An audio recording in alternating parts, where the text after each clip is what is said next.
At the beginning of the episode, we are told about the Taijin continent, a unique place where most people are cultivators. They gain magical powers, advance their cult, and become powerful. The sectors in this world are ranked according to their power. The first sector introduced is the Blue Star sector. It is mentioned that there are around 10,000 disciples in this sector, making it one of the largest. On the sector's stairs, many people are seen carrying their luggage and entering. Others are surprised and curious about what is happening. Two friends begin a conversation. A month from now, our princess is getting married. Once she marries the young master of the Lin family, both sectors will unite, making our sector stronger than ever. The Lin family is powerful because they have the backing of the Great Sector. The Jane sector is even stronger than the Blue Star sector, which is why their family business is thriving. If the Blue Star sector gains access to their business, they too will rise to the top. One of them comments, earlier, the Qin family was a dominant force in Taijin, but within just a month, they've fallen into decline. His friend replies, that's because of the Lin family. They completely destroyed them. The young master of the Qin family, Qin Nain, had his cultivation crippled, and his father's cultivation was also destroyed. Now, their family is in ruins. At that moment, the hero of the story enters. The two friends look ahead in shock. Who is that? Let's get out of here. A thick smoke appears, and from within it, Qin Nain steps out. The guards immediately recognize him. Look who's here. It's young Master Qin Nain, the boy who has been reduced to trash. His cultivation has been sealed. Qin Nain stands before them, while one of the guards questions him. What are you doing here? What business do you have in the Blue Star sector? Qin Nain steps forward and replies, I have come here for something important. The guard stops him. We cannot allow you to go any further. Leave at once. But Qin Nain draws his sword and pushes forward. I don't want to fight you. I want to meet the princess. The two guards exchange glances before swiftly blocking his path. Young Master Qin, it seems you're still living in an illusion. The Qin family was once great, but not anymore. You used to be a genius, but now, you re nothing more than garbage in our eyes. With that, one of the guards attacks, driving his knee into Qin Nain's stomach. He is sent flying backward, coughing up blood. Wiping his mouth, Qin Nain glares at them. No matter how much you beat me, I will not leave until I meet your young miss. Even if you kill me, I must retrieve my burning sword. Hearing this, the guards attack him again, kicking him to the ground. More blood trickles from his mouth as onlookers whisper among themselves. So, this really is young Master Qin? He's nothing but a joke now. One of the guards taunts him. You cannot enter our Blue Star sector and take your burning sword. We have no ties with your family anymore, and we will not return that sword. But Qin Nain stands up once again, undeterred. Bun Glen, come out and talk to me yourself. Until you return the Qin family's treasure, I will not leave. If you want, you can kill me. As the guards prepare to strike again, a voice suddenly interrupts. Wait. Let me talk to him. It is the princess. Princess appears there. When she appears, everyone is delighted to see her, especially the two guards standing nearby. They exclaim excitedly, our young miss has arrived. Our young miss is so cute, just like a fairy. Even though she has a cult following, they still regard her as their beloved young miss. She is truly beautiful. Qin Nan, however, is not worthy of addressing her by name. The young miss herself reinforces this, saying, Qin Nan, you are no longer qualified to call my name directly. You used to be a genius, and back then, you could say my name. But now, don't make that mistake again. Then, shifting the topic, she smirks slightly and continues, let's talk about your burning sword. With that, she takes out the sword and asks, do you really think that reclaiming this sword will restore your Qin family's glory? Do you believe I would keep such a useless sword with me? Without hesitation, she throws the sword towards him. As soon as it hits the ground, a tremendous explosion erupts, releasing a surge of energy. A thick cloud of dust rises. Mara Qin Nun looks at him and remarks, so, you have returned my sword. Well, that's good. The princess then speaks further, Nun, I have returned your burning sword. From now on, there is no connection between our families. Our sect has severed all ties with you. Never show yourself outside our sector again. I do not wish to be associated with someone as weak and pitiful as you. No one should even see me standing next to you. Qin Nun, however, remains unfazed. He responds, I just want to remind you of something that happened 10 years ago. Back then, your Blue Star sector was in grave danger. Your people were dying. You came to my father for help. The great patriarch of the Qin family, my father, stood by your side, fought for you, and drove away the enemy, saving your lives. After seeing our family's strength, your father made a decision. At that time, you were just a little girl, but despite that, he betrothed you to me by giving you a badge in our family. When you came to our family, my father gifted you the burning sword. For the last 10 years, we took great care of you. We treated you like family, offering you the most valuable treasures we had. And now, when our family faces difficulties, you run away and return to your sect. Now, you refuse to even acknowledge us. You won't even go back to see those who loved you, those who are now dying. Brother Kinu interjects mockingly, is this what you are taught in your Blue Star sector? That when someone does you a favor, you refuse to repay it? Hearing this, the princess falls silent and turns away. Kinu chuckles, bows slightly, and says, fine then. I suppose we should settle this once and for all. You have returned our family's treasure. The burning sword is back in my hands. That means all debts between us are settled. From this moment on, there is nothing between you and me. Even if you beg later, even if you come to marry me, I will never accept it. He then grasps the burning sword, but just as he does, another sword strikes it. The burning sword shatters into pieces. At that moment, young Master Lin Kin Fong arrives, smirking. He casually remarks, oh, forgive me. My hand slipped, and my sword accidentally struck your already broken sword. And, well, now it's even more broken. Kin Nun stares at the shattered remains of his sword in shock and fury. Clutching the fragments, he seethes, look at what he has done to me. First, he destroyed my family, abolished my sect, and reduced me to nothing. And now, he has shattered our family's greatest treasure, our burning sword.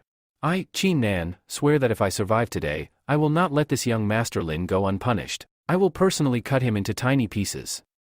Young Master Lin smirks, holding his sword firmly. Looking at Qin Nun, he says, boy, you dared to come here again? I destroyed your sect to break your spirit, yet you still have the audacity to step into the Blue Star sector? Have you come here seeking help?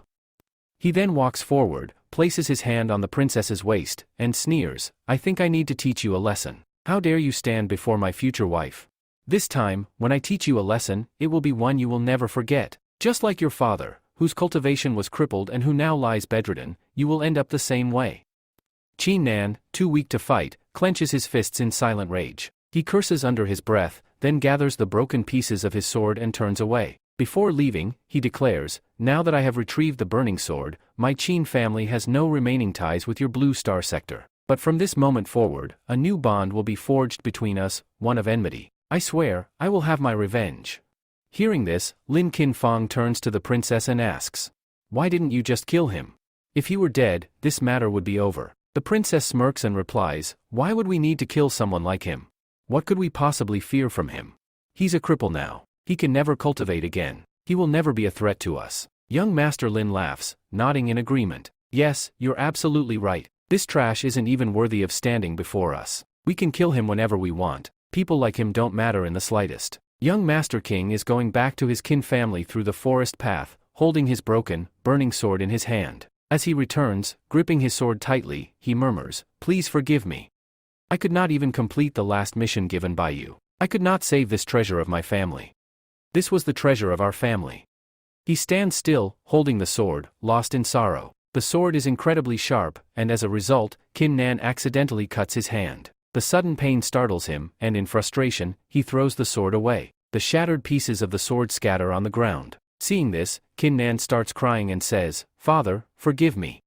I could not save the treasure of the Qin family. His tears fall freely, and in his grief, a single drop of his tear lands on the sword. At that very moment, something unimaginable happens, the spirit inside the sword awakens. A deep, resonating voice echoes from the sword, a man does not feel pain. No matter what the situation, a man should never cry. His tears should never fall. Because these very tears must become his strength. And you shall make these tears your strength. You will grow stronger and destroy all who stand in your way. Startled, Qin looks around in confusion. Who is there? Who is talking to me? He shouts. The mysterious voice replies from within the sword, my name is Qin Yung, and I am your instigator. Bow before me. Qin frowns. Who is joking with me? Friend, I am already heartbroken. Find another time for your games. If you re-hiding somewhere, come out at once. Suddenly, the voice grows firmer. Enough nonsense. I am your intruder. It seems you really wish to see this old man. Very well, I shall grant you this wish. In an instant, a spirit emerges from the sword, an old man, his presence overwhelming. This is Master Qin Jane, an ancestor of the Qin family. He speaks in a commanding tone, boy, I am your ancestor, standing before you. Bow and pay your respects. Qin stares at him in disbelief. Are you truly Qin Jane of our Qin family? I can't believe this. With a sharp slap to Qin's head, the old man scolds him, fool. What am I telling you? I am your ancestor, Qin Jane. Realizing the truth, Qin Nan kneels and introduces himself. My name is Qin Nan. I am the son of the patriarch of the Qin family. Master Qin Jane listens, then nods. Ah, yes.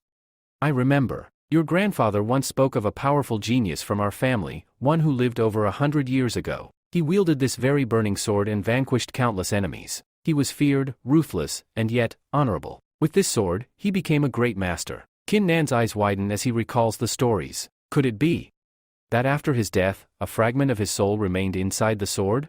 And my tears awakened him. Master Qin Jane smirks. Boy, your thoughts are correct. And let me tell you something else. Your cultivation is truly remarkable. Yes, I know it has stagnated, but right now, your emotions, your anger, heartbreak, and thirst for revenge, will fuel your growth. Qin Nan clenches his fists. Ancestor, have you come here to mend my broken heart? Or to teach me the path of cultivation? The old man chuckles, then suddenly turns serious. You foolish boy. Do you know that 10,000 years ago, when I ruled this world, what made me invincible? What secret technique granted me power beyond legends? Qin Nan listens intently as the old master raises the burning sword. This sword. This technique. It is the Shura art. With its power, I was unstoppable. He grips the sword firmly and begins demonstrating an intricate sequence of swordsmanship techniques, moving with astonishing speed and precision. Qin Nan watches in awe. This technique. It's at the 1-level rank, isn't it? Master Qin Jane laughs. No, boy. This is beyond 1-level rank. This is a god rank technique. With the demonstration complete, Master Qin Jane steps forward. Boy, the power of the Shura bloodline has faded in your generation. Long ago, our Qin family carried the pure Shura lineage, but over time, it weakened. However, I shall grant you the true power of our bloodline. He places his hand on Qin Nan's chest, transferring his ancestral bloodline power into him. A violent shockwave erupts, Qin Nan's clothes tear apart, his entire body trembling. Inside him, something awakens. A Shura demon stirs within his soul. After changing his bloodline, Qin Sang says, I have changed your bloodline. Now, everything else depends on you, how you take yourself further. Now, you have to wait, work hard, and see whether you can reach the end or not. For a while, Qin N becomes unconscious. When he regains consciousness and flies, he realizes that the Qin giants have already left. After their departure, he rubs his eyes, looks around, and says, where did they go? Then, he looks at his hands and mutters, is this an illusion? He examines his body and notices that his muscles and six-pack abs have formed. Surprised, he exclaims, what is this? Muscles have appeared on my body. This is amazing. Clenching his fist, he decides to test his powers. As soon as he punches, a massive force erupts from within, causing mud to scatter all around. Keenan, astonished, exclaims, this is really working. I've become powerful. Suddenly, he notices a sword mark on his body. As he focuses on it, the mark activates, and a burning sword emerges from within. Shocked, he gasps, what is this? This is the burning sword?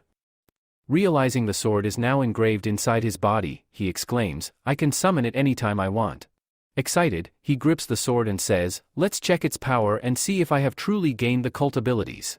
He swings the sword in front of him. The moment the blade strikes, a large portion of the ground tears apart. Qin Nun, overwhelmed with joy, exclaims, if ki energy is released when swinging a sword, it means we can become cultists. It proves that I have ki energy within me. He checks his power level and reflects, I was completely crippled. My meridians were destroyed. But because of Uncle Qin Jan, I've gained new strength.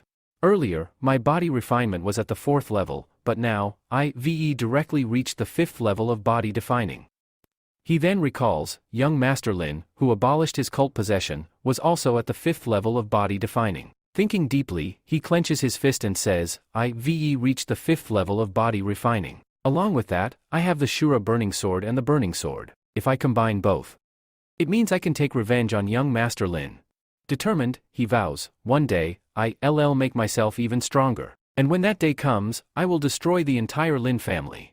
At that moment, Qin Nan realizes he needs rest after his breakthrough. He says, right now, I'm in the cooperation stage. I should go back to my Qin family and rest. As he walks home, he suddenly hears a girl screaming in the distance. Someone, please help me, she cries. Looking ahead, he sees 2 men, one of them is the 3rd young master of the Qin family, accompanied by his servant or friend. They are trying to assault the girl. The girl pleads, stay away from me. Don't you know who I am? I am an outer disciple of the fire sect. If you dare harm me, the people of my fire sect will make you suffer. They will kill you. The friend of young Master Lin scoffs and says, "Girl, you lying. We know that the people of the fire sect are rich. If you were really one of them, your clothes wouldn't be in such poor condition." Looking at her tattered outfit, he smirks, I don't think you're truly a disciple of the fire sect." Young Master Lin then steps forward and says, "I am the third young master of the Lin family. Don't be afraid, you won't feel any pain. In fact, I promise you.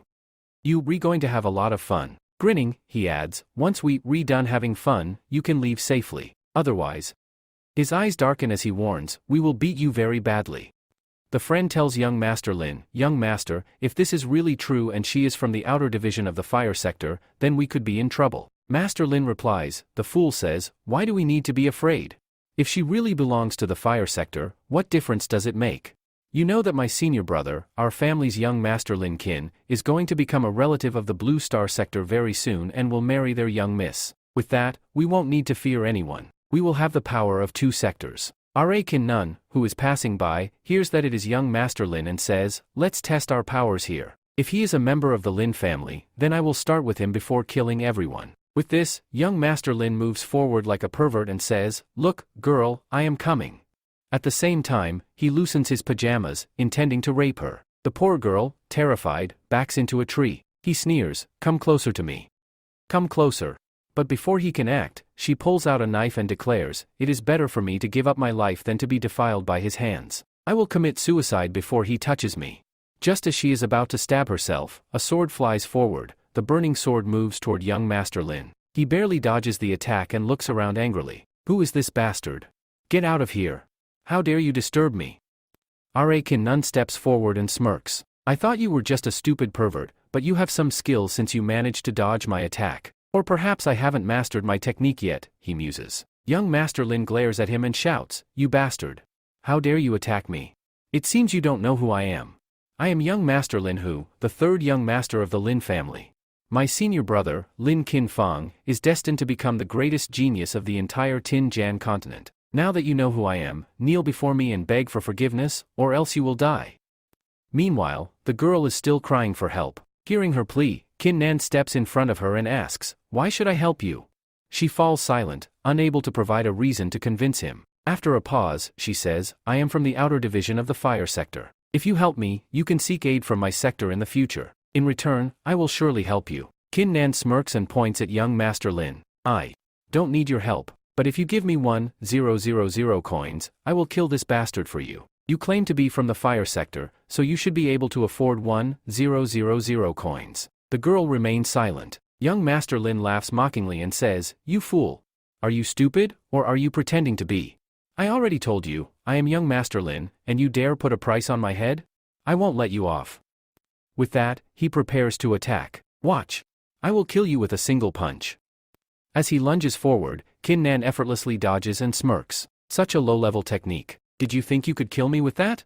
He jumps back, then turns to the girl. "You still have time. Think quickly. For 2,000 coins, I will finish him off for you." Hearing this, young Master Lin becomes enraged. He unleashes his power and shouts, "Now I will show you what the second-level power of body refining looks like.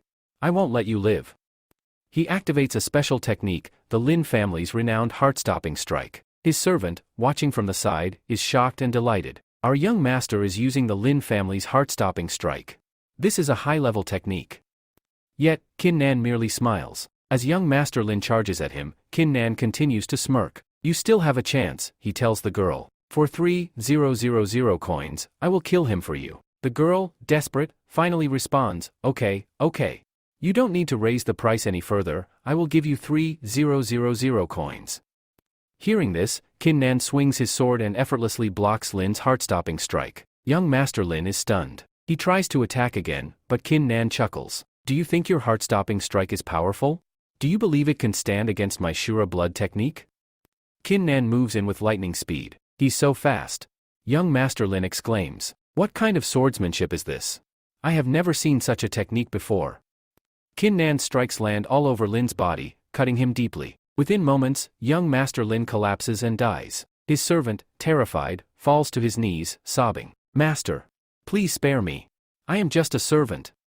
Kin Nan smirks and says, "Fine, get out of here." The servant flees in terror. Afterward, the girl stares at Kin Nan in amazement. This boy used the Shura blood technique. It must be a high-level technique. Where did he learn such a skill? I have never seen anything like it before. Kin Nan snaps his fingers and demands, "Why are you looking at me like that? Where's my money? Hand over the 3,000 coins." The girl blushes and, with an innocent expression, confesses, "Actually, I don't have any money." Kin Nan glares at her. "Are you trying to fool me? We made a deal. Now you don't want to pay?" She hurriedly explains, "I'm returning home tomorrow. I was in such a rush that I forgot to bring money. I don't have a single coin on me right now. That's why I was traveling on foot. But, if you want, you can come with me to my house, and I'll get the money from my parents to pay you." Kin Nan sighs and shakes his head. "You really took this seriously, huh? Do you honestly think I'd take 3,000 coins to kill that kind of trash? I can kill this kind of trash for free." With that, Kinnan moves forward and starts searching the body. He takes everything valuable, high-level pills, medicines, martial arts books, and whatever money he can find. The girl watches Kinnan, curious about what he's doing. She also finds him quite cute. Kinnan notices her gaze and asks, "Why are you looking at me again and again? And why is your face turning red?" Flustered, she quickly responds, "And no. There's nothing at all. I was just looking at you." Kinnan then strikes near young Master Lin's clothes with his sword. As he cuts them off, he mutters, "I wish I hadn't placed my strike so close to his body. I could have just taken his clothes and worn them. Now, I have nothing to wear." Meanwhile, the young miss is deep in thought. This boy is so handsome, but, unfortunately, he's not rich. He's actually very poor? After gathering everything, Kinnan turns to leave. The girl hurriedly calls out, "Where are you going? At least tell me your name before you leave." Kinnan replies indifferently, "I don't need to tell you my name. I just hope that when you return to your sector, you work hard on your cultivation and make yourself stronger. That way, you won't need help from people like me. Because of you, perverts like him exist, and your fire sector has suffered great humiliation." Hearing this, the girl blushes and protests, "You re-embarrassing me. I didn't bring shame to my sector." As he walks away, she watches him, lost in thought. But suddenly, she shouts after him, "I have to give you 3,000 coins. I don't owe anyone anything. I, young Miss Ning, will definitely return this favor. Come back.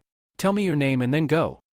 But Kinnan is already gone. Young Miss Ning clenches her fists and murmurs, "That boy killed a third-level body refining expert with a single sword move. After returning, I will speak to my father. We must find him and reward him. He saved my life. And anyway, he dared to say I embarrassed my sector. I will take revenge on him." After he leaves, we are shown the scene of the City of Sword. The head of the City of Sword is his daughter, Princess Ning. The city lord is sitting on his chair when one of his employees approaches him and says, "My lord, today is the best day." The city lord, puzzled, responds, "Tell me, what is so special today that you are calling it the best day?" The employee excitedly informs him, "Because your daughter is coming back. Our young Miss Ning has returned." Hearing this, the city lord is shocked. "What did you say? My daughter has come back?" Just then, Ning enters and says, "Father, I have returned." She surprises her father, leaving him utterly astonished. The city lord, still in disbelief, says, "You stayed in the fire sect for 10 years, and after all this time, you finally returned home? You remembered your father?" Ning explains, "Dad, you know how strict the fire sect's rules are. I wasn't allowed to leave. Now, after 10 years, my master has finally granted me permission, so I came to see you." Hearing this, the city lord becomes overjoyed. "At least you came to meet your father. I'm very happy to see you." He places his hand on her head and adds, "This is wonderful news." Just as the city lord is basking in happiness, Ning suddenly turns serious and says, "Father, I need to talk to you. On my way back, I was attacked by the third young master of the Lin family. He tried to violate me." Her father's expression darkens. "What?" Ning continues, "One of his servants was also with him. The Lin family's arrogance has grown unchecked. Do they think they have become the rulers of the world? You must teach them a lesson. Please take revenge on them."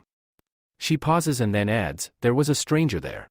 A martial artist. He was incredibly strong. He saved my life and even killed Jiang Master Lin. If it weren't for him, I would have died." Hearing this, the city lord clenches his fists in fury. "How dare the Lin family try to harm my daughter? I will not spare them." Then, he looks at Ning and asks, "But tell me, what exactly have you been doing in the fire sect for the past 10 years? You are an outer disciple of the fire sect, yet you couldn't even protect yourself? Someone else had to step in to save your life? Tell me, what have you been doing there?" To avoid the question, Ning quickly changes the topic. "Dad, what does it matter how strong I am? The fact remains that your daughter could have died. We must take revenge on the Lin family." The city lord sighs and says, all right, I will definitely think about it and make the Lin family answer for their actions. But now, tell me about this martial artist who saved you. Do you remember his name? Ning shakes her head. No, he didn't tell me his name, but I do know that he lives here in the City of Sword. He must be from a family here. He looked about 16 or 17 years old, very handsome, with shining eyes. He wielded a special sword, with a golden lotus engraved on it. His martial skills were extraordinary, and his sword technique was of guardian rank. The city lord frowns, deep in thought. A golden fire lotus. That emblem belongs to the Qin family. The Qin family marks their swords with that symbol. If he is 16 or 17 years old, then it could be their young master, Qin Nan. But how can that be? He hesitates before continuing. Qin Nan's cultivation was destroyed by the Lin family. He has been reduced to nothing but a waste. How could he have saved your life? He can barely save himself. After a moment of silence, the city lord shakes his head. No. It doesn't seem like the boy was from the Qin family. He must have come from another powerful sect, a traveler passing through. Regardless, let's not dwell on this for now. We should celebrate your return. Go and rest. Ning nods. Okay, father. I will go and rest. With that, she leaves. The next scene shifts to the Qin family's residence. Qin Nan arrives at his family's estate. As he approaches the entrance, 2 guards are standing by the gate. Seeing him, one guard smirks and says, "Look who has returned, the biggest disgrace of our family." The other guard chuckles. "You're right, but, Sana, look at his audacity. He actually dared to return, knowing that the elders have been waiting to punish him." Inside, Qin Nan listens to their words, but instead of reacting, he swiftly walks past them. Just then, he senses something. His special ability has activated. With this newfound power, he can hear all conversations from a distance. He stands and listens to their conversation. He has overheard everything between the 2 guards and has come to know that the elder inside is waiting for him. So, Kinnan opens the door, steps inside, and says, "Let's see how the elder is going to punish me. Or rather, let's see who punishes whom." As soon as Kinnan enters, a young master is practicing inside. He is a young master of the Qin family, Qin Luan, the son of Qin Kan. He holds a sword in his hand. He stops Kinnan in his tracks and says, "You rubbish. What have you come here for? This time, I am going to teach you a very good lesson for your father's behavior." Qin Luan's father, Qin Kan, has taken advantage of the situation and has now become the patriarch of the family. Qin Kan reveals that the nearby boy's father used to be the former patriarch. "This boy used to treat me very badly." Qin Kan recalls. "He used to beat me with this whip, and today, when I beat him back with the same whip." Qin Lan interrupts him, saying, "Qin Nan, your father has made a big mistake by messing with the Lin family. Look at what has happened to our once proud Qin family because of him. Everything is your father's fault, only and only his. We are all suffering because of his mistakes. And now, you dare to create trouble here again? You and your father are a stain on the name of our Qin family. You have brought nothing but shame to us." Qin Nan, unfazed, replies, "My father has been the head of this family for the last 30 years. For 3 decades, he has protected and nurtured this family. You weren't even born when he was holding this family together.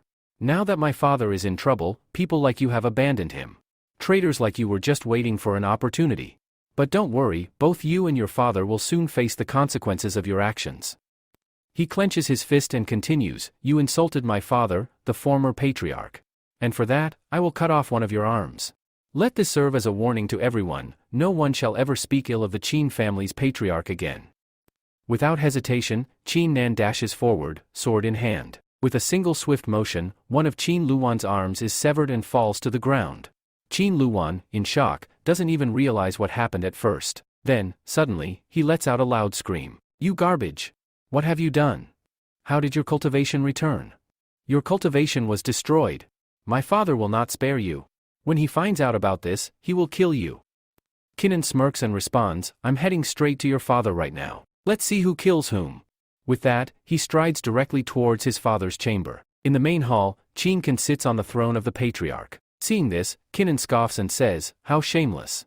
My father is still alive, and yet, without the consent of the elders, you have already seated yourself as the new patriarch." Elder Qin Kan glares at him and speaks, "Boy, how dare you return? I had warned you and your father before. I told you not to hand over the Himalayan burning sword to that girl, yet you disobeyed me. And now, you've come back empty-handed, haven't you? You failed to retrieve the sword from the Blue Star sector." Qin Kan eyes Kinnan's back, searching for any sign of the sword. Not seeing it, he smirks to himself. This is the perfect opportunity. If he truly didn't bring the sword back, I can pin all the blame on him and get rid of him once and for all. Qin Kan then announces loudly, I heard you went to the Blue Star sector to retrieve the burning sword, but you failed, didn't you? You and your father have put our family in grave danger. Everything that has happened is because of both of you. For that, you deserve punishment? You should be thrown into the dungeons. Along with this, a servant comes running from outside and rushes inside. He anxiously informs them, Elder, I have very bad news. He then kneels with his head bowed. The elder looks at him and asks, Tell me, what happened? The servant hesitantly replies, I saw outside. Young Master Law, your son, his arm has been cut off. One of his arms is missing. I asked him, and he told me that Qin Kan has severed it. Upon hearing this, the elder's face turns red with rage. He roars, Qin Kan, how dare you? You cut off my son's arm and made him a cripple. There is a rule in our family, if you attack a family member, you must be punished. He clenches his fists and declares, Now, I will lock you in jail. You will rot there for the rest of your life. Turning to the guards, he shouts, All guards, come here. Catch this boy and throw him in prison. The elder thinks to himself, This boy has made a grave mistake. My son's arm may not return, but I can make sure this boy disappears forever. Let's imprison him for now, and later, we will go to the dungeon and end his life. This way, we will regain our family's honor. His father is already crippled, and without cultivation, he is powerless. Soon, I will become the absolute patriarch of this family. Just then, the guards arrive and surround Kinnan from all sides. However, Kinnan simply smirks and releases his powers. The moment his energy bursts forth, all the guards stumble backward in shock. What is happening? One of them exclaims. Another guard gasps, Young Master Kinnan's cultivation was destroyed. How does he still have power? Where did it come from? Even the elders stare in disbelief. Has he really restored his cultivation? One murmurs. Even if he did, he shouldn't be this strong, another exclaims. Kinnan swiftly draws his sword and declares, Our family has a rule. Until all the elders approve, no one can become the head of the family. If you sit on that chair without the elders' consent, you are a traitor. And the punishment for a traitor is death. He glares at the elder and states, You must die here. I will kill you with my own hands. The elder bursts into laughter and taunts, Boy, do you really think you can kill me? Do you have any idea how powerful I am? Do you even know my current cultivation level? Kinnan ignores his words and turns to the guards. Listen to me. Elder Qin Kan is conspiring with the Lin family. He is relying on their support to seize control. That is why he is sitting on that chair so arrogantly. If you all continue to support him, you will suffer the same fate as my father. He pauses before declaring, However, if you surrender now and stand by me, I promise you will retain your positions as guards of this family. But if you choose to stand against me, then you will all die today, alongside the elder. Elder Qin Kan scoffs, Ha! This boy dreams of becoming the family head? Absurd. I am the new patriarch of this family. He sneers and commands, Guards, capture this brat. If you want to be on the winning side, side with me. Kill him. The guards, obeying his order, unsheath their swords and charge at Kinnan. Kinnan shakes his head and mutters, So, you, Wei made your choice.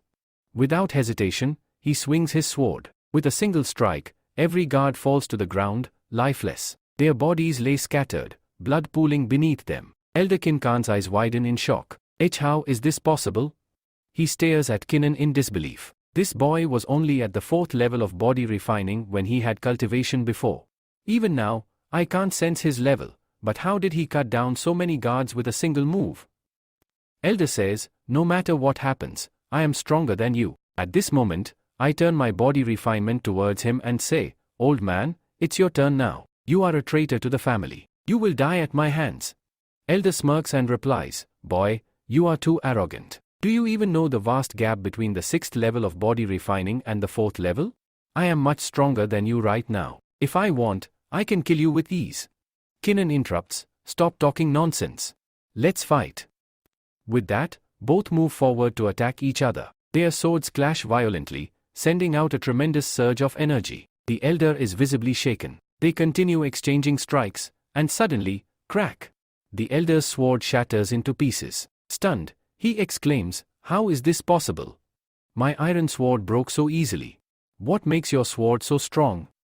Kinnan smirks and says, You didn't pay attention to my weapon. This is the burning sword. How could your worthless sword stand against it? Then, with a sneer, Kinnan adds, old fool.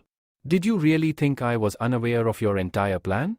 I knew very well that you were in cahoots with the Lin family and had been secretly supporting them. I kept you alive in the hope that you would realize your mistake and return to your family. But instead, you put our kin in danger time and again. Because of you, everything that has happened was inevitable. Your final punishment is death. The elder, furious but cornered, grits his teeth and shouts, Boy, you are just lucky to have recovered the burning sword. But don't assume that alone is enough to defeat me. He suddenly unleashes a secret technique of the Lin family, heart palm strike. Without hesitation, Kinnan counters with the same technique and laughs. I saw the young master of the Gullin family use this technique once. After watching him, I practiced it for an entire hour. Let's see whose strike is stronger, yours or mine. Both unleash their palm strikes. Boom! The impact sends a shockwave through the air. The elder stumbles back, his eyes wide in shock. Kinnan's palm strike lands directly on his chest, crushing his heart. Blood spurts from his mouth as he collapses. With his last breath, the elder gasps, How? How can this be? Your cult heritage is lower than mine. How did you defeat me? Before he can finish, his body goes limp. He is dead. Kinnan, standing over his fallen enemy, declares, The traitor of my family is dead. Justice has been served. Without wasting time, he rushes to his father and announces, Father, I have returned. You don't need to worry about Elder Kinkun anymore. I have killed him with my own hands. Our family is safe now. His father, coughing weakly, looks at him in disbelief. You killed Elder Kinkun? But he was much stronger than you. Did you regain your cult heritage? Kinnan nods, Yes, Father. I have regained my cult heritage. Killing that traitor was child's play. Now, my body refining has reached the 5th level, and I can easily defeat a 6th level opponent. His father, though weak, smiles with pride. Son, reaching the 5th level at such a young age is an incredible feat. If you continue like this, you will become a true genius in the future. Then, after a deep sigh, he says, The time has come to pass the burden of our family onto your shoulders. I was once a genius, but now, with my cult abolished, I am nothing more than a useless old man. I can no longer lead this family. We need a strong leader. You are the only one capable of leading us. If we don't have a powerful leader, our family will continue to decline until it disappears forever. Kinnan protests, No, Father. You have led this family for 30 years. You are the patriarch. With all your experience, you are the one who should lead. I will restore your cult heritage, and then you will reclaim your rightful place. His father shakes his head. Son, don't you understand the world we live in? This is a world of martial arts, where only strength is respected. Do you think people will obey me just because I was once the patriarch? Many will fight for the throne, believing themselves to be more worthy. That is why I must pass it to you. You are the strongest among us. There is no other choice. I was the patriarch. But now, you must become the new patriarch in my place. The father tells Kinnan none, Now you will have to become the next patriarch. However, Kinnan does not want to become the patriarch of the family. He starts thinking, whatever memories of Elder Kinnan I have. He gave me his powers, he gave me the powers of his bloodline. Inside his bloodline, many martial arts books, methods of making pills, and secret techniques are written, techniques that we don't even know about. From those techniques and books, I have found a way to create a pill. A pill that can restore my father's lost cultism. Not only can I bring back his cult tradition, but I can also make him stronger. If I succeed, this issue will be resolved. My father will regain his cultism, become the head of the family again, and after that, I will be free. Then, I can take cultism forward in my own way. Kinnan tells his father, Father, I know about a cultism pill. A pill that, once consumed, will restore your cultism. I will make that pill and bring it to you. You have to trust me and give me just 3 days. If I fail to bring back your cultism in 3 days, then fine. I will sit on the throne and become the patriarch. But if I succeed, you must take the role of patriarch, and I will be free. The father replies, Okay, my son, I have full faith in you. I give you 3 days. After that, if you fail, you will have to sit on the throne. Kinnan nods, Okay, father. For now, I am leaving to find all the herbs needed to make the special pill. He then departs. After Kinnan leaves, his father ponders, I know a special pill is needed to restore cultivation. But the pill we need is a high-level one. Its efficiency and quality must be exceptional. The herbs required for it are extremely rare and expensive. They won't be available in the general market, not even in the Kin or Lin families. This means it will be very difficult for my son to find them. He may not be able to get the marrow washing pill within 3 days. Meanwhile, the market is shown. Kinnan heads towards the marketplace, thinking, now that I know all the necessary ingredients, I saw them inside Kin Jan's Aries. I need 3 things: root grass, summer flower, and triple root. The first 2 will be easy to find, but getting triple root will be extremely difficult. Instead of just standing here and thinking, I should start searching right away. Determined, Kinnan rushes to the market. He walks through the streets of Sword City, where he spots a shop. Stepping inside, he sees a man sitting there and asks, "Sir, I need a special herb. Do you have triple root?" The shopkeeper replies, "No, young master, I don't have triple root. It's used to make a very rare medicine. You won't find it anywhere in this market. These are all small shops. But if you go to the upper section of the market, there is a high-class medicine shop there. They might have it. Even if they don't, they can arrange it for you." Kinnan nods. "Okay, sir.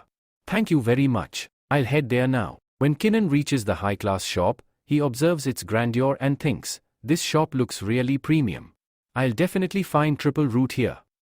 Inside, many customers are shopping. The shop owner, standing at the counter, notices Kinnan and greets him. "Young master, how can I help you? What are you looking for?" Kinnan replies, "I need triple root. Do you have it?" The shop owner nods. "Yes, triple root is available, but it will cost you 10,000 coins per piece." Kinnan is shocked. 10,000 coins? That's way too expensive. He thinks, where will I get that much money? I looted the 3rd young master Lin of the Lin family, and from his body, I only managed to get 12,000 coins in total. If I spend 10,000 on triple root, I won't have much left for the other 2 ingredients. What should I do? Noticing Kinnan's hesitation, the shop owner offers, "Since you seem to need a discount, I'll give you 10% off." Kinnan quickly responds, "Sir, you are really generous. But I still don't have enough. Can we bargain? I need 2 more ingredients along with triple root. If the triple root is 9,000 coins after the discount, can you include the other 2 ingredients in that amount?" The shop owner considers it and then says, all right. You don't seem to have any more money. I'll give you all 3 ingredients for 12,000 coins. Kinnan is overjoyed. "Sir, you are truly a great person. You've helped me a lot by giving me all 3 herbs for 12,000 coins. Thank you very much." He was thinking, now that I have gathered all 3 ingredients, I can cure my father quickly. Meanwhile, another boy appears from the side. He belongs to the Lin family and his name is Lin Juntan. He approaches and says, "I am ready to give you 30,000 crystals in exchange for the triple root." Similarly, he bids 40,000 for the triple root. With this, the shop owner cancels the previous deal and says, "All right then, the triple root is yours. I am ready to give it to you." Nan protests, "Boss, what happened? You made a deal with me. How can you suddenly cancel it?" The shop owner replies, "Stop talking nonsense. Why would I make such a deal with you, Akash? I was giving you 3 herbs for 12,000 coins, but now, I can sell just the triple root for 40,000 coins. Poor people like you have no place here. If you want it, bring the money, and then we can talk." At this moment, Lin Juntan steps forward and smirks. Well, look who it is, the so-called young master of the Kin family, or should I say, the disgrace of the Kin family? Lin Jati, a student of an alchemist, chuckles and adds, "So, you, we come here to buy the triple root. What, do you think you can restore your cultivation heritage with a pill? Haha, do you really believe such a thing is possible?" Lin Juntan sneers, "I don't think so. You're just a loser now, and you will remain one for the rest of your life. Cultivation cannot be restored with such a weak pill." Kinnan glares at him and responds, "Are you sure my cultivation core has been crippled?" Lin Juntan laughs confidently, "Absolutely. Our young master Lin Qingfan personally destroyed your cultivation foundation. Not only that, but he is also going to marry your childhood fiancée, whose engagement was once fixed with you. And guess what? Their wedding is happening very soon. Is that why you, here? Trying to create a miracle pill to take revenge?" He smirks and continues, but don't worry, I am here to make a special pill using the triple root, a bed enhancement pill for our young master Lin King Fan. After all, on his wedding night, he'll need some extra stamina to enjoy his new wife. Hearing this, Kinnan clenches his fists but smirks instead and says, do I look like I care about what they do in their bedroom? They can break their bed for all I care. But what does interest me, is that you seem to know a lot about alchemy. Are you an alchemist? Kinnan thinks to himself, becoming an alchemist is extremely rare. In this region, even among 1,000 cultivators, barely one is skilled in alchemy. Lin Jati proudly declares, I am a disciple of Master Dan, who resides at the Double Peak Mountain. Right now, I am also a level 10 alchemist. As soon as the shop owner hears this, his attitude changes. He bows deeply and exclaims, young master, please accept this triple root as a gift from us. We will not take any money from you. It is a great honor to have a level 10 alchemist, a direct disciple of Master Dan, visit our humble shop. Hearing this, Kinnan smirks internally and thinks, HMPH. A level 10 alchemist is just the lowest rank in alchemy. And Master Dan? He's only at level 9 in alchemy. This guy is shamelessly bragging. Lin Jati notices Kinnan smiling and frowns. Why are you laughing? Do you want to challenge me? Kinnan replies calmly, I am smiling because you are way too arrogant. Do you think being an alchemist makes you superior to everyone else? That just because you can make a pill, you are better than me? Lin Jati scoffs, oh? Then how about a bet? We both will create a triple dawn pill right here. If you succeed, you win. But if you fail, his eyes gleam wickedly as he continues, the loser will have to pay 50,000 coins. Not only that, but the loser's legs will be cut off. Do you dare to accept? After listening to this, Keenan says, then okay, I am ready to bet here. At that moment, a girl steps out. Her name is King One. She is the owner of all the business communities here. She walks forward and says, now that you people have placed bets among yourselves, why don't I also join in? I will oversee this bet and stay here until it is fulfilled. Do either of you have any issue with this? If I sponsor the competition between you two? Keenan responds, yes, there is no issue. Keenan then asks her, who are you? She begins to introduce herself, but before she can finish, the boss interjects, let me tell you who she is. Miss King Man. It seems you haven't heard about her. Here, in this business community, she is the leader of this trade network. Even if the elders of the Lin family rule over your kin family, when they need medicines or pills, they have to ask for her permission, right? After hearing this, Keenan respectfully acknowledges Lady King Man and says, thank you very much for coming here and overseeing our competition. We are honored by your presence. My father has always spoken highly of you. He praises you a lot. I never imagined you would be so beautiful. Hearing this, King Man smiles and replies, you are just flattering me. I feel embarrassed. Please don't call me beautiful. At this, the shopkeeper's boss interrupts and says, all right, let's get started. Everyone, come with me. Once inside, both competitors are given cauldrons. Miss King Man then explains the rules. The rules are simple. Both of you must create a triple dan within the allotted time. Whoever produces the best quality pill will be declared the winner. Lin Jatia smirks at Keenan and taunts, your luck is terrible. Under my master's guidance, I have made countless triple dens. The highest level pill I have created had a 40% accuracy. Hearing this, the shopkeeper's boss is shocked. Are you serious? Achieving 40% accuracy is incredible. Most alchemists can only reach 10% to 20%, and at best, 30% accuracy. If you can truly make pills with 40% accuracy, then you are a real alchemist and a genius. Master Dan must have trained you well. Lin Jatia confidently responds, of course. But enough talk. This is a competition, so let's finish it quickly. After all, I already know I'm going to win. King Man nods and announces, all right, begin the competition. Both contestants start preparing their pills. Keenan thinks to himself, I have all the materials they provided me with. On top of that, I have the method given to me by Master Kin Jan. Using his technique, I can create the best quality pill. With careful precision, Keenan controls his fire and places all the materials inside the cauldron. As he reaches the final stage and taps the cauldron to complete the pill, an explosion erupts. All his materials are burned to ashes.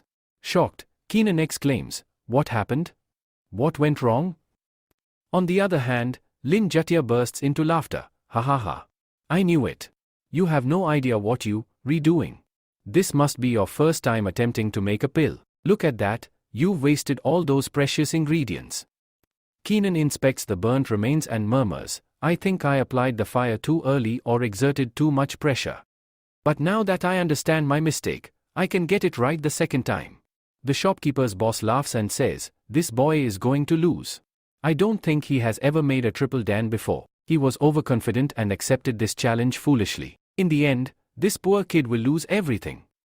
Miss Kingman steps forward and assures Keenan, we still have plenty of ingredients, and you have enough time. You can try again. The ingredients will be provided to you for free, so you won't have to bear any cost. Keenan bows in gratitude, Miss One, thank you very much for trusting me and giving me another chance. Since you are providing more ingredients, I would like to increase my bet. Nun says to Lee Jantan, now that we are increasing the bet here, why don't we add 50,000 crystals along with 2 legs and 1 arm?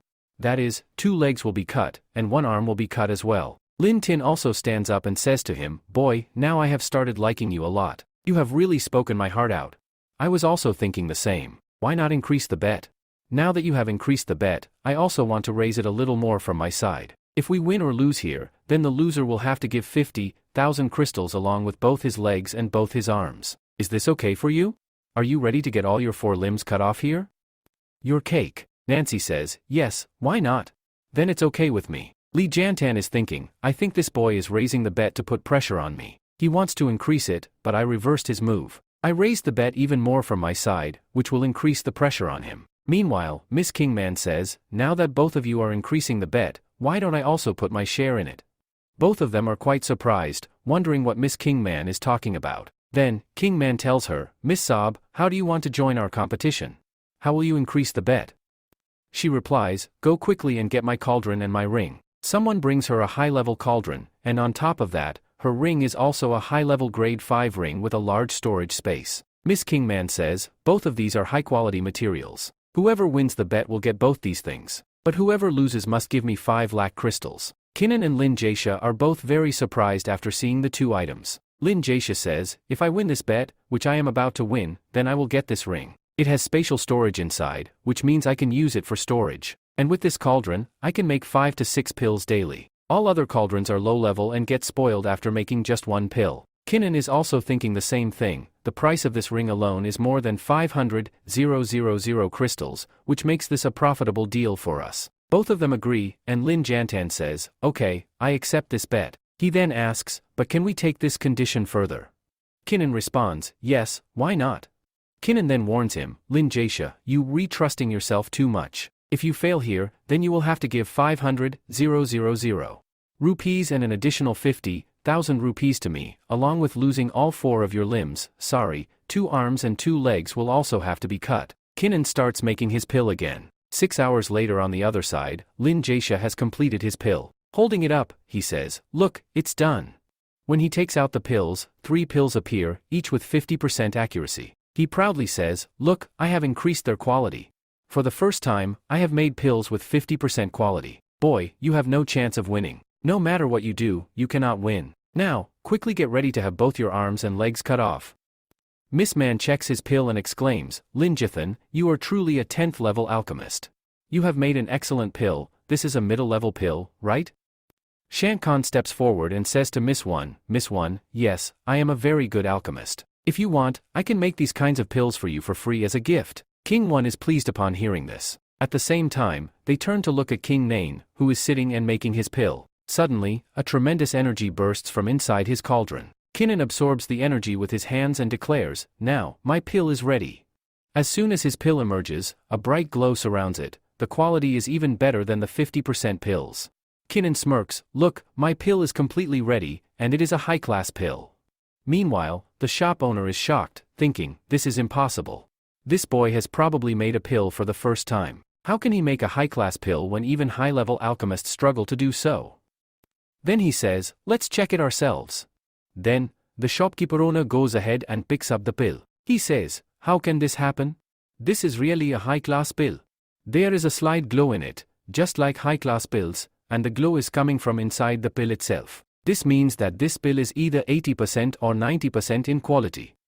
Miss Man, standing nearby, is thinking the same thing. She says, even for a high-level alchemist, making a high-class pill is extremely difficult. But this boy, he's special. He just started alchemy, yet he's already made a high-class pill?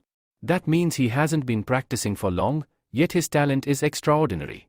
If he truly excels in alchemy, I believe he will become an amazing alchemist in the future. However, Lin Shanshan is not ready to accept this so easily. He says, I don't trust this. Show me. I will check this pill myself. He thinks to himself, this is impossible. Absolutely impossible.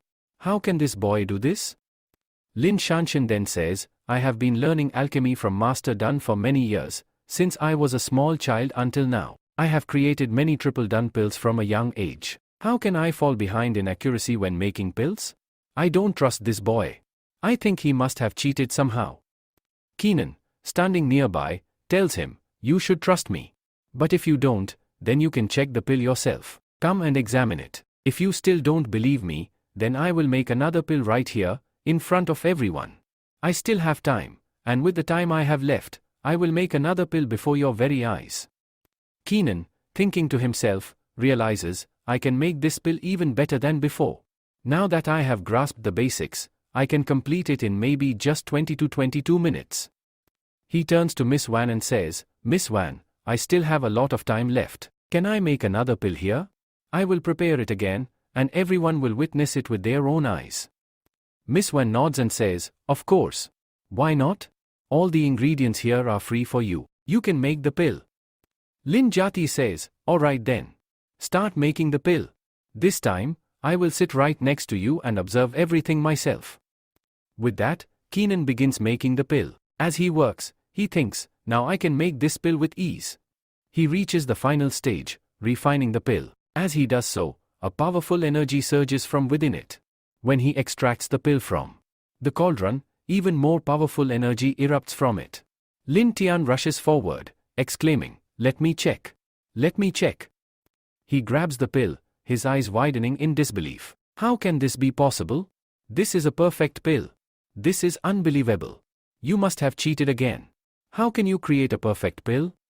Keenan replies, Master once told me that all alchemists in this world can only make mid-level pills. But if you ever meet someone who can craft a perfect pill, that person is a true alchemist. If possible, you should follow and learn from them. Lin Jati is left speechless. He has no argument left, so he starts making false accusations. This boy has no cultivation, he shouts. Our young master had abolished Linu's cultivation long ago. How can someone make a pill without a cultivation base? During alchemy, a cultivation base is required. This boy must have used some trick to make this pill. Meanwhile, he is also thinking to himself, I am far more powerful than him. I am at the third level of body refining, while this boy, who lacks a cultivation base, has weak arms and legs. I must strike before anyone can interfere. Determined to eliminate Keenan, Lin Jati lunges forward to attack him. You cheated, and I will punish you here and now, he roars. Just as he is about to strike, Keenan stands his ground and smirks. You fool. But before Lin Jati can reach him, Miss Man suddenly steps in. She creates a powerful shield in front of Keenan and blocks the attack. How dare you? The competition was held under my supervision. You have already lost, yet you dare to attack in front of me? She turns to Lin Jati and says coldly, now, hand over my 500,000 crystals immediately.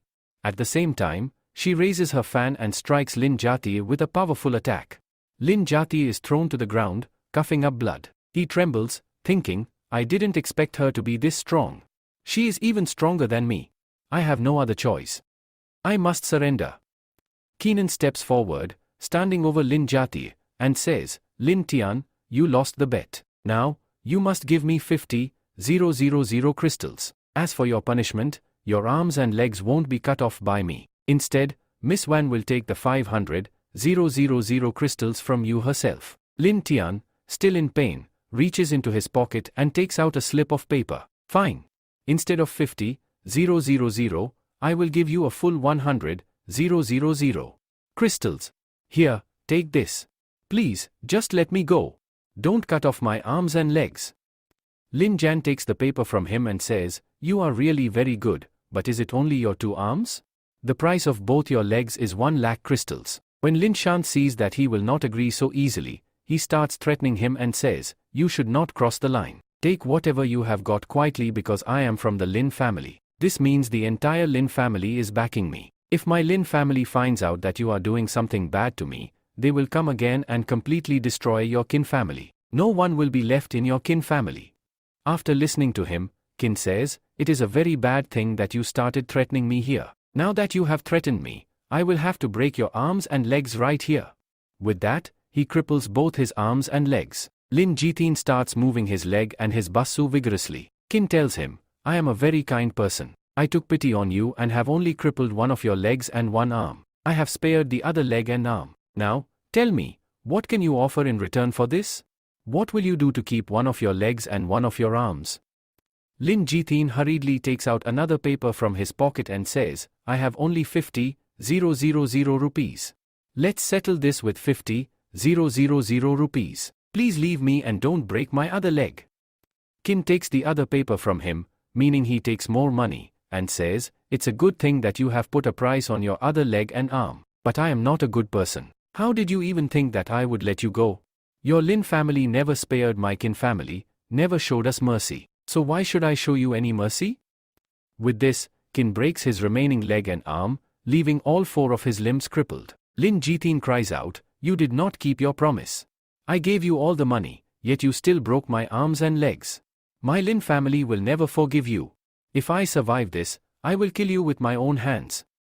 Kin kicks him very hard, sending him flying into the back wall, where he falls unconscious. Meanwhile, Miss One is watching everything. She says to herself, "Nan, I think he is going to become a very great figure in the future. If we strike a deal with him and make him join my alliance, we can benefit greatly from him." Just then, the shopkeeper rushes over with a pill box and says, "Please, sir, forgive me if I have ever offended you before. It was my mistake not to recognize a great master like you. This pill is absolutely free for you. Please take this batch of pills as a gift from us. Also, please continue shopping with us in the future." Kin responds, "All right, I will consider it." Miss One then tells Kin, "You are a very talented young man, and I believe you will become a great master in the future. So, I want to present you with an offer from our smart business lines. If you come to buy anything from us in the future, you will get a lifetime discount of 30%. Ra tells Kin, "Your offer is really tempting. A 30% discount for life is a great deal. But tell me, what do you want in return?" "Nothing comes for free." Kin nods and says, "Life has taught me that nothing comes for free." Miss One smiles and replies, "Yes, you are absolutely right. You won't get all this for free. In return, you will have to do something for me."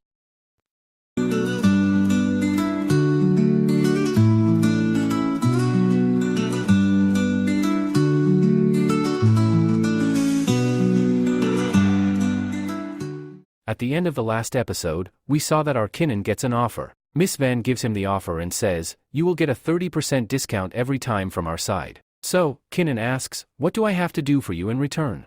She replies, "Yes, I have an important task for you." Along with this, she tells him, "We belong to the Swarna Business Alliance. Here, our group sell medicines and herbs, and we are called the Sword Alliance. All our cooperations work together, and we maintain good relations with each other. If you want to join us, you have to become an alchemist. By becoming an alchemist, you can help us a lot." Hearing this, Kinnan responds, "Your cooperation is very big. The Sword Alliance is the biggest in our Sword City, and your profits will increase. Your skills are excellent, but tell me, why do you need me to join? Why do you want me in your alliance?"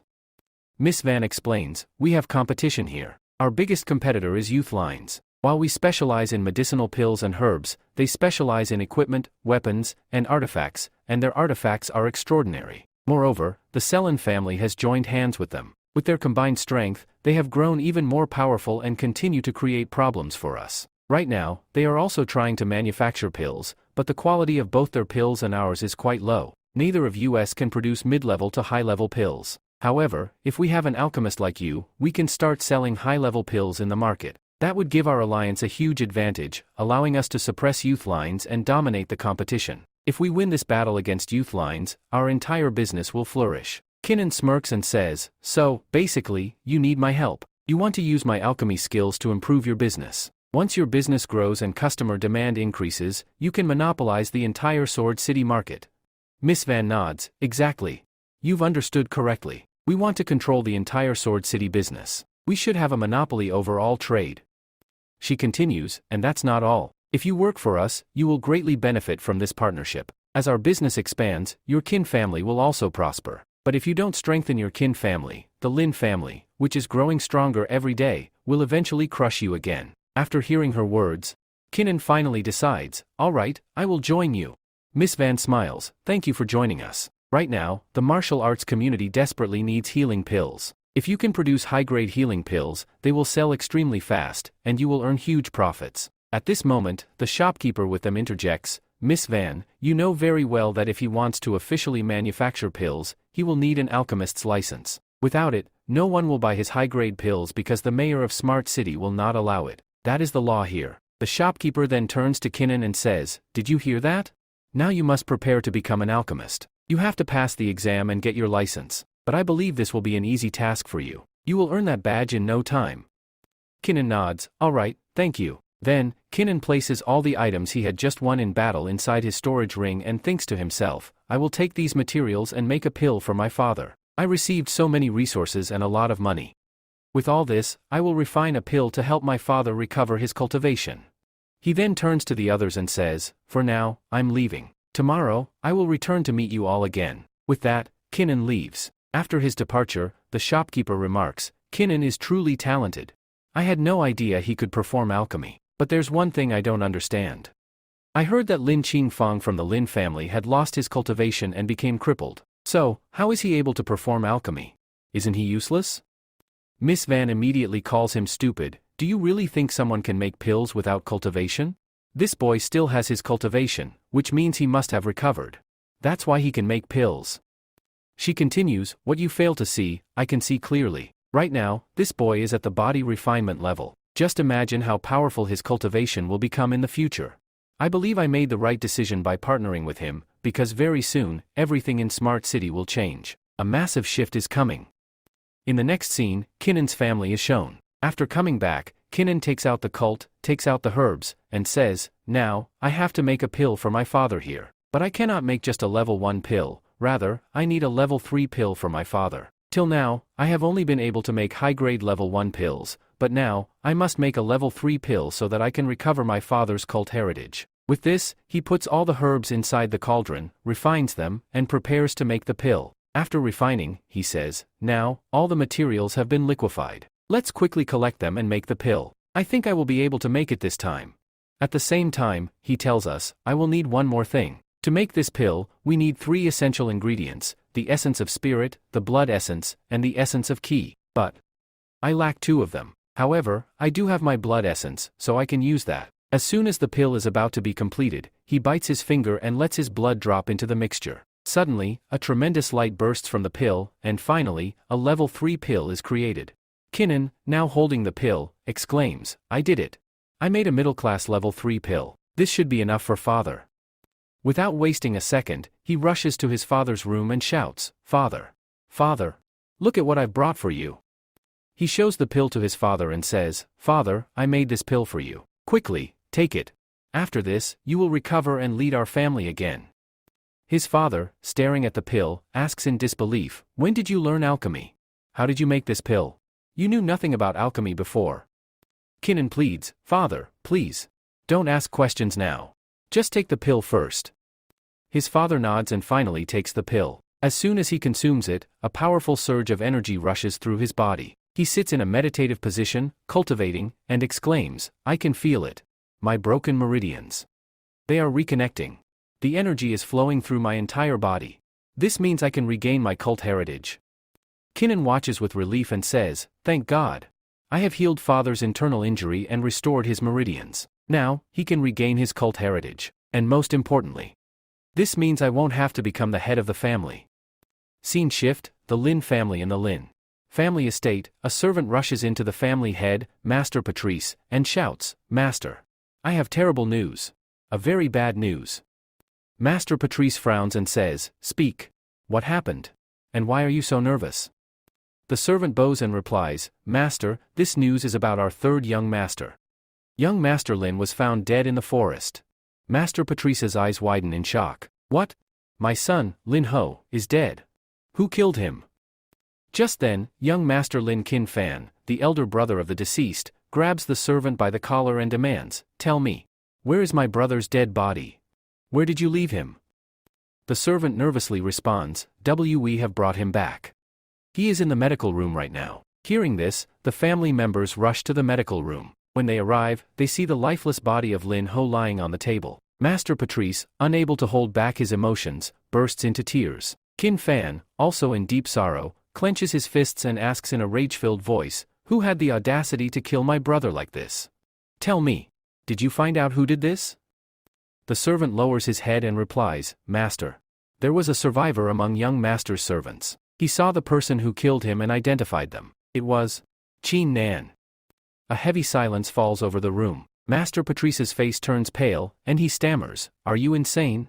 Qin Nan's cultivation was abolished. How could that trash possibly kill my son?" He says to his elder son, "Lin Fan, you said that you yourself abolished his cultivation and that he would never become a cultivator again. Then tell me, how did all this happen? How did his cultivation recover?" Lin Fan replies, "Father, I don't know anything about this. I destroyed his cultivation with my own hands, and I know very well that he had become nothing but garbage. I have no idea how he regained his cultivation. There is no alchemist in Swarth City capable of making a pill that could restore his cultivation. It is absolutely impossible. So, I don't think he could have done this on his own." Just then, another servant comes running, bringing someone who had killed Kellen Hu. He shouts, "Patriarch! Patriarch! I have terrible news." The Patriarch responds, "Tell me what happened now. What is this bad news?" The servant bows before him and says, "This is about our elder son, Lin Jaisha. Lin Jaisha, who had gone to Golden City to study medicine, was attacked by someone with a bat. After the attack, both his arms and legs were crippled. I don't think he will ever be able to move them again. This means, Patriarch, that he will never be able to cultivate or refine pills again in his life." Upon hearing this, the Patriarch furiously asks, "Who did this?" The servant replies, "It was Qin Nan, along with Kyung Van, the young lady of the Business Alliance community. They did this together." The Patriarch, enraged, exclaims, "How dare they? I believe this all happened because of Van Kyung. That woman must have supported Nan and given him a pill to restore his cultivation." He gathers his people and declares, "We will leave immediately. We will go and kill that woman from the Business Alliance and take revenge for our son." As the clan gathers, young Master Lin advises, "Father, you shouldn't act so rashly. If you want to deal with young Lady Van and Qin Nan, we should use the Cessnas. We have another way. You know that a wedding ceremony is about to take place soon. If we create a scene before the ceremony, it will bring great dishonor to us. Instead, we should use the Youth Alliance. The Patriarch of the Youth Alliance has already summoned assassins, elite killers who never fail in their mission. Killing Qin Nan will be an easy task for them. At most, Qin Nan has reached the 4th level of body refining. We will send someone at the 5th level to eliminate him effortlessly. After that, we can take care of Lady Van as well." Listening to him, the Patriarch smirks and says, "Son, you are truly intelligent. Very well, we will do as you say. Also, when you go there, bring some pills for me as well." Lin nods and responds, "Okay, father. I will bring the pills for you." The Patriarch then declares, "Once we kill Qin Nan, the Qin family will be finished. After that, we will eliminate Lady Van and seize control of the entire Business Alliance. The Lin family will rule over everything." Standing over his son's lifeless body, the Patriarch murmurs, "Lin Ho, wait just a few more days. Soon, we will bring Qin Nan's dead body here and bury you both together." Meanwhile, in the next scene, young Master Qin Nan is shown practicing in his garden at night. He mutters to himself, "This technique is incredible, but it requires a lot of time to master." As he trains in his swordsmanship, a powerful energy radiates from him. Suddenly, he exclaims, "Look at this. While practicing, I've made a breakthrough. I've reached the 6th level of body refining. The Shura blood sword technique is truly amazing. But why can't I achieve the 2nd level of the Shura blood burning sword? So far, I have only mastered the first move. I can't seem to progress any further." Just then, a figure emerges from within the sword and speaks, "Child, do you think mastering the Shura blood sword technique is that easy? This is an ancient technique, over 10,000 years old. You cannot master it so easily." Qin Nan, surprised and overjoyed, exclaims, "Ancestor Qin Jane. You're still here inside the sword? I thought you had vanished." Qin Jane scoffs and replies, "Foolish child, are you trying to get rid of me? I am not leaving so easily. For the last 10,000 years, I have been waiting inside this sword for someone worthy to wield it and awaken me. And now that I am finally here, you want me to leave?" Qin Nan pleads, "Master, please guide me. Tell me, where am I going wrong? Why can't I fully unleash the second level of this technique? Qin Jane smirks and says, boy, stand up. I will help you. You must understand the essence of the Ashura blood sword technique. Are you not paying attention to its name? The Ashura blood technique, it is a demonic technique. Qin Nan looks at him, puzzled. Qin Jane continues, where do demonic techniques derive their power from? From blood. The more blood your sword absorbs, the stronger both it and your swordsmanship will become. The more people you kill, the more powerful you will grow. Qin Nan, shocked, hesitates and murmurs, Master, are you telling me to start killing people with my sword? He tells him, no, I don't want you to start killing people here. I want you to go and hunt demonic beasts. With the help of this sword, you can kill animals and suck their blood. It will also grow stronger. But if you want to kill people here, you can do that too. And I think you have some enemies here from whom you want to take revenge. Then he replies, yes, there are some people I want to kill with my sword. The other person responds, good. In fact, there are descendants of my family here. At the same time, an entity tells him, now, I have to go back to the sword to rest. I will stay there for a few days. When you need me, I will come out and guide you. For now, go and hunt and provide blood to him. Besides, you are very busy because someone is about to attack you from behind. As soon as he says this, he disappears. After their disappearance, Kinnan says, what did he mean? Someone is going to attack from behind? And suddenly, from behind, a warrior emerges. The warrior rushes forward and swings his sword to attack Kinnan. But Kinnan has already mastered a light footwork technique called God Sky Wind. Using this technique, he swiftly dodges the attack with incredible speed. The warrior, Asin, is shocked and exclaims, his footwork technique is incredibly fast. Faster than my sword strike. Kinnan asks, who are you, and why are you here? The warrior smirks and replies, boy, today is the day you die. Your cultivation level is far too low, but I must admit, your footwork technique is quite impressive. That's the only reason you survived just now, but you won't be able to dodge every time. It is your fate to die here today, and I have come to kill you myself. Kinnan smirks back and says, do you really think that with such weak swordsmanship, you'll be able to kill me? I think you need to refine your skills for a few more years. Go practice and then come back to see if you can actually defeat me. This enrages the warrior, who shouts, boy, you sure have a sharp tongue. Let's see if you can dodge this. Attack. With that, he charges at Kinnan at full speed, swinging his sword to strike. But once again, Kinnan effortlessly dodges the attack using his God Sky Wind technique. After avoiding the attack, Kinnan calmly remarks, you, too slow. He thinks to himself, thank God I mastered this footwork technique earlier. I was training before he arrived, and now it's proving to be useful. Saison, the warrior, sneers and taunts, are you only going to dodge? Are you a coward who keeps running away? Will you not face my attacks? Kinnan smirks and replies, why not? Of course, I'll face you. With that, he unsheathes his sword and says, alright then, let's see how well you can attack me. At the Mu Youth Alliance, the Patriarch is sitting and chatting with young Master Lin. Lin Fang, sitting before the Patriarch, asks, do you really think Asin Ji Dao will be able to complete the task? The Patriarch confidently replies, you don't need to worry. The assassin I sent, Jason, is extremely strong. His swordsmanship is even more refined. Whenever he is assigned a mission, he never returns without completing it. This time, too, he will return with Kinnan's head. Then he tells him, yes, I will take this job because I am absolutely perfect for it. On top of that, my swordsmanship technique is even more refined. We don't need to worry about this at all. By the time our game is over, I believe that Do will have cut off his head and brought it to you. Then, the young master tells Lin, if he really brings me his severed head, I will experience the greatest happiness of my life. This will make me very happy, and in return, you will also be rewarded greatly. In the next scene, the backyard is shown again, where Kinnan is fighting against Do. Kinnan is effortlessly dodging Do's attacks. However, Do strikes back and says, his swordsmanship is faster than mine. Kinnan swiftly disarms him, making Do's sword fall from his hand. At the same time, Kinnan points his sword at Do and demands, tell me who sent you here. If you refuse, I will give you a very painful death. If you cooperate, I will grant you a quick and painless one. Do hesitates, thinking, how can I reveal the secret so easily?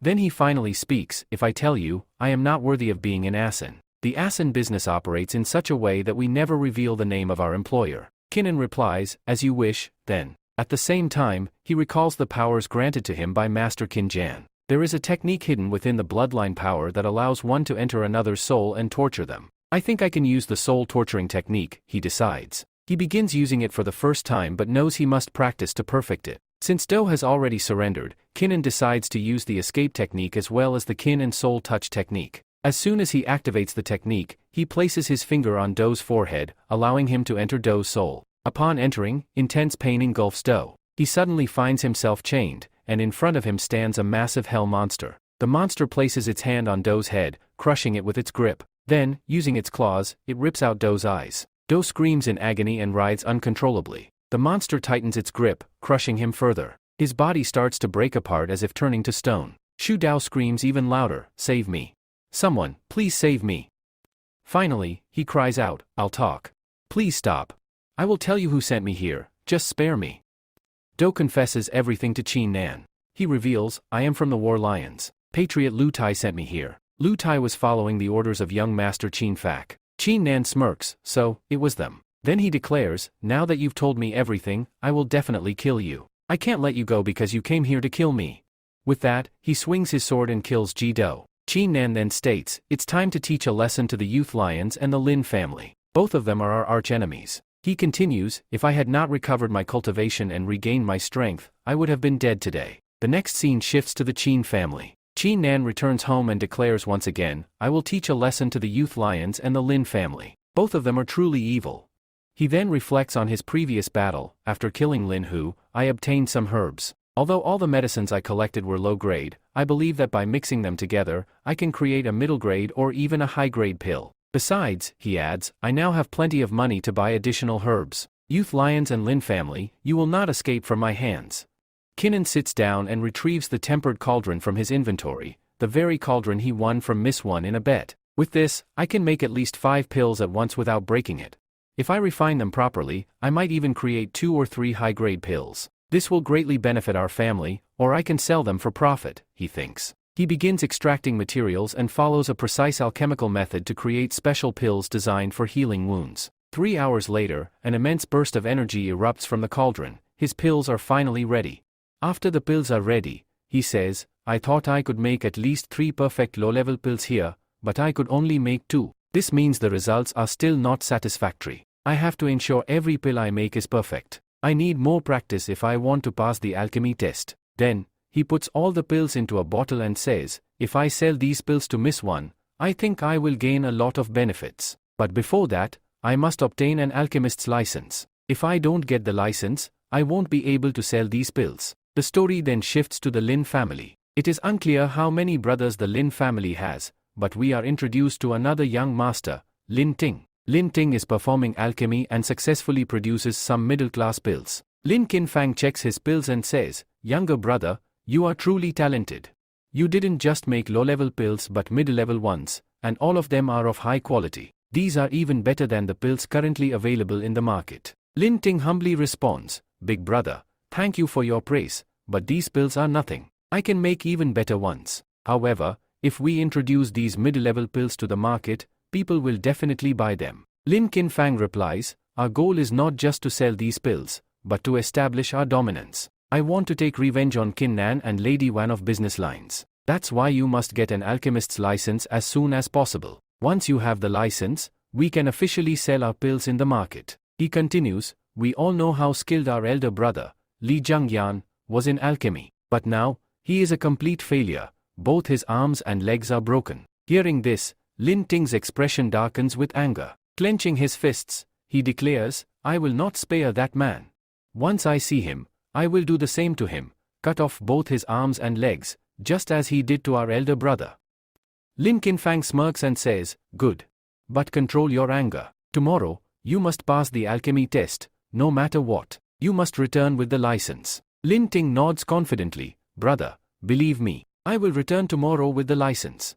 With that, Lin Ting leaves. After Lin Ting leaves, Princess Jan Bungalan arrives and speaks to Princess Ju. She asks, "Are you really going to kill Qin Nan?" Princess Ju replies, "Yes, that is the plan. We are going to kill Qin Nan. But, are you feeling bad about it? Do you not wish to see him die?" Princess Jan Bungalan shakes her head, "No, it doesn't matter to me at all. He is just a small firefly, while you are the sun. He is nothing compared to your brilliance. Very soon, you will become part of the inner department of the fire sector. Once that happens, Kin Nan will be nothing in front of you. Young master smirks and tells Linu, that's right. Anyway, you are going to be married soon. But let me make one thing clear, until our wedding, I don't want you roaming around like this. Princess Jan Bungalan pouts and replies, okay, I will listen to you and won't roam around. But you must promise me one thing. You said that after becoming the inner supplier of the fire sector, you will make me the outer supplier. Will you fulfill that promise? He grabs her hand, pulls her close, and whispers, of course. Now that you are my wife, I will fulfill your every wish. In the next scene, we see Kin Nan arriving at the City Lord's palace with Miss Wan to take the alchemy test. This test is being held inside the City Lord's office. Kin Nan tells Miss Wan, my father and the City Lord were once great friends. Back when the Kin family was powerful, the City Lord visited us many times. But ever since our family's decline, he has never come to meet us even once. Miss Wan responds, let me make one thing clear, you must become strong. If you hold power, even the Emperor himself will come to visit you with respect. Strength is everything in this world. Kin Nan, surprised, asks, is that really possible? Can strength alone make the Emperor respect me? Miss Wan nods, yes, everything is possible with strength. Kin Nan takes a deep breath and says, then let's go inside quickly, pass this test, and get my alchemist's license. Meanwhile, Lu Tai from Youth Lines and young Master Lin Ting also arrive at the City Lord's office. They have come for the same test. The tension is rising as they follow Kin Nan inside. As those people follow them, they say, look what is happening here. Qin Nun has come here with Miss Wan. Lu Tai is very surprised to see this and thinks, Qin Nun is still alive? He hasn't died yet? That means Jido didn't kill him. Then where could Jido have gone? Just then, a man turns around and says, look who has come here. Lu Tai is here. Lion's Patria, what brings you to the City Lord's manor so early in the morning? Have you come here to beg for something? Or are you just here to wander around? Patria replies, we have not come here to admire the scenery at the City Lord's office, and I doubt you all have come here for that either. I think we are all here for the same reason. We have come to take the alchemy test. At this, young Master Linting steps forward and says angrily, you cut off both my brother's arms and legs. Today, I will kill you right here to avenge my brother.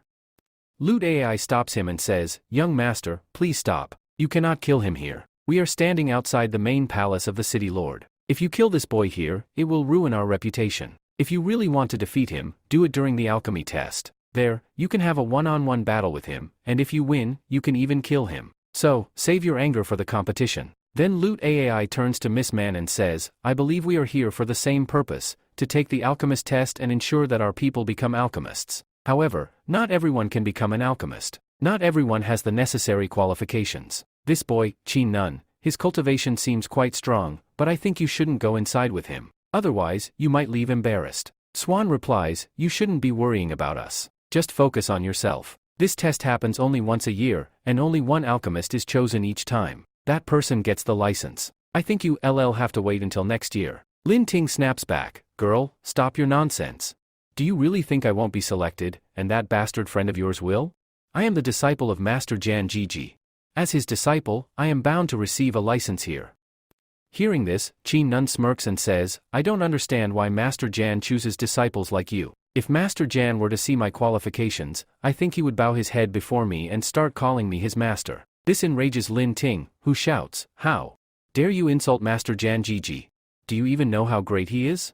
Before he can act, Lu Tai stops him again and says, calm down, young master. You cannot fight here. We are all here to take the alchemy test. First, take the test. After that, do whatever you want with this boy. As I told you, during the alchemy test, you can challenge him to a life-and-death duel under the supervision of the City Lord. No one will stop you there. Lin Ting glares at Qin Nun and warns, for now, I am sparing your life. But by the time this test is over, I will definitely kill you. With that, he turns to Patria and says, Patria, let's go. They then head inside. Inside the palace, the City Lord is present along with his daughter. A servant approaches him and says, Sir, what should we do?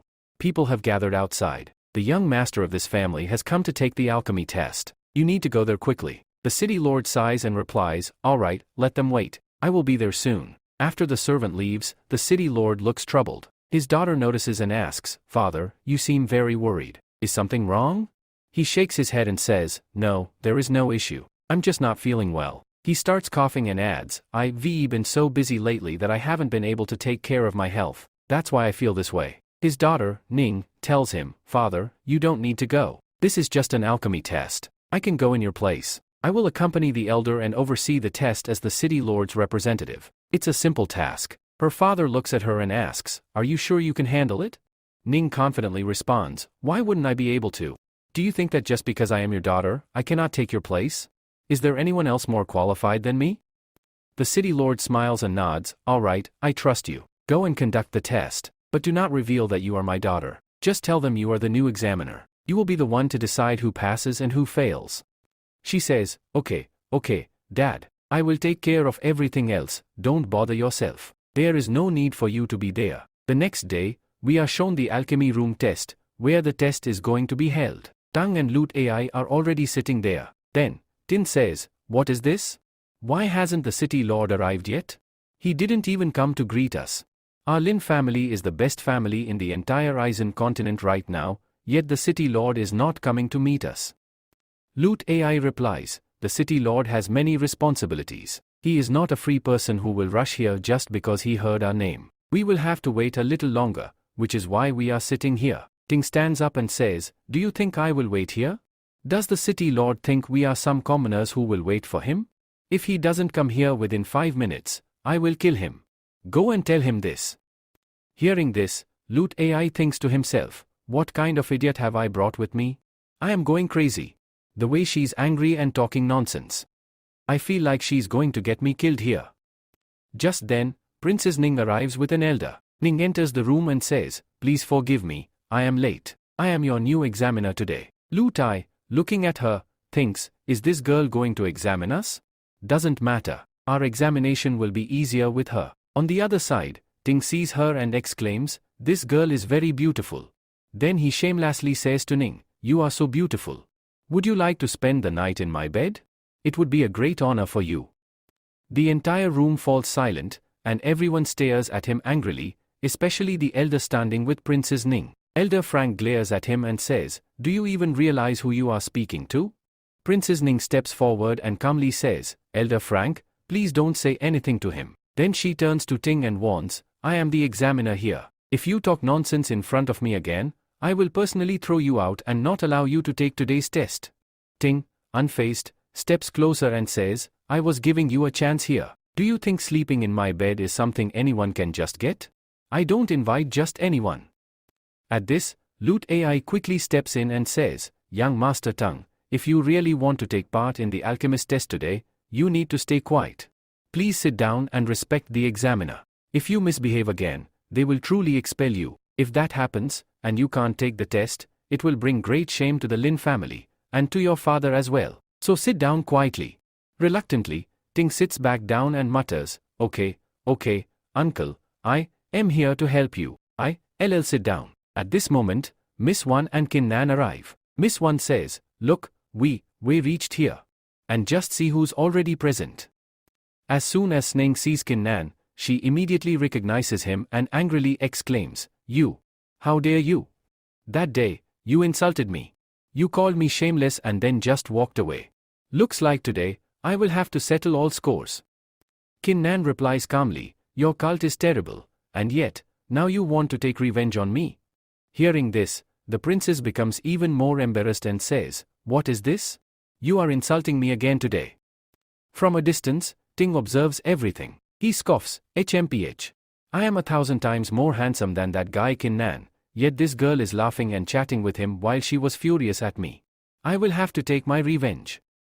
Meanwhile, Kin Nan turns to Princess Ning and says, I have come here today to take the alchemy test. I will leave here as an alchemist today. That is why I am here. Ning nods and says, Alright then, let's begin the test. She turns to Elder Fang and instructs, Elder Fang, please start the test. Elder Fang steps forward and explains, the rules here are the same for everyone. Each of you will be given a pot and some herbs. You will have to use these herbs to create a medicinal pill. If you succeed, you pass. If you fail, you will be eliminated. He continues, if both of you successfully create the pill, the quality of the pills will be evaluated. The one with the better quality pill will pass. There is only one spot available, meaning only one of you will earn the alchemy license while the other will fail. Now, quickly start making level 1 Win Dan.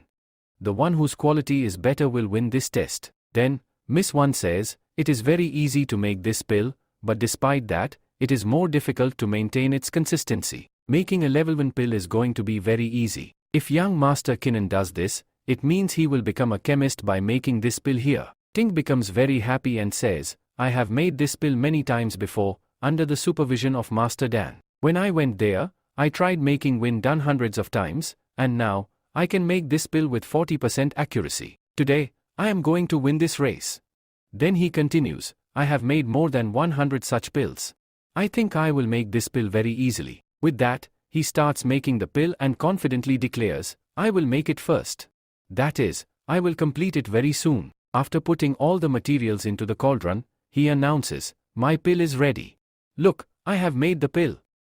Elder Fang holds the pill in his hand and says, what is this? This pill is really of 40% quality, that means it's a middle-class pill, which is a very good thing. He then turns to Kinnan and remarks, you haven't even started yet. I think you don't know anything about Win Dan, how to make it, or maybe you saw how fast I made the pill and now you want to give up because you, scared. Kinnan responds, what do you think? Just because you made it quickly, you assume you, better? I can make this pill in just 10 seconds. Will you believe that? Tink scoffs, stop talking nonsense. You, just joking. It is impossible to make such a pill in 10 seconds. I don't think you have ever made this pill before. How can someone who has never made this pill before suddenly make it in 10 seconds? Kinnan smirks and replies, you are absolutely right. I have never made this pill before today. Then, Lut Ai interjects, boy, there is no limit to your arrogance. You are just saying things randomly because you, scared that you, be humiliated.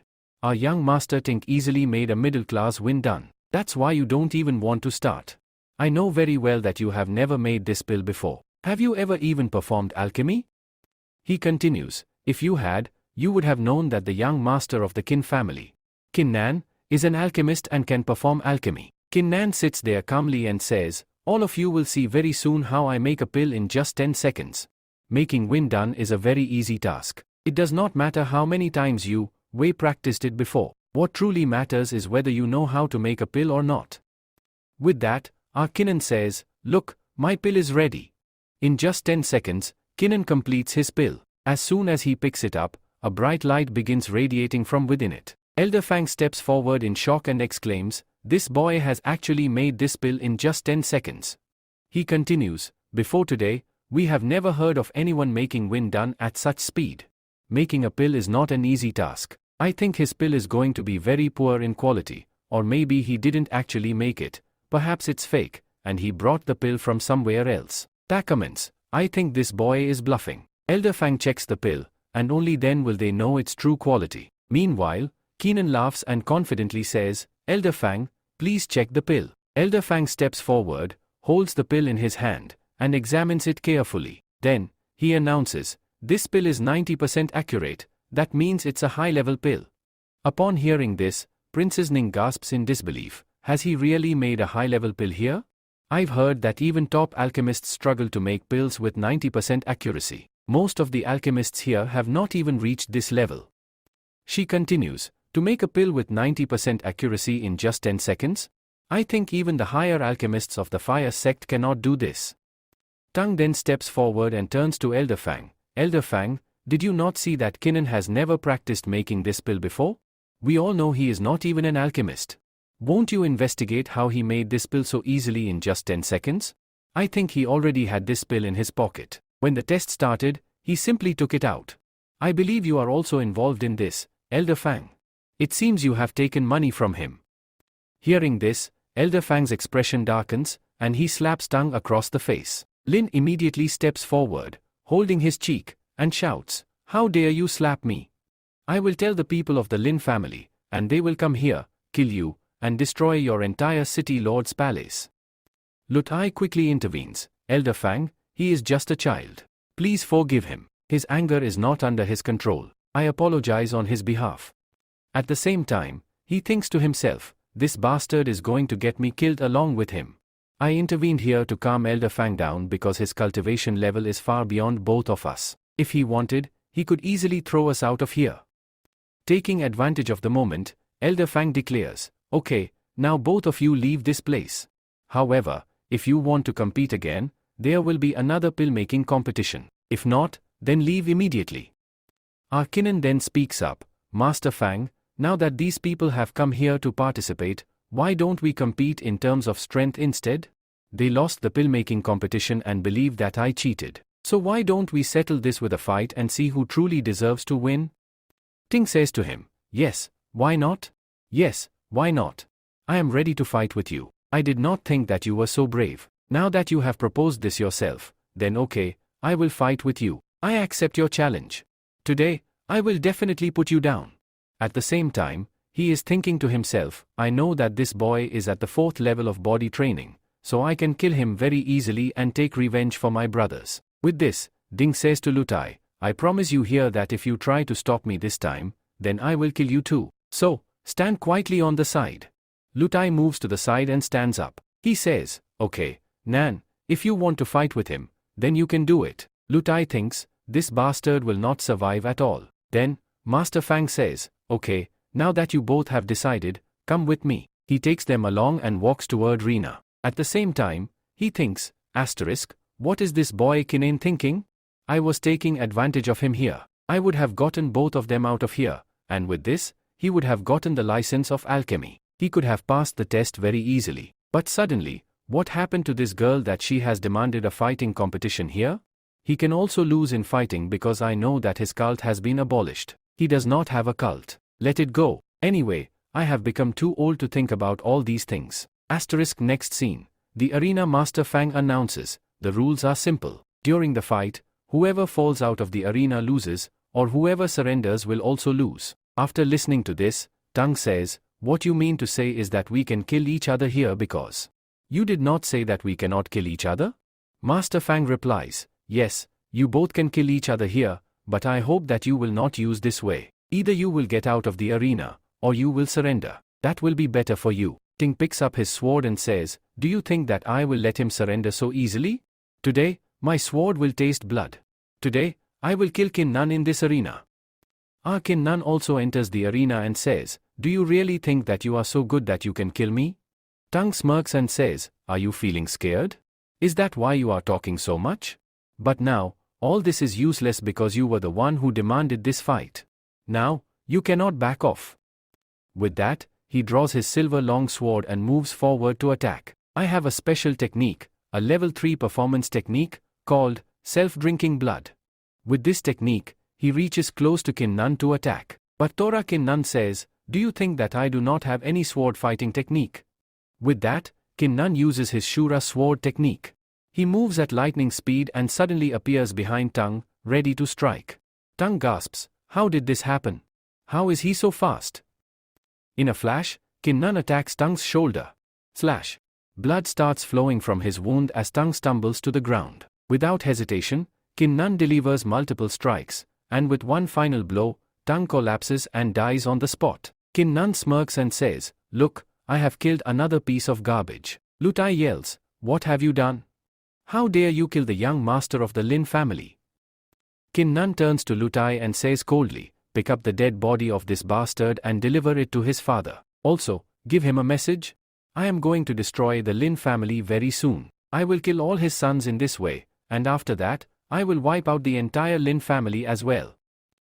Now, he is picking up his dead body from there and taking it away. Our Kinnan tells him, in our family's backyard, there is a dead body of an ace whom you had sent to kill me. I have come to know about this because you were the one who was not in a hurry. Please clean our backyard, pick up Ace's dead body, and take it back. After hearing this, Luda AI is shocked. He drops the dead body of the young master right there. With this, our young master Kinnan uses a special technique, applying immense pressure on Luda AI. Under this pressure, Luda AI gets very scared and pleads, please, young master, forgive me.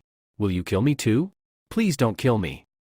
At this moment, Miss Van steps forward and says, Luda AI is a patriot. He is a patriot of Youth Lions. We cannot let him die here because he is very famous. I think we should spare his life for now. Kinnan agrees, yes, okay, let's leave him alive. Meanwhile, Kinnan feels very proud of himself because he successfully used the Great Ashera bloodline technique, which released his murderous aura. Due to this, Luda AI, once a great master, is now trembling in fear before him. At this moment, Princess Ning steps forward and says, I have seen you after a few days, and look, you have already made a breakthrough.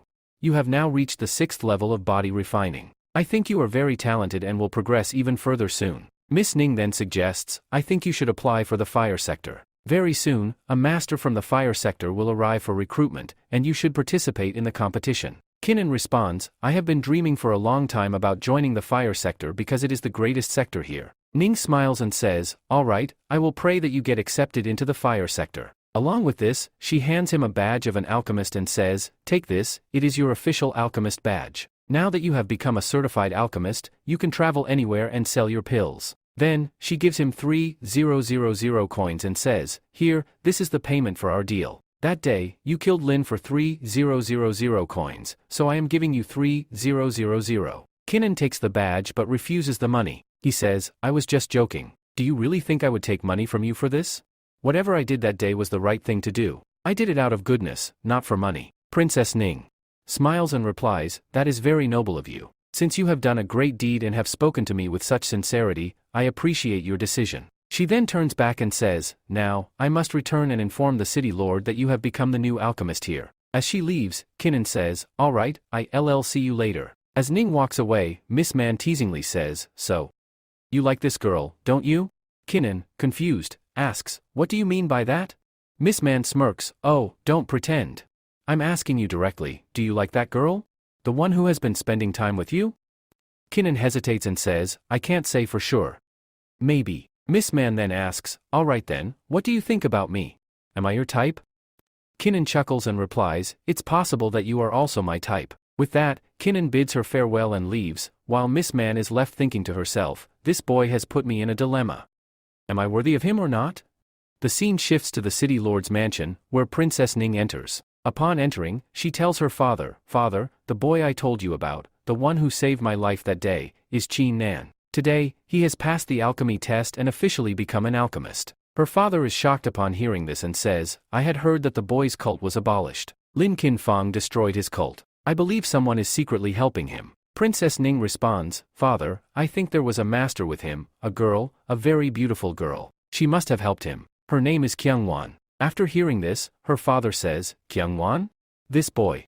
Kyungwon arrived in Swart City only a few years ago. Since then, he has managed the Swart City Alliance business efficiently, primarily dealing in pills and alchemy. I suspect he has created a pill that will help him recover his cult. Then, the father smirks and looks at his daughter, saying, but after listening to you, it seems that you have started liking this boy. Princess Ning blushes and says, Father.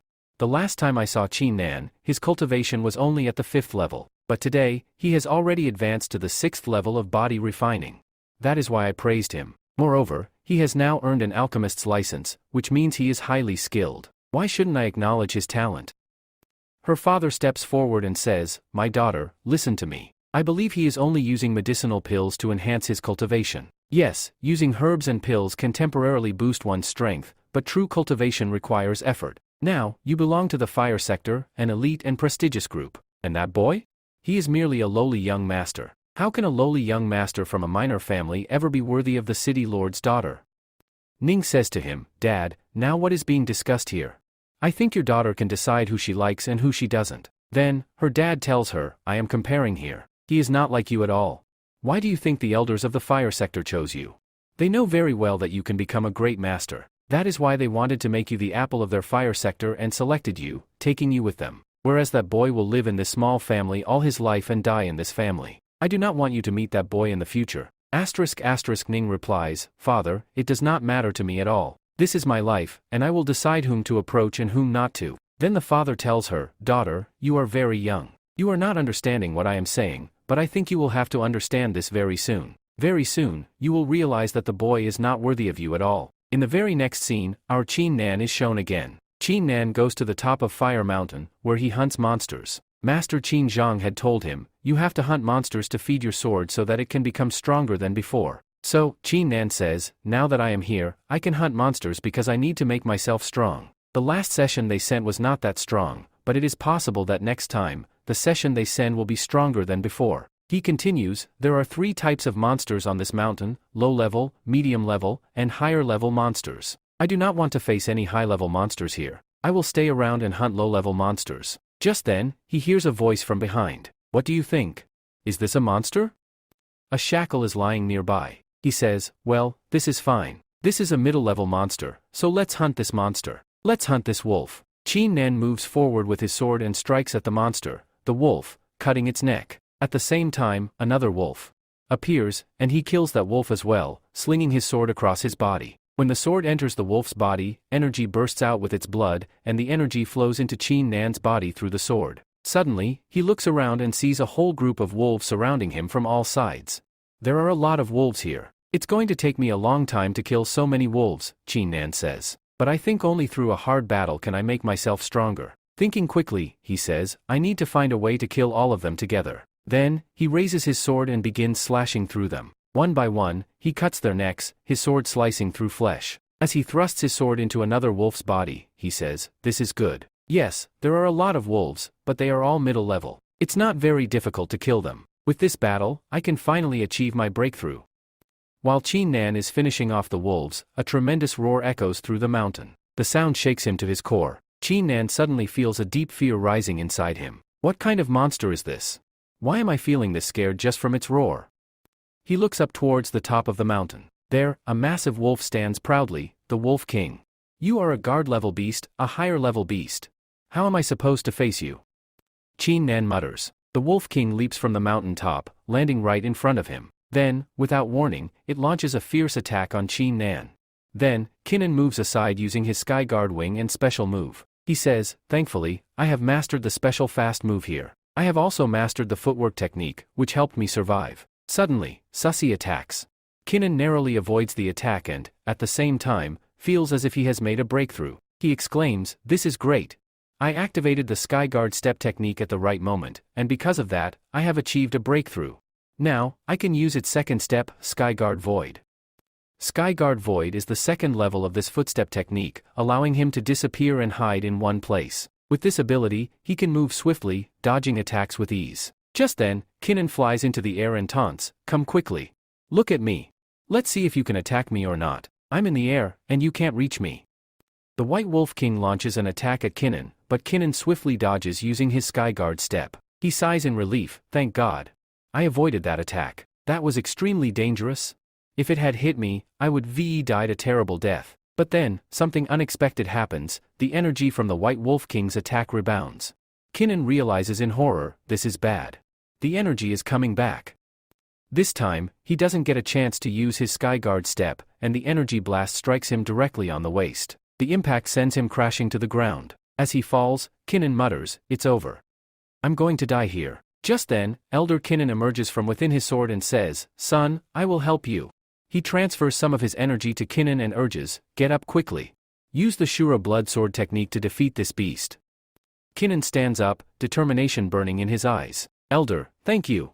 I will finish this beast with my swordsmanship. With Master Kinnan's power merging into him, Kinnan feels a surge of strength. I feel like I've reached the peak of body refining. So much power is coursing through me.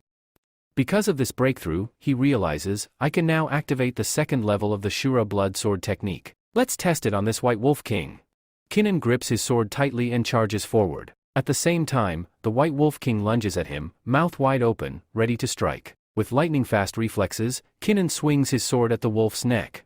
The blade slices through, and the White Wolf King collapses to the ground, bleeding profusely. Kinnan breathes heavily, thank God. I killed this beast. That was much harder than I expected. If Elder Kinnan hadn't helped me, I wouldn't have survived. He then thinks, if I keep killing monsters like this, I might get a chance to become a body-refining hero. If I reach the 7th level, this trip will have been truly worthwhile. Kinnan starts cutting the White Wolf King's horn and sighs, my ring isn't big enough to store such a huge wolf. Its entire body is a treasure, and selling it would bring a fortune, but my storage space is limited. For now, I'll just take the horn. I can sell it later or use it to make a blood-clotting pill. He then turns to Elder Kinnan and expresses his gratitude, thank you, Elder. If you hadn't been here, I would have died. Master Kinjan replies, this was just a small matter. But listen, Kinnan, this fire mountain is full of monsters. The deeper you go, the more powerful they will be. I suggest you stay at the outer edges and hunt lower-level monsters. Kinnan nods, all right, Master Kinjan. I will do as you say. With that, he resumes hunting monsters. As evening approaches, Kinnan picks up the dead body of a boar and thinks, this should be enough for today. I should light a fire and cook this meat for dinner. Just as he prepares to set up camp, a piercing scream echoes through the air. Kinnan looks up, alert. What's happening? That sounded like a beast, but also, a girl's voice? Without wasting a second, he rushes toward the sound. There, he finds a massive lion-like monster lying dead on the ground. Beside it, a girl is lying unconscious, gravely injured. Kinnan stares in shock. Who is this girl? What happened here? It looks like she was fighting this beast, but she's badly hurt.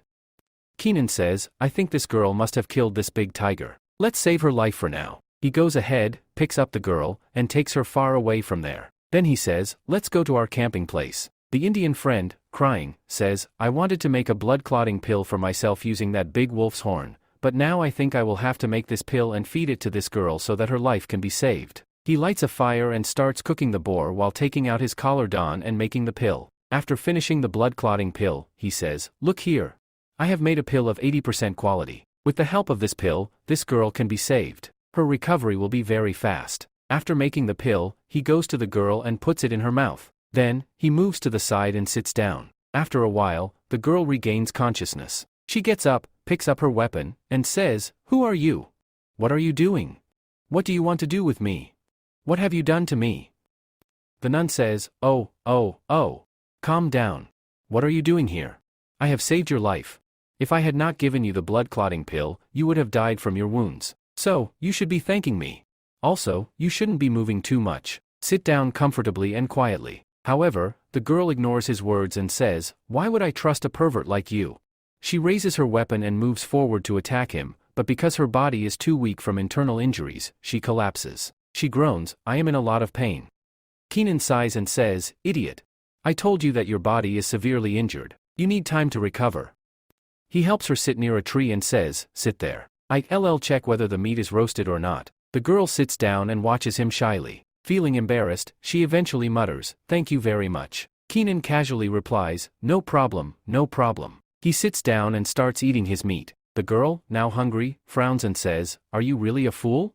Do you not know who I am, or are you intentionally not giving me food?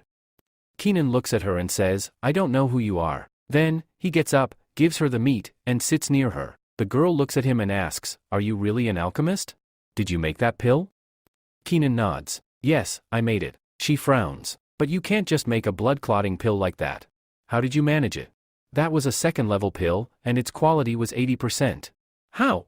Kinnan replies, Yes, I made that pill. I just got my alchemy license, but making high-level pills? That's impossible for me. You must be mistaken. The girl smirks. Do you know who I am? My real identity? She pauses and then declares, I have been sent here by the fire sector. I am an elder from the fire sector, here for the recruitment test. Very soon, a recruitment test will be held, and we will select a disciple for our fire sector. Your alchemy skills are impressive, which means your fighting skills might be as well. That's why I want to recommend you. So, are you ready to join the fire sector?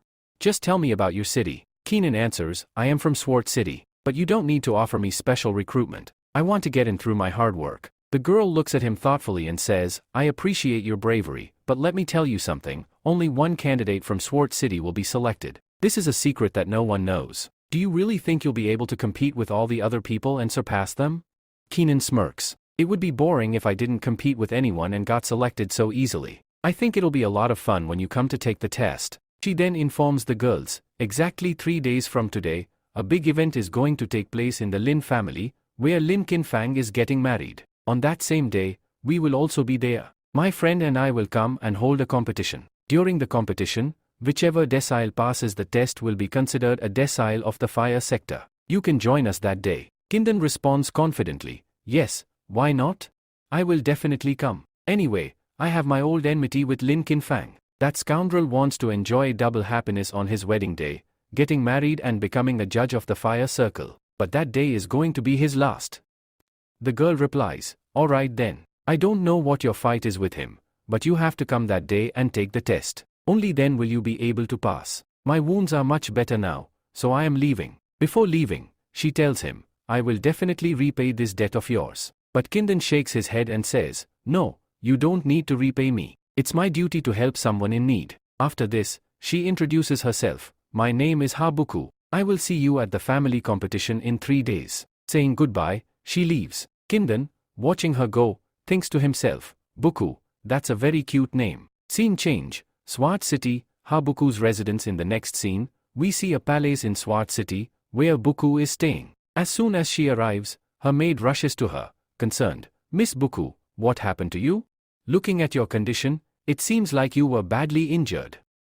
Buku explains, I went to practice in the mountains, and a huge mountain tiger appeared. I fought fiercely and barely escaped death. Her maids, noticing her healing wounds, ask, did someone help you?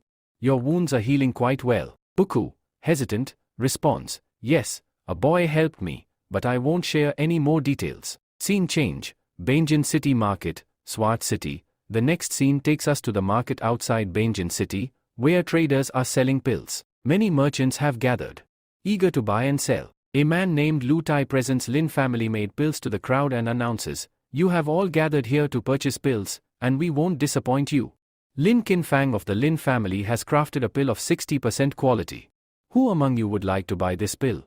The starting price is 12,000 silver coins. He displays the high-quality pill, catching the crowd's interest. They murmur, look at the quality of the Lin family's pills.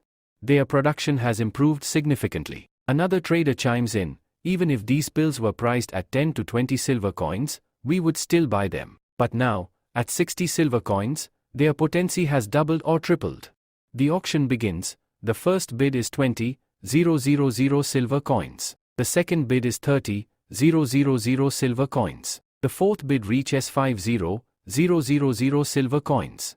At this point, Master Luta AI assures the bidders, don't worry. We have a total of 5 pills, all of the same 60% quality. A shopkeeper comments, Youth Lions has truly dominated the market. The best pills are available only through them now. Meanwhile, young Master Lin, standing with Luta AI, observes the situation and smirks. The entire market only talks about the Youth Alliance now. Soon, we will control the entire business.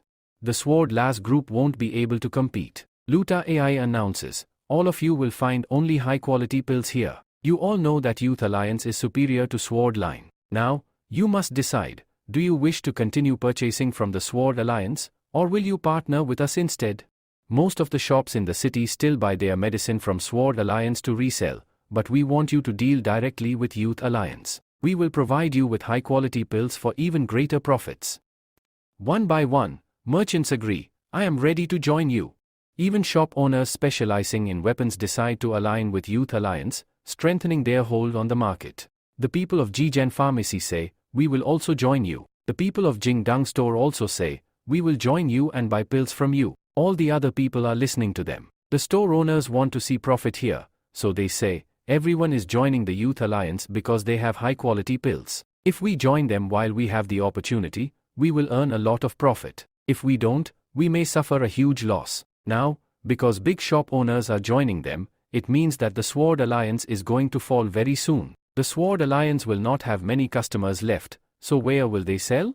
However, a big shop owner, the owner of the biggest second-hand shop in the city, Long Bai, arrives. Long Bai announces, I advise you all to join the Youth Alliance. I know that their pills are the best. The Sword Alliance has stopped its operations and offers low-quality pills, which is why I am leaving them. As soon as he makes this announcement in front of everyone, they are all shocked and whisper among themselves, has Long Bai really agreed to join them? If Master Long Bai joins, then the Sword Alliance will not be able to survive. He used to buy most of their pills. Lu turns to Ayu and says, Mr. Long, I never expected you to come here personally and announce in front of everyone that you are joining us. Now that you have, I promise you will benefit greatly. We made the right choice. Long Bai responds, it is a great honor for me to join you. We are businessmen, and we will always prioritize our business profits. Suddenly, a woman from the Swarna Lines steps forward and accuses him. This is shameful. You are betraying Swarna Lines. Once, you were a member of Swarna Lines, and now you are abandoning us to join the Youth Alliance? You should be ashamed. The other people dismiss her concerns and say, what's the problem?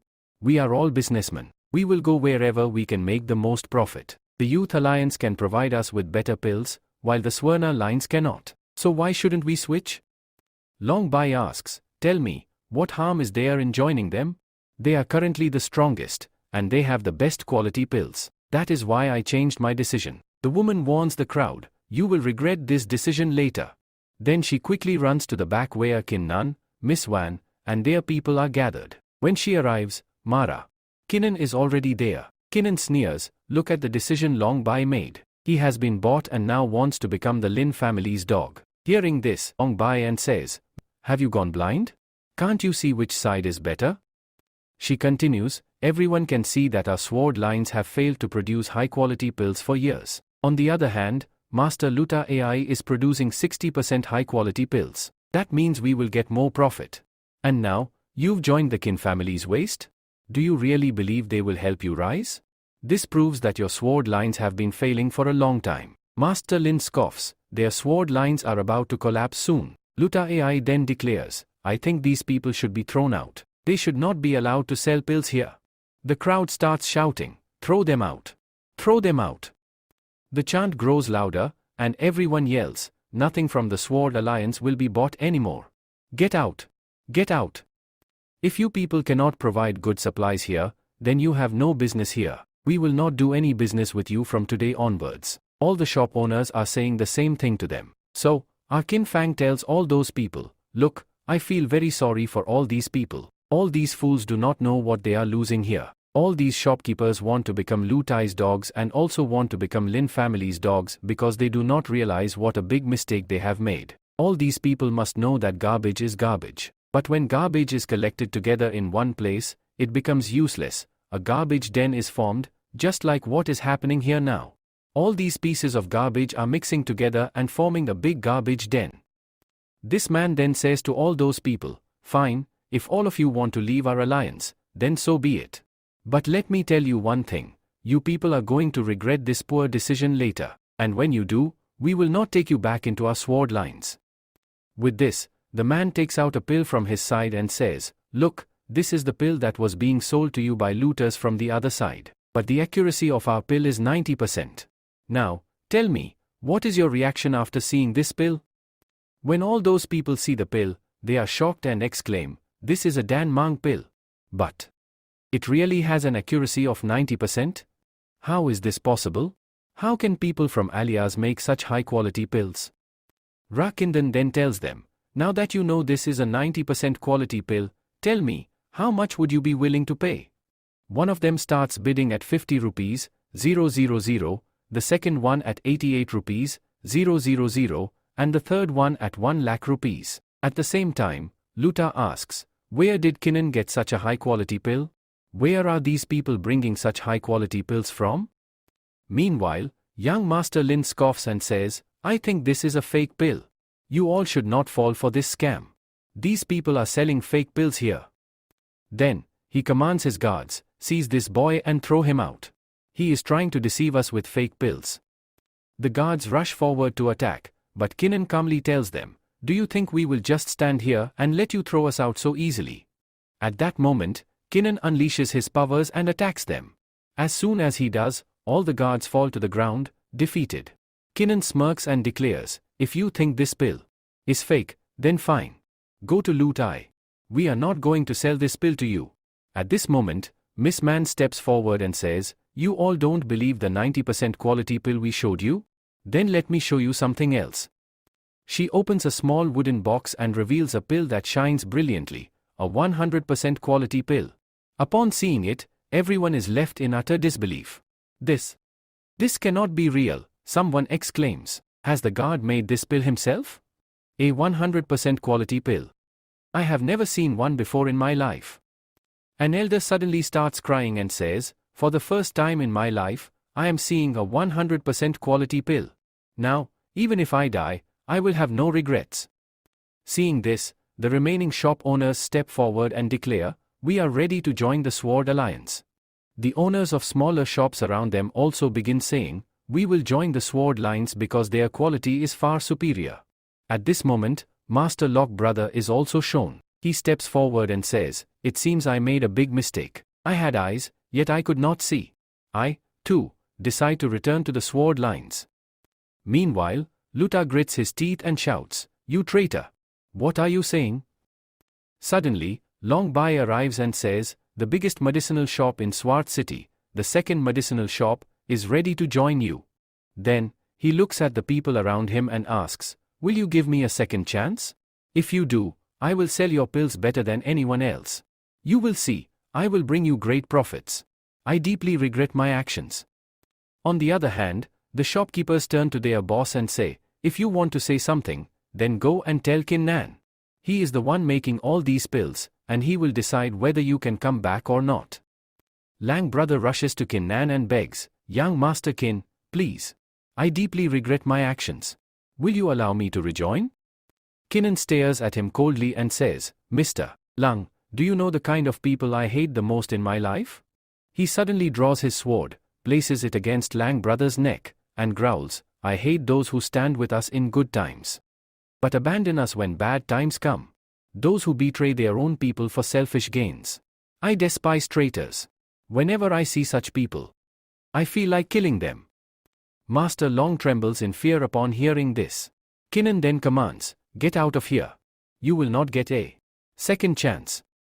Long brother falls to his knees, pleading, young master, please. I beg you. I will never betray you again. Please give me one more chance. But Kinnan replies coldly, I do not want to dirty my sword with someone like you. Now, get lost. You will never get another chance. Long brother stumbles to his feet, muttering, so this is how it ends. I made the biggest mistake of my life by joining Loot AI. Choosing to follow his youth lines was the worst decision I ever made. From today onwards, my business is finished. Meanwhile, young Master Lin glares angrily at Loot AI and snaps, Boss Loot AI, I think I overestimated your business skills. I made you my partner, but because of you, we have been humiliated here. Because of you, the Lin family's reputation has been ruined. From today onwards, we have no relationship with you. Luda AI tells her, young Master Lin, what is this? How can you leave me here? I was messing with the sword lines based on your trust, and now, if you leave, my business will come to a halt. Young Master says to Lin, we wanted to usurp the entire Sword Alliance along with Kin Nun so that you could become its owner. But now that you are of no use and have failed to take advantage of this opportunity, it means you have become completely useless to us. From today onwards, you will have no relation with our family, no relation at all. Never try to contact us again. Young Master Lin then leaves, abandoning Luda AI, who now realizes that no one stands with her and that her business is doomed. On the other side, young Master Lin approaches Kin Nan, standing near him and saying, you have proven yourself to be much stronger. Your cultivation is also improving. But I promise you this, earlier, I had planned to sacrifice pigs on my wedding day. Now, I think it would be even better to sacrifice you by cutting off your head. He then taunts Kin Nan, I hope you are prepared because if you fail, your wedding will never happen, and your dream of joining the fire sector will be shattered. This day will be your last, I will kill you on your wedding day. The next day the scene shifts outside the sword lines, where Master Luda AI is seen sitting in despair, crying. He pleads, I regret my actions deeply. Please, let me meet Miss Van. Forgive me and give me one more chance to do business. However, the people around him are furious. And mock him, look at Chairman Luda AI. He was once a patriot of the youth lines, but now that the lines are selling better pills, no one wants to do business with him. Ever since the Lin family abandoned them, their so-called patriots have fallen to nothing. Their business has collapsed. But the real question is, will Miss Van really help him? After all, he had worked against them before, so why would she give him a second chance? Why would she trust him with business again? Meanwhile, inside the hall, Miss Van and Kin Nan sit together, sipping tea. A subordinate enters and reports, Miss Van, what should we do with him? Luda AI has been sitting outside all night, begging for forgiveness. Do you want me to send him away? Kin Nan replies, no, let him stay. If he is truly regretful, he should remain there for a while. Miss Van then turns to Kin Nan and asks, what do you think we should do? Should we meet him? Kin Nan responds thoughtfully, if he really wants to join our Sword Alliance, we should allow it. He is highly skilled in business management. He once ran the entire Youth Lions on his own. I believe he can manage the sword lines well. Miss Van smiles and nods, boy, you are quite intelligent. I was thinking the same thing. Instead of killing him or expelling him, it would be wiser to put him to work under our control. His management skills will benefit us greatly. So, Miss Man tells him, your perception is very good. That is why I have started liking you even more now. Kinnan replies, what kind of things are you talking about? Let's talk about business here. After that, he calls Lutai inside. Lutai enters, still sitting with his head bowed. Then, Miss Fan says, Boss Lutai, I think you have understood that you were wrong. That is why you are here, begging for forgiveness. He responds, yes, I know I have done wrong. I shouldn't have done all this. I should not have listened to the young master of the Lin family. He showed me sweet dreams, telling me that if I defeat Wengan Pavilion, then my youth lines will become the biggest company here, and we will take over the entire business. Please forgive me. I have made a mistake, but nothing is lost. My youth lines have already ended. I just want you people to spare my life. Please, let me do some small business here. Miss Man then says, now that Chairman Lutai has realized his mistake, tell me, Kinnan, what decision should be taken about him? She turns to Kinnan and asks, should he be killed, or should he be forgiven? Kinnan replies, if my words are followed, then Master Lutai is very skilled in business. She was managing her business alone, and I believe we should give her complete control of Sword Lions and make her the manager so she can handle everything independently. I also believe that Miss Wan's ambitions are not limited to Sword City. In the future, she will expand much further. Van nods and says, yes, that is true. I am not going to stay confined to Sword City. We are going to take our business much further. I even want to expand into the foreign sector. That is why I will need a capable manager in this city, someone who can handle the business properly. Hearing this, Lutai is shocked and asks, are you really thinking about all this? Do you think I am worthy of becoming your manager, despite the wrong I have done to you? Miss Wan replies, you don't need to say more. I believe you have the skills to handle our business efficiently. Your business capabilities are very high. Lutai starts crying and says, you have spared me, forgiven me. Not only that, but you are offering me a business proposal. On top of that, you are making me the manager? That means I can manage the sword lines alone. You people are truly great. You have such big hearts. Even though I tried to destroy your sword lines. Then, he kneels before them and declares, to repay this kindness, I will dedicate my life to doing the right thing. I will always be loyal to you. Kinnan responds, this is a very good decision. Now that we have found our manager, you should work with complete dedication. At the Lin family's residence, the patriarch is furious. He exclaims, that bastard. How dare he join Wan? Kinnan Wan made Lutai AI his business manager, and now he has also joined them. This means we have nothing left in our hands. Miss Wan, who wanted the Sword Lions and Youth Lions to merge, has actually done it. The biggest loser in all this is our Lin family. I was dreaming of becoming the city lord, but now it feels like that dream is slipping away. Just then, his son enters and says, Father, you don't need to panic. I want you to give me 2 top pills, those rare pills that our family gets once every 20 years. Talk to the instigator and get me those pills. If you give them to me, then after 3 days, at the competition during the wedding, I will be selected for the fire sector. Once I become a divisional member of the fire sector, you will gain respect. After I become an inner disciple of the fire sector, your dream of becoming the city lord can be revived. The father replies, you know very well how rare the top pill is. Our ancestors grant us only one every 20 years, and you expect me to arrange 2 of them overnight? His son insists, Father, you know how powerful an inner disciple of the fire sector is. Once I become one, no one will dare to oppose us. And once your son holds that position, who can stop you from becoming the city lord? The father finally agrees, fine. You will get both those top pills, but promise me, after taking them, you will become a disciple of the fire sector. And once you do, you will eliminate those who stood in our way, Miss Wan, Kinnan Nan, and Lutai AI. They must all be killed. His son smirks and says, you don't need to say it, Father. I will kill them all. The day arrives for both the wedding and the grand competition. The streets are lively, filled with excitement. People chatter enthusiastically, let's go to the wedding and watch the competition. The elders of the fire sector are coming to select a new deputy among us. As the festivities continue, a group of riders from the Lin family gallops through the streets, shouting, move aside. Move aside. If you get in our way, we won't be responsible for what happens. One of the boys in the street mutters, just look at them. The Lin family is so arrogant. They are pushing people aside, even though we're all here to witness their wedding. Another boy warns him, be careful. Don't speak too loudly. If they hear you, it could be bad. But one of the Lin family members hears him. Then he says, boy, how dare you say such a wrong thing against our Lin family. With this, he swings his sword right there and kills the poor boy. The dead body of the boy lies on the street, and all the other people become even more terrified. They whisper among themselves, the people of the Lin family talk too much. They don't even let anyone speak against them. At that moment, a small girl is shown standing in the way of oncoming horses. The little girl is crying as the horses charge toward her. The crowd panics, shouting, "We won't be able to save her. That girl will be trampled." But the horsemen do not stop. Suddenly, one of the riders struggles to halt his horse and looks back, saying, "Master Lin, there is a little girl in our way. What should we do? Should we get down and move her aside?"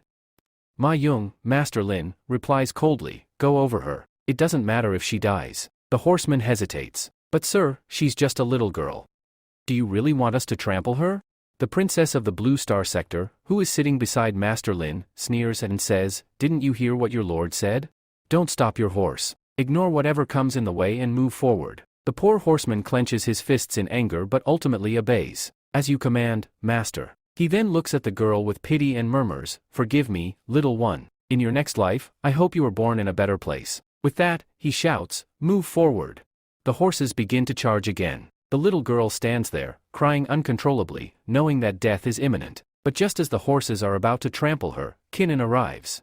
With a surge of power, Kinnan unleashes his pressure, causing the horses to panic and step back. He halts the Lin family's caravan, walks up to the trembling girl, places a reassuring hand on her head, and says gently, "Child, don't be afraid. Your mother will be here soon. You are safe now." He picks up the girl and turns to the people. His voice booms, "The Lin family has fallen so low that they now trample innocent children? I don't think they have any right to rule here anymore."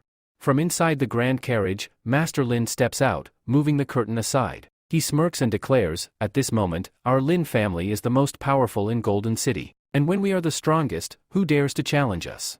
He steps forward, grabs a trembling man by the collar, and asks, "Tell me, will you defy my orders?"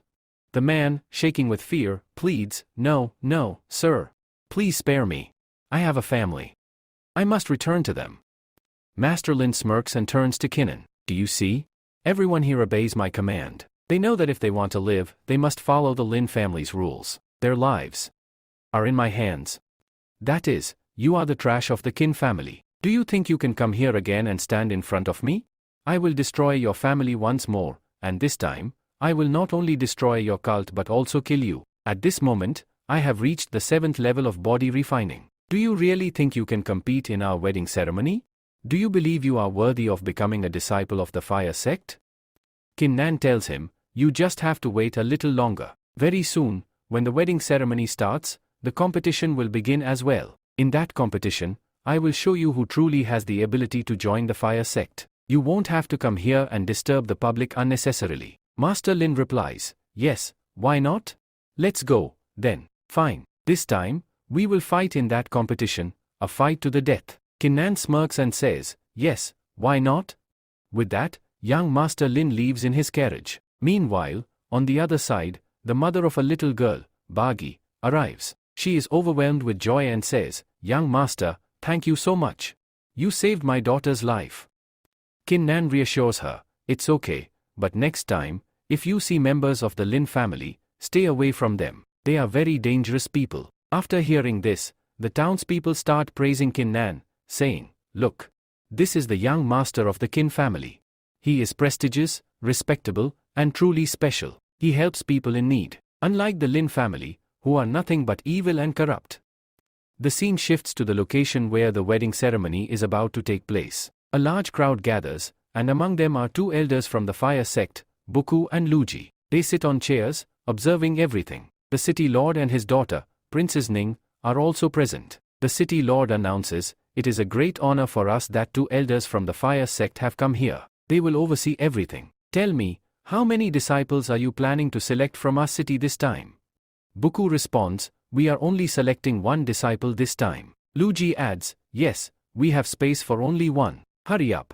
I don't have time to waste with weaklings like you. Just show me the competition so we can select the disciple and leave." The city lord curious, "Did he just call us weaklings? These fire sect members are too arrogant." At the same time, Alter glances at Luji and thinks to himself, "This man has his own plans. If I gain the support of the Lin family, which is a powerful clan, I can use their resources to strengthen my position in the fire sect. I must recruit young Master Lin as soon as possible." The competition begins. Young Master Lin arrives at the scene and smirks, "What are you all waiting for? Should we start this competition, or are you planning to hand over the title without a fight? I don't think there's anyone here who can challenge me." Suddenly, a young boy steps onto the stage and declares, "I will challenge you." His mother, standing nearby, pleads with him, "Lei, please step down. You cannot challenge him. I don't want to lose you. Please don't do this." But Lei remains firm, "No, mother. I have been training all this time for one reason, to take revenge on young Master Lin. I still remember the day this bastard killed my father. Today, I will avenge my father's death. I have trained relentlessly, preparing for this moment. I will kill young Master Lin and restore my family's honor." His mother, in desperation, cries out, "Lei, please don't do this. Come back." But Lei does not listen. He challenges Lin once more, "Young Master Lin, come forward. Today, you will die at my hands." Lin Qinfang laughs mockingly and responds, "You are at the third level of martial arts, body refinement. Do you really think you are worthy of standing before me? I believe all your years of training have been in vain. Get out of here now while you still have the chance. You won't get another opportunity to walk away." He smirks and adds, "Go run to your mother and hide in her arms. I have no interest in dirtying my sword by killing a weakling like you." Lei clenches his fists in anger and shouts, "Enough with your nonsense. If you want to fight, then fight like a man." With that, Lei leaps forward, ready to attack young Master Lin. When he goes up, at the same time, young Master Lin takes out his sword and tells him, "I think I am feeling sorry for you here. First, your father was killed here, and now you are going to die here. Do you think that with such a poor martial arts technique, one that is of a very low level, you can kill young Master Lin, a body-defining fighter?" With the fact that Lu has reached the 7th level, he also understands that he will not be able to do anything in front of him. At this moment, young Master Lin's sword goes through his body. Young Master Lin kills the boy and says to him, "You dirty, vile person. Did I say that my sword will get dirty with your blood?" He then kicks him, causing Lu to fly back and crash into the arena wall, where he dies. His mother sits beside his lifeless body, crying bitterly, "Son, I had warned you not to go there and fight him. He is a wild person, a monster." In her anger, she shouts, "Lin family, I will curse you so that you will never live peacefully." Hearing this, young Master Lin becomes furious and says, "You are making too much noise here. Fine, you will also meet the same fate as your son." He lifts his sword and moves forward to kill her as well. As his sword moves toward her, Kinnan steps in between and shouts, "You call yourself a martial artist? Yet, you attack an unarmed woman who cannot even fight back. You have no right to be called a martial artist." Lin Qinfang glares at him and says, "Why do you keep interfering again and again? Are you in a hurry to die?" Kinnan replies, "Do you think of all these people as mere sheep and goats, whom you can kill whenever you please? You did the same thing on the street. You were about to trample a child under your horse. It's time for you to be punished for your crimes." Young Master Lin smirks and says, "We are the Lin family. The Lin family controls the military forces and all resources of Swart City. To us, the lives of these villagers are like insects. We can squash them whenever we want." Hearing this, the people of the city become enraged. Nobody likes what young Master Lin is saying. Then, young Master Lin uses a special sword technique.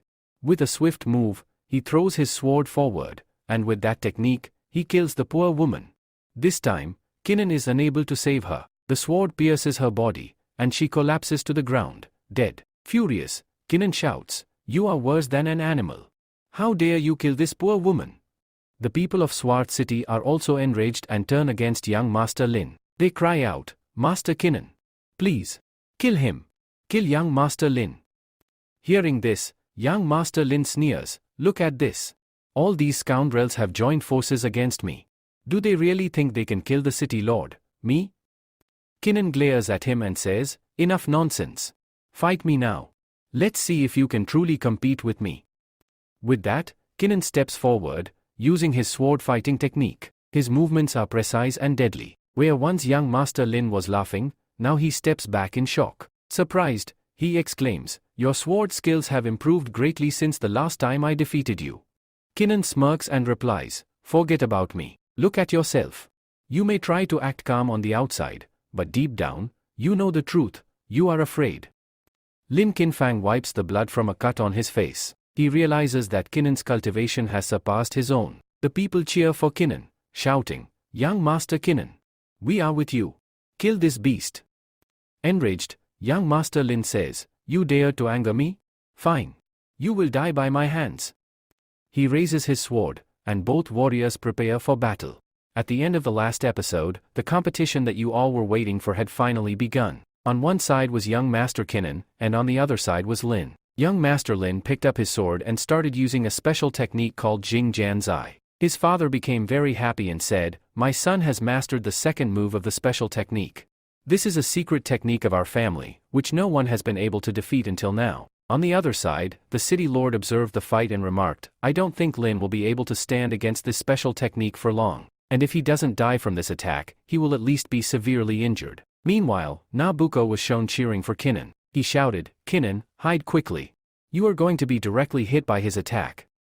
However, Ma Kinnan confidently responded, "Miss Bucco, it is not my style to hide. I will fight head-on."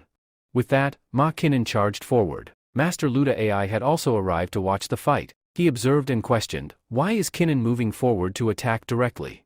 As Kinnan rushed to attack, he activated the Shura bloodline technique. The moment he used Shura's Swarthman's technique, a powerful force erupted, causing stones to fly from the ground. Their swords clashed, resulting in a massive explosion. When the dust settled, young Master Lin was seen falling backward. Upon witnessing this, Arihan Book exclaimed, "I think Kinnan has won this fight." Lin struggled to protect himself, raising his sword in defense. However, to his shock, his sword stopped mid-air. Another explosion followed, and suddenly, Lucy appeared at the scene. She intercepted the attack, saving young Master Lin from certain death. Everyone was stunned, including Lucy herself. She muttered in disbelief, "How is this boy so powerful? His attack strength is incredibly high. But unfortunately, boy, I cannot let you win here. You are strong, but I need resources, the ones only the Lin family can provide." At that moment, Han Buku ran toward her and shouted, "Lucy, what are you doing? Why are you interfering in the fight? You have no right to stop this match." Lucy took out a pill from her pocket and handed it to young Master Lin, saying, "Eat this pill. It will boost your energy significantly, and kill this boy." After giving him the pill, she stepped back and apologized, "Forgive me. I thought he would die from the attack, but he is special. That's why I intervened. Please, continue the fight." Han warned Mukul, "Don't ever do this again.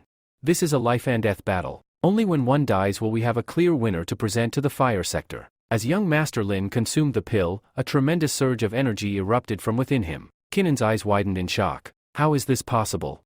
This is Fang Gue Di Dan, a special pill that grants spiritual power. This pill does not originate from Swar City. No one here can create such a pill, so where did it come from?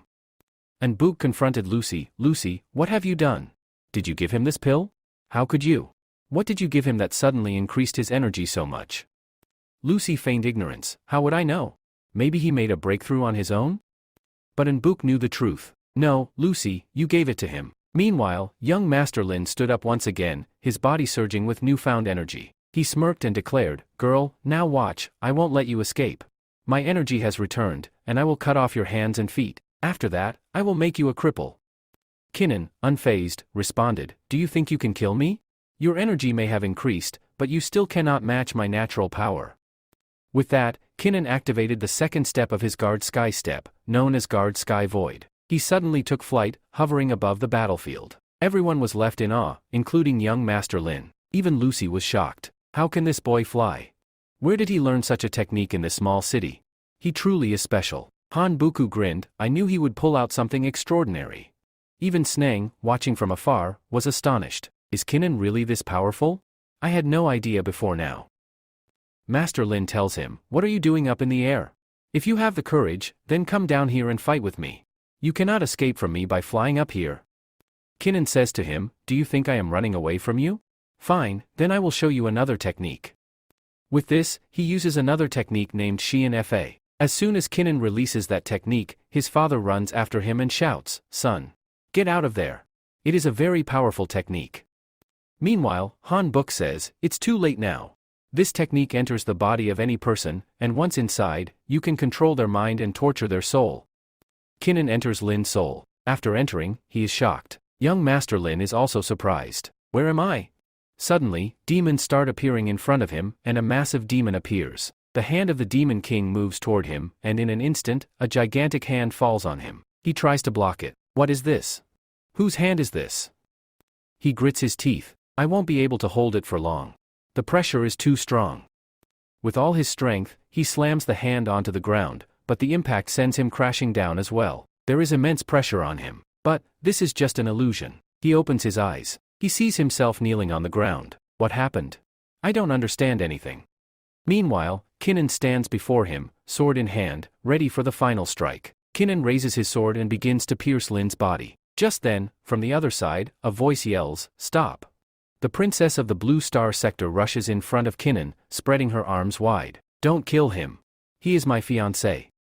Kinnan quickly steps back. "You can't interfere. This is a competition. It's against the rules to stop a match." But the princess, Binglan, shakes her head. "I don't want you to kill my fiancé. We are supposed to be married today. I can't let my husband die." Young Master Lin scoffs. Binglan clenches her fists. But Lin suddenly pushes Binglan aside and roars, "Get out of my way. I will not let him go. I am a warrior, and I will die a warrior's death. I won't leave in shame." With this, he lunges at Kinnan again. Kinnan, unfazed, swings his hand and slaps him hard. Lin flies back, crashing into a wall, badly injured. Binglan rushes toward him. "Kin Fan. Kin Fan, are you okay?" On the other side, Kinnan mutters, "This boy cannot be left alive. He is like a snake. One day, he will return to bite me. I must finish him today." With that, Kinnan raises his sword and stabs forward. But, the sword does not pierce Lin's body. Instead, Binglan has stepped in front of him. Lin smirks. "You wanted to save me, right? Then save me now. If you love me, you should give your life for me." Kinnan gasps and quickly pulls his sword back, but it's too late. Binglan collapses to the ground. She dies. Kinnan looks at Lin, disgusted. You are a monster." Lin simply laughs. "I told you before, didn't I? All these people are just pawns to me. I use them however I want. Just like those villagers, worthless. And just like them, she was worthless too." The villagers, watching everything unfold, boil with rage. "Kill him. This monster doesn't deserve to live. Kill young Master Lin.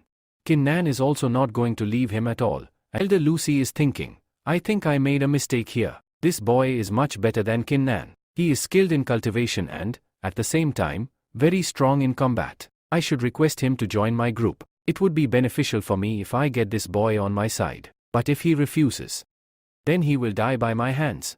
At the same time, Lin's father rushes forward and shouts, "I will see who dares to kill my son here." Kin Nan steps up and replies, "I have that courage." With that, he thrusts his sword straight through Lin's father's body. As soon as the sword pierces young Master Lin's body, his father becomes enraged. He cries out, "What have you done? Why did you kill my son?" He runs toward his son's lifeless body and falls to his knees, weeping. Then, Patriarchin rushes forward and shouts, "Kin Nan, now you are against my entire Lin family. My Lin family will not spare your Kin family." Kin Nan smirks and replies, "What difference does it make if your Lin family is against mine? We were enemies from the start." Hearing this, Patriarchin turns to the city lord and says, "City lord, you are a witness. This boy killed my son during the competition, even after he had surrendered. Will you not resolve this matter? Will you not do justice?" The city lord calmly responds, "For the past several thousand years, the competition rules have remained the same. When two competitors face off, it is always a battle of life and death. Your son lost, what's the big deal?" But deep inside, the city lord is thinking, "This is a golden opportunity to suppress the Lin family. For years, I've been wanting to weaken them, but I lacked the strength. Now, fate itself has provided the perfect chance." Patriarchin clenches his fists and snarls, "Mark my words, Kin Nan. You killed my son, and I will personally kill you." He then orders his men, "Let's go," and leaves with his people. After they depart, Miss Habuku steps forward and smiles, "Nan, congratulations. From today onwards, you are a disciple of the fire sector. We have officially selected you." Kin Nan bows slightly. "Thank you, San Bu. I appreciate this honor." Habu hands him a token and explains, "This is your entry token. Keep it safe. With this, you can enter the fire sector. I will wait for you in 3 days. Don't be late." She then turns to Luigi and scolds, "What are you daydreaming about? Let's go." Luigi quickly nods, Okay, I'm coming." He gets up and follows her. In the next scene, the Blue Star sector is shown. Patria of the Blue Star sector receives shocking news. His daughter has been killed. The reason? To save her fiancé, young Master Lin used her as a human shield. Furious, Patria demands, "Guard, did you see this with your own eyes?" Card bows and replies, "Yes, sir, I saw it clearly. Young Master Lin was a despicable man. Before dying, he deliberately pulled your daughter in front of him to block the attack. That's why she was killed." Patria's face turns red with rage. "Gather all our warriors. Tonight, we will destroy the Lin family." The next scene shifts to the Lin family. The once mighty Lin family is now engulfed in flames. Their elders and warriors have been slaughtered. The Blue Star sector has wiped them out completely. As the city burns, bystanders murmur. For years, the Lin family ruled this city with an iron fist. They tormented many. But today, justice has finally been served. They watch as the Lin family's homes burn, and their warriors perish. In the next scene, the sword sect is shown. Qin Nan is sitting with Miss Man. She smiles and says, "Mr. Qin, I think it's time for you to plan your future. You should leave Sword City and go to the fire sector. Only after becoming a true master should you return." Qin nods. "Yes, I will go, but I doubt we will ever meet again, Miss Man. What do you think?" She chuckles. "That's not true at all. If you ever come to the base of Fire Mountain, where we plan to expand our business, we can definitely meet again." Qin Nan looks at her, surprised. "You want to expand your business outside the fire sector? Are you planning to expand inside the fire sector as well?" Miss Man nods. "Yes, although competition will be fierce, I want to establish our Sword Allies business there too. We will sell alchemy materials and expand our influence to the 5 major cities nearby." Qin Nan smirks. "Interesting, very interesting." Then Kinnan gets even more surprised and asks, "Will you be able to handle the business of 5 cities alone?" She replies, "Don't you trust me? Do you think I am such a bad manager?" Kinnan quickly responds, No. You are a very good manager. Okay, I will meet you in the fire sector. After 3 days, I am going there and will meet you then." She then tells him, "Make a pinky promise to me." With this, Kinnan makes a pinky promise to her. The next scene shifts to 3 days later. Both Princess Ning and Kinnan leave for the fire sector. Meanwhile, their father, Master Qin, and City Lord Doni stand there watching them go. City Lord Doni is in tears, as his children are leaving him behind to embark on their training in the fire sector. No one knows how many years they will spend there. By the following year, they finally arrive at Fire Sector Mountain, where they see a long line of many disciples entering. Since this is the entry point for all new trainees, the place is bustling with activity. Amid the crowd, Kinnan comments, "There are a lot of people here." Princess Ning replies, "There are about 1,000 disciples. There are 99 cities in total, and each city sends a certain number of disciples. The bigger the city, the more disciples are chosen. The smaller the city, the fewer disciples are selected." After hearing this, Kinnan looks shocked. "So you re-saying our Sword City is the smallest, and that's why only one person was chosen from there?" She nods. "Not only is it small, but it's also the weakest among the 99 cities." Kinnan is even more surprised. "I've lived in Sword City for so long, but I never knew it was weaker than the surrounding cities." Princess Ning reassures him, "You don't need to worry too much. Even if our status isn't high, once we become disciples of the fire sector and return home, our city's reputation will improve a lot. But it will require a lot of hard work." Kinnan agrees. "You absolutely right." At the same time, he thinks to himself, "I have to become stronger. In the Najin continent, only the law of the jungle prevails, the strong rule over the weak. If I gain enough power, I will rise to the top of the fire sector as well." Princess Ning then tells him, "Okay, I'm going to meet the headmaster. Since I'm already a resident here, I don't need to go through the entry process. But you do. Just show your badge, complete your registration, and come inside. Don't wander around, I'll find you myself." Kinnan nods. "Got it. You don't have to worry, I'll manage on my own." After she leaves, Kinnan heads toward the entry registration area. There, he sees a long line of disciples waiting to register. Looking at the crowd, he sighs, "This is going to take forever." Then, his eyes fall on another line nearby with only about 10 to 12 people in it. Confused, he mutters, "Why is that line so short?" Curious, he taps the shoulder of a boy standing in front of him and asks, "Boss, tell me, why is that line so short while the rest of us are stuck in this long queue?"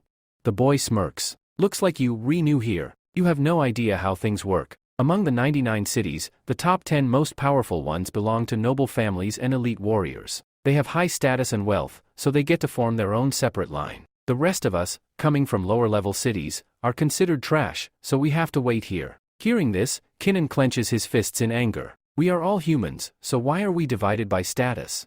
Why should I stand in this long line when I can go over there?"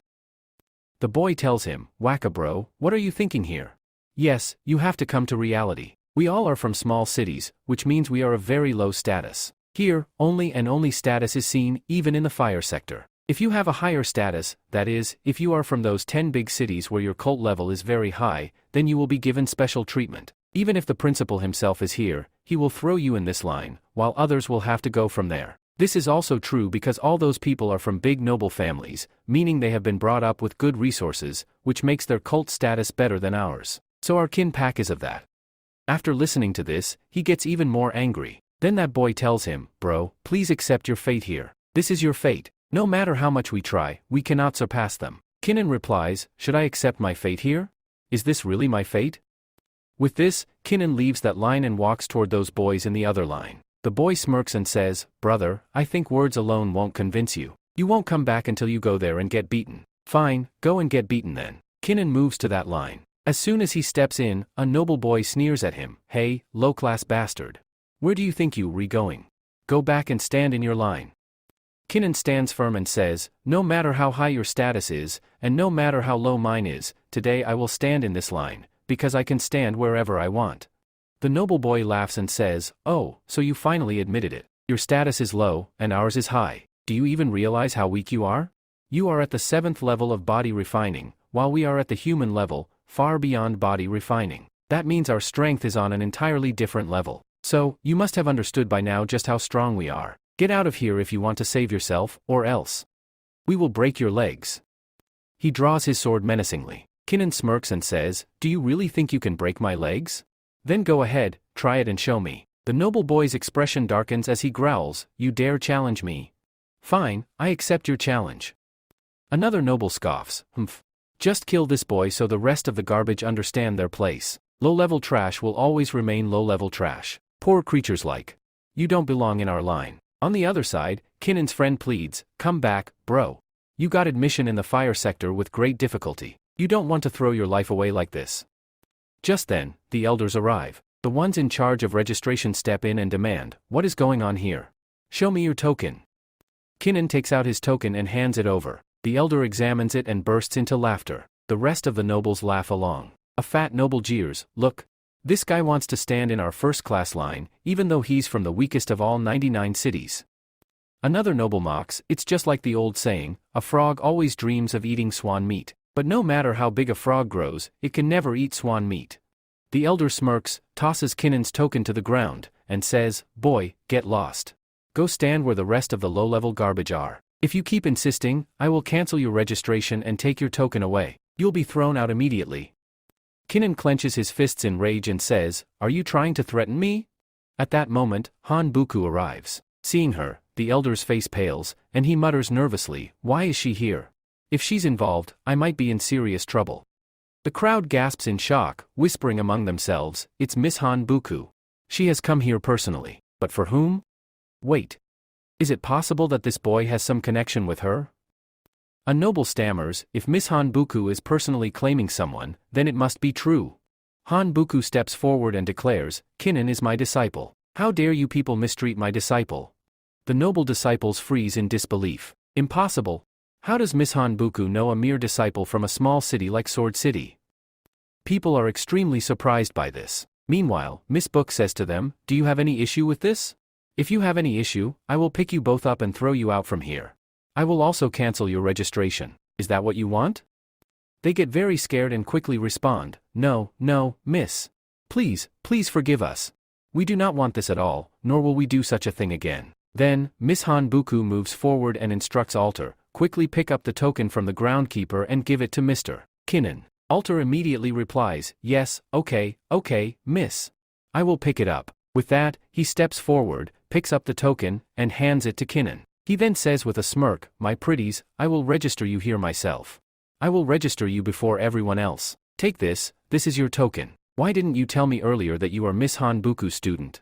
If you had given me this token first and told me the matter, there would have been no need for you to stand in line here. Kinnan sternly tells him, you do not need to talk anymore, and do not ever do such a thing again, thinking of us as low level while treating others as high level. All the other people murmur among themselves, it seems Kinnan is a very high level person. Even though he comes from a low-class city, his status appears to be quite high. That means we cannot mess with him. We should stay away from him. Miss Han Buku then says to Kinnan, come with me. I will take you inside. She leads him in and, after entering, tells him, "Okay, you take care of the rest of the work from here. I am leaving because I have a lot of other tasks to attend to." Kinnan nods and replies, "Yes, why not, Miss Saab?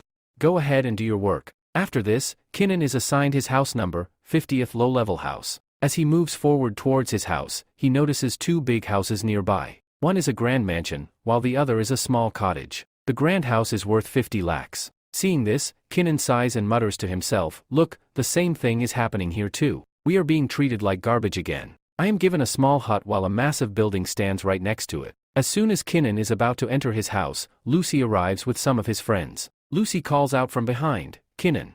Look who's here." Kinnan turns around and asks, "Alter Lucy, what are you doing here?" Lucy smirks and replies, "I was looking for you, Kinnan." Kinnan raises an eyebrow, "Why were you looking for me?"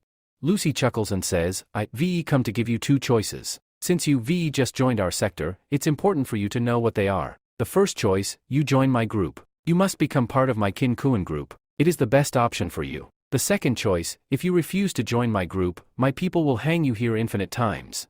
They will torment you so much that you either run away out of fear, or I will kill you with my own hands. I hope you choose the first option, it will be better for you. Join my group, Kinnan." Kinnan firmly responds, "What did I tell you before? I have no quarrel with you. Then why are you creating problems for me here? Are you against me?" Lucy shakes his head, No, I am not against you. In fact, your talent is remarkable, and I don't want you to join any other group. If you join my Kinkuan group, it will be the best for you. But if you refuse, I will be very unhappy with your decision." Kinnan crosses his arms, "And what if I say no? What will you do then?"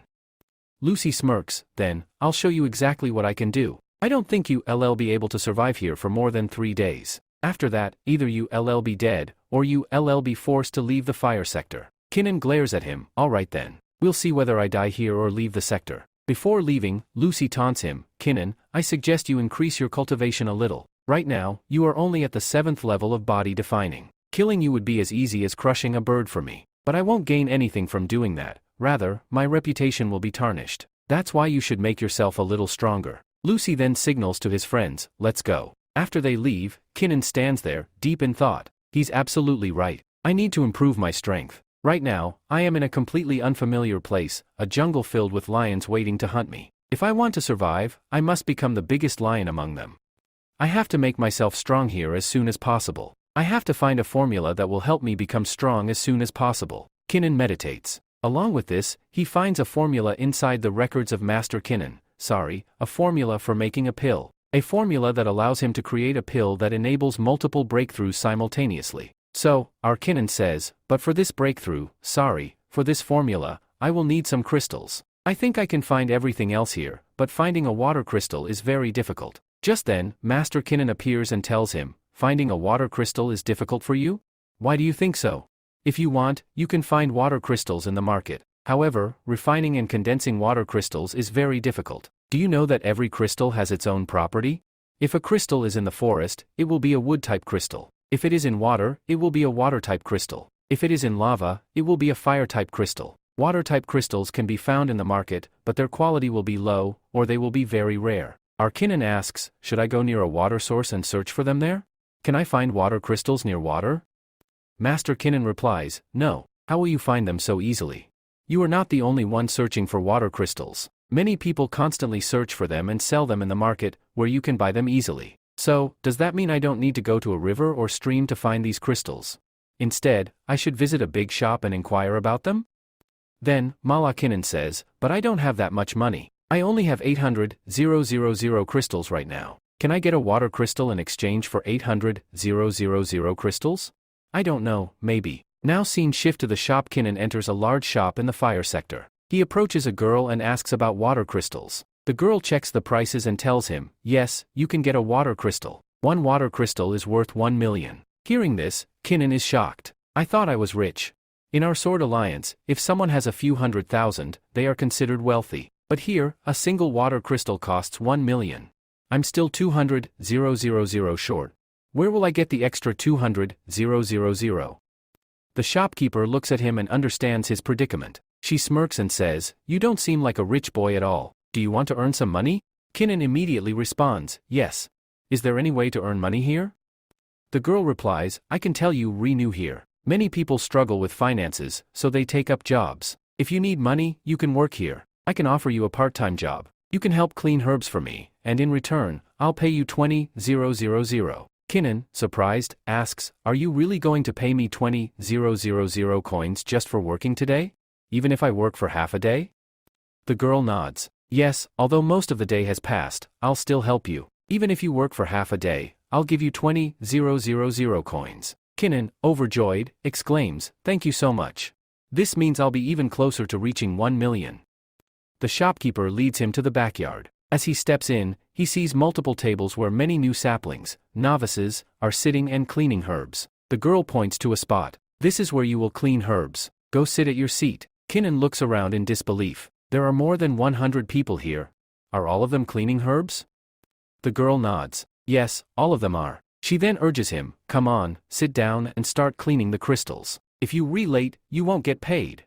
Kinnan quickly sits down and sees many herbs and crystals in front of him, which he needs to clean. He picks up a crystal and washes it in water, but it doesn't get cleaned. Huh? It's not getting cleaned at all.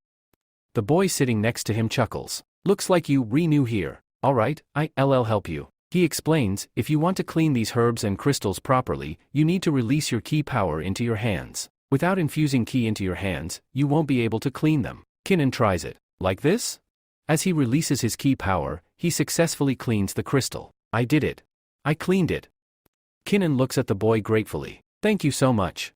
I had no idea cleaning crystals was this hard. The boy sighs. I have no choice but to do this. I'm a low-class diploma holder. Since I don't have high status, I have to do this work just to earn resources. Kinnan asks, wait, do all low-class diploma holders have to do this kind of work for opportunities? Can't we work like rich diplomats?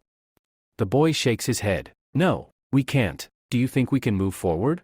We can't move forward at all. The higher-ups label us as traitors, which is why resources never reach us. All the resources provided by the academy will be taken away by the rich kids. It is your fate, and you have to accept it. So, Kinnan says, is this my fate? I do not have any faith in it at all. He looks to the side where some other kids are sitting and performing alchemy. Then Kinnan asks, what is this? These are alchemists. Are people making pills here? He then asks a boy, tell me, what are those people doing there? Are they also disciples here?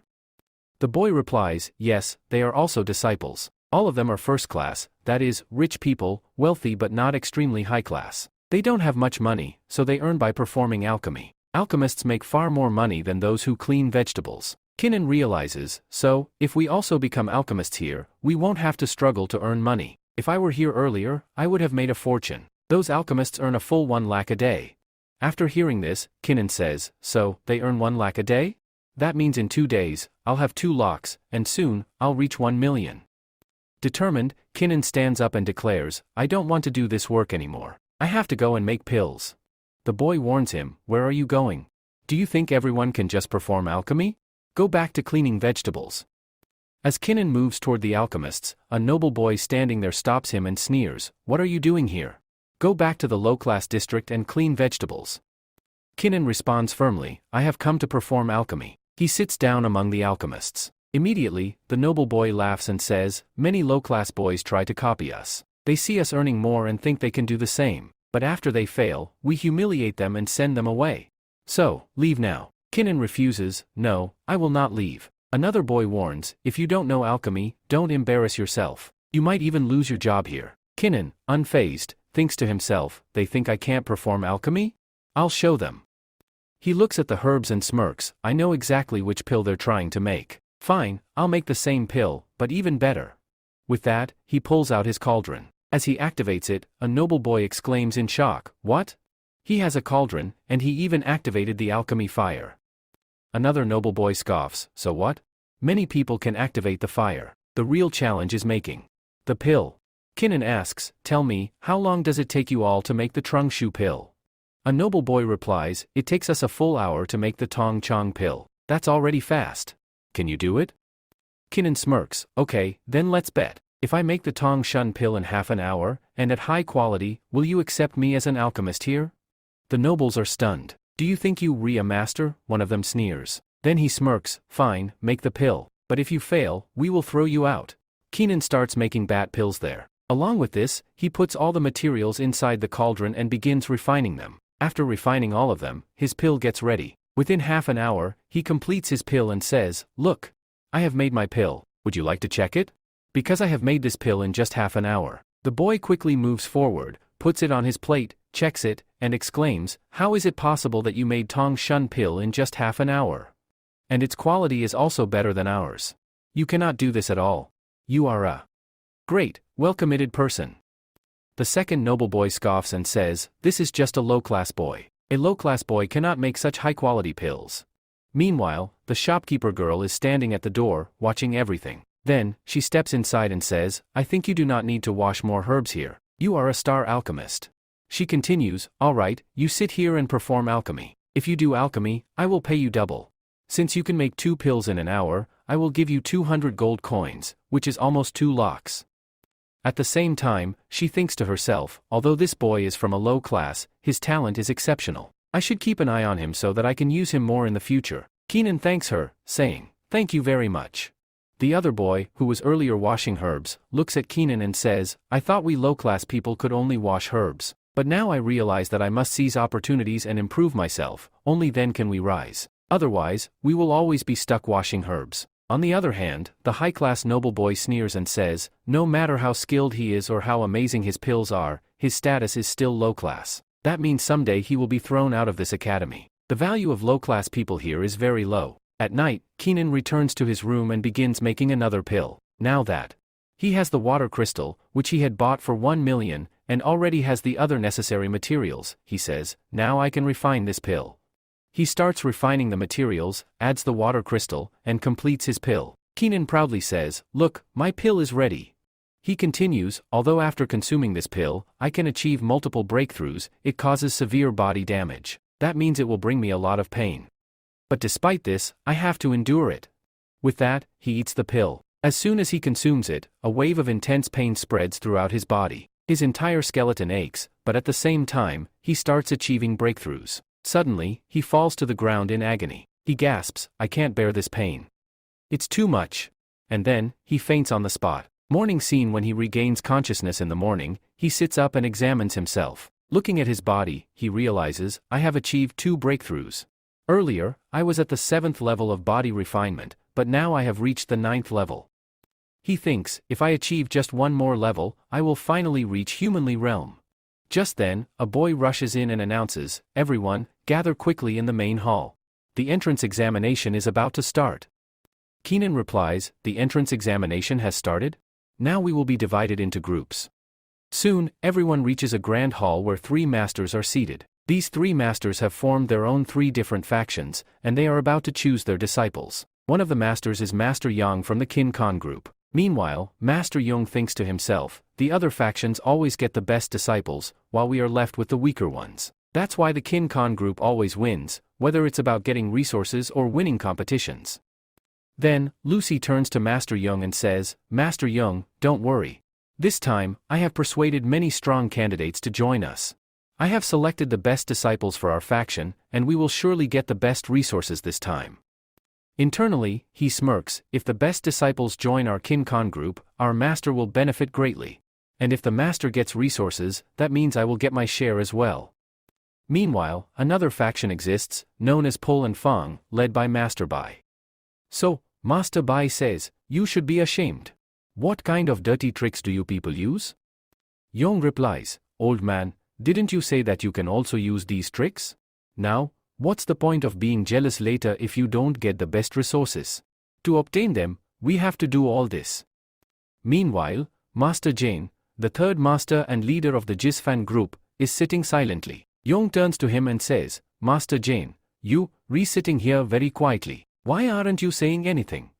Master Jain responds, "I don't want to waste my words on an idiot like you, otherwise, I too will become a fool." Young smirks and says, "Oh? And yet, this idiot is going to take the best resources from here, while you think you can call us fools." On the other hand, Luz says to Habuku, "Habuku, I know you, we're given a lot of importance to a boy from a low-class city. You even seem to like him a lot. But do you really think that boy can join you? I don't think so at all. His cultivation level is too low, he's completely useless. How can your judgment be so weak that you'd consider letting a low-class boy join your group?" Master Yan, overhearing this, asks Buku, Buku, is this true?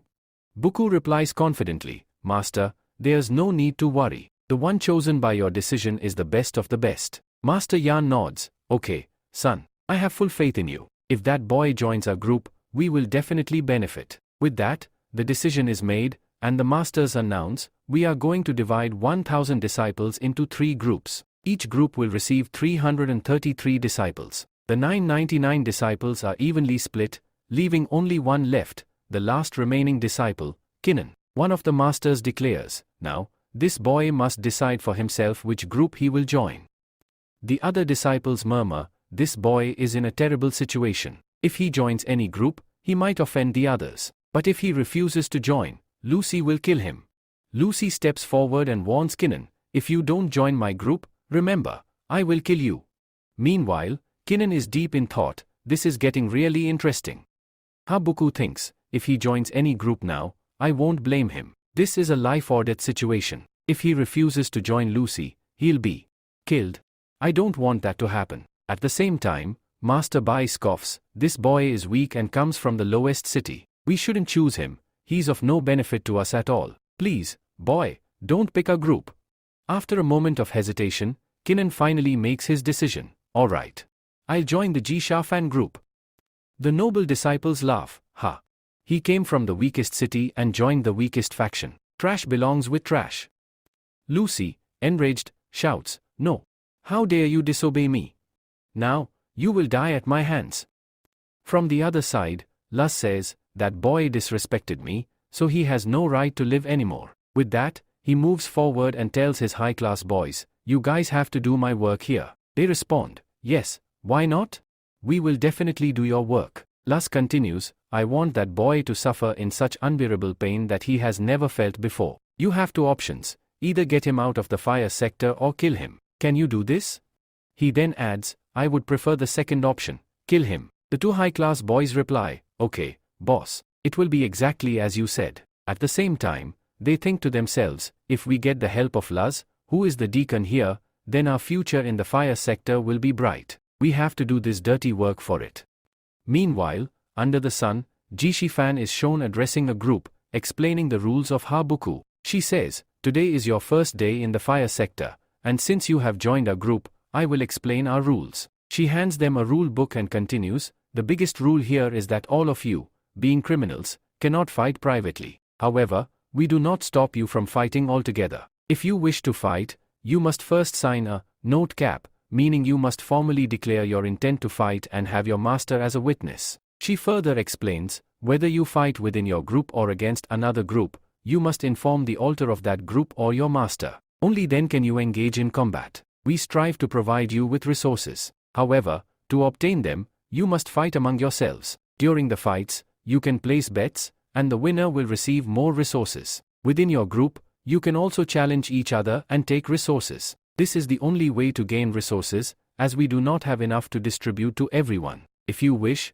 you may challenge members of other groups as well. Winning against them will earn you more money, as they are mostly from high-class and noble families. When you defeat members of other factions and take their resources, our group benefits, and in return, we can provide you with rewards such as pills. After hearing this, some members think, so, this means that only the strong can survive here. The weak will remain weak, while the strong will continue to grow stronger. Kinnan, one of the boys, responds, so what you saying is that if I want more resources, I have to train harder?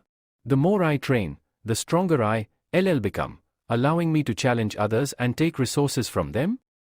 Miss Buku then explains, yes, you can challenge each other using the betting system. Just then, a rich boy who is also an alchemist steps forward and declares, I want to challenge Kinnan. I will bet 100,000 gold coins. If Kinnan accepts my challenge, all of it will be his upon winning. While making this declaration, he thinks to himself, Luz gave me an order. He said that if I create trouble for Kinnan, he will help me in return. He will provide me with resources and support whenever I need it. Besides, I don't like this boy at all, so let's cause him some trouble. Miss Buku asks, are you sure you want to take on this challenge? She then turns to Kinnan. Kinnan, if you wish to refuse, you may do so. She thinks internally, no matter how talented Kinnan is, he is currently at the 7th level of body refining, while this noble boy, who FEI, has already reached the 10th level. There is a huge gap in their cultivation levels. I don't think Kinnan can defeat him. Kinnan responds, we came here to become strong. If I refuse challenges, I would just be seen as a coward who doesn't want to improve. Fine, I accept. However, he then hesitates and adds, but I only have 80,000 gold coins. Would you be willing to bet 100,000 against my 80,000? Hu Fei smirks and replies, no problem, 80,000 will do. Kinnan nods, alright, let's head to the arena and fight. As he prepares, he thinks to himself, I believe he has a personal grudge against me. That's why he accepted even for 80,000. Someone must have misled him into fighting me. Okay, come with me. I will take you to the arena. You guys can go there and fight. All the other disciples should also come with us. You can analyze this fight here. You will understand how the fights happen here. With this, both of them go to the arena. After standing in the arena, Hu Fei tells him, please, boy, forgive me. I do not have any personal grudge against you. Rather, Large here had given me orders to trouble you, to harass you again and again so that you leave this sector. But you also know very well that I am going to defeat you here because my cultivation is stronger than yours. Then, what have you come here to do? Why did you agree to fight me? Kinnan says to him, do you really want to fight here?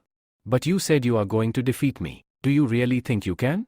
I think you, going to regret it later. Hu Fei replies, boy, stop talking nonsense. Let's start the fight quickly. He takes out his sword. Kinnan smirks and says, why not? You attack first. All the other people there are thinking, is Kinnan as strong as his tongue is fast? It doesn't seem so, because his cultivation weapon level is lower than Hu Fei's. Hu Fei takes his sword and moves forward to attack him. He moves forward with great speed and shouts, boy, I will kill you. Kinnan dodges his attack and thinks, look at his strength. He is at the 10th level of body refinement right now. Above the 10th level, there is so much power that if I were at the 10th level too, I would have such strength as well. Hu Fei swings his sword, but his strike hits the ground. Meanwhile, Kinnan moves at great speed and appears behind him, saying, your strength is good, but unfortunately, you don't have the speed that I do. You should go and train for a few more years. With that, Kinnan jumps up and delivers a powerful kick to Hu Fei's face, sending him flying out of the arena. As Hu Fei falls out of the arena, he exclaims, how? How can this be? How did he defeat me? All the other spectators are even more shocked. What is this? How did someone at the 10th level of body refinement lose so easily? This means we shouldn't mess with Kinnan because none of us here are at the 10th level of body refinement. Kinnan turns to them and says, let me tell you one thing. All of you are saying that my cultivation level is at the 7th level, but actually, my cultivation formation level is at the 9th level. Everyone is stunned. Wait, just yesterday, you joined the sect with us. Yesterday, your cultivation formation level was at the 7th level, and today, in just one day, you advanced to the 9th level. That's unbelievable. Miss Buku also smiles and says, you are really talented. The decision I made to have you join our group was absolutely right. Kinnan then walks over to the betting table and picks up 100,000 taels. He takes out a gold coin, tosses it on the table, and says, this is for you. I don't want you to go broke here. That's why I'm giving you this gold crystal. Because honestly, this fight was no fun at all. It was completely one-sided. You've become weak, go train more. Hu Fei clenches his fists, realizing his humiliation. Anger boils inside him. Miss Buku chuckles and says, Nan, I think you are really mean. You treated them so badly. But now, none of them will bother you anymore. Meanwhile, on the other side, when Luz hears about what happened, he is furious. He beats Hu Fei even more, shouting, you fool. You couldn't even defeat a boy whose cultivation formation level was just at the 7th level. Another person standing beside him says, the way he came here and told us that his cultivation formation level was not 7 but 9. Do you think he really advanced that fast? Luz sighs and says, I don't know how he did it, but I know one thing, he is very gifted. That's why I wanted him to join my group, because if he's not in my group, that means he is my enemy. And he could become a very dangerous enemy in the future. That's why he must be eliminated. Motu, one of Luz's men, asks, then what's the plan? Luz smirks and replies, tomorrow, the beast trial will take place. I want to kill that boy during the trial. During the beast trial, nearly half the participants die anyway. Kin Nan should be one of them. Motu nods. Understood, Master. The scene shifts to the other side, where Master Han Buku is talking to Kin Nan. She informs him that the beast trial is going to take place tomorrow. Kin Nan asks, what will happen in the beast trial? He starts thinking to himself, I believe Halus will try to kill me during the trial itself. Miss Buku then explains everything to him. We will form groups of 3. After that, you will be sent into a place called Ram, which can also be considered a jungle, a beast forest. There, you will encounter many monsters, and you must fight them. The more monsters your team kills, the more points you will earn. The monsters will range from lower levels up to level 10. Your points will be recorded, and based on them, rankings will be determined. The higher your ranking, the better the resources you will receive. Upon hearing this, Kin Nan reacts, Master, this is bad. If teams are going to be formed in groups of 3, that means I, being the last keeper, will be left alone. Will I have to go in there alone to hunt? Mian reassures him, saying to Buku, you don't need to worry. After defeating Ku-Fi today, you've already proven to everyone that you're very strong. I don't think anyone from your faction will challenge you. However, beware, the other 2 factions, especially Lu's team, might try to kill you. Kin Nan nods and responds, it's good that no one from my faction will be against me. I can hunt alone as long as I go prepared. He then asks Master Han Buku, Master, what exactly is the beast trial? Master Han Buku explains, every year, new disciples must go through a trial to assess their abilities. We don't conduct written exams here. Instead, we send you into a trial where you must fight. Even criminals are sent there. Through this trial, we evaluate the strengths and weaknesses of all participants. The strongest ones will receive more resources and be nurtured further, while the weak ones will be eliminated or left behind. Kin Nan realizes something and asks, does this mean I can even kill people there? Miss Mian immediately corrects him, no. You are misunderstanding. We cannot allow senseless killing. If we start killing our own disciples, who will be left in our sector? However, if the situation demands it, you may defend yourself. It has been a tradition for centuries. If someone dies during the trial, it is considered part of the process. But we do not want anyone to become evil just to survive. Our fight sector requires strong and honorable warriors, not ruthless killers. She continues, for your safety, we will provide you with a transfer badge. If you ever feel threatened, activate it, and you will be immediately transported out of the trial under the protection of the elders. Miss Buku reassures him further, besides the transfer badge, I have also arranged for someone to assist you. You will be able to kill as many beasts as you want without trouble. Kin Nan, now slightly relieved, says, so, someone is going to help me. But, miss, why are you helping me so much? Why do you care about me? Miss Buku smiles and answers, when I first saw you in SWA City, I immediately knew that you had great potential. I believe you can change the fate of our fight sector, shake its foundations, and even alter its rules. I have high hopes for you. Kin Nan, still doubtful, replies, you really think I can do that? I don't believe it myself, but hearing this from you, I feel embarrassed. At that moment, Han Buku, do you really think you're that special? Since you arrived here, you must have noticed that SWA City is much weaker than other cities. There are many other districts far stronger than you. But one thing I do take seriously is that you have the potential to change the future of our sector. Hearing this, Kin Nan reflects and thinks, yes, he's absolutely right. I can change the future of this place. Miss Mian then tells him, alright, get some rest. You need to be well prepared. The beast trial begins tomorrow morning, and you'll need to give it your all. The next scene shifts to Fire Square early in the morning, where all the disciples have gathered. Some of them are praying, whispering, I hope we get low-level beasts today. If we can kill them, we'll pass the test. These are all new disciples, nervous about the trial. They wonder, will we be able to pass?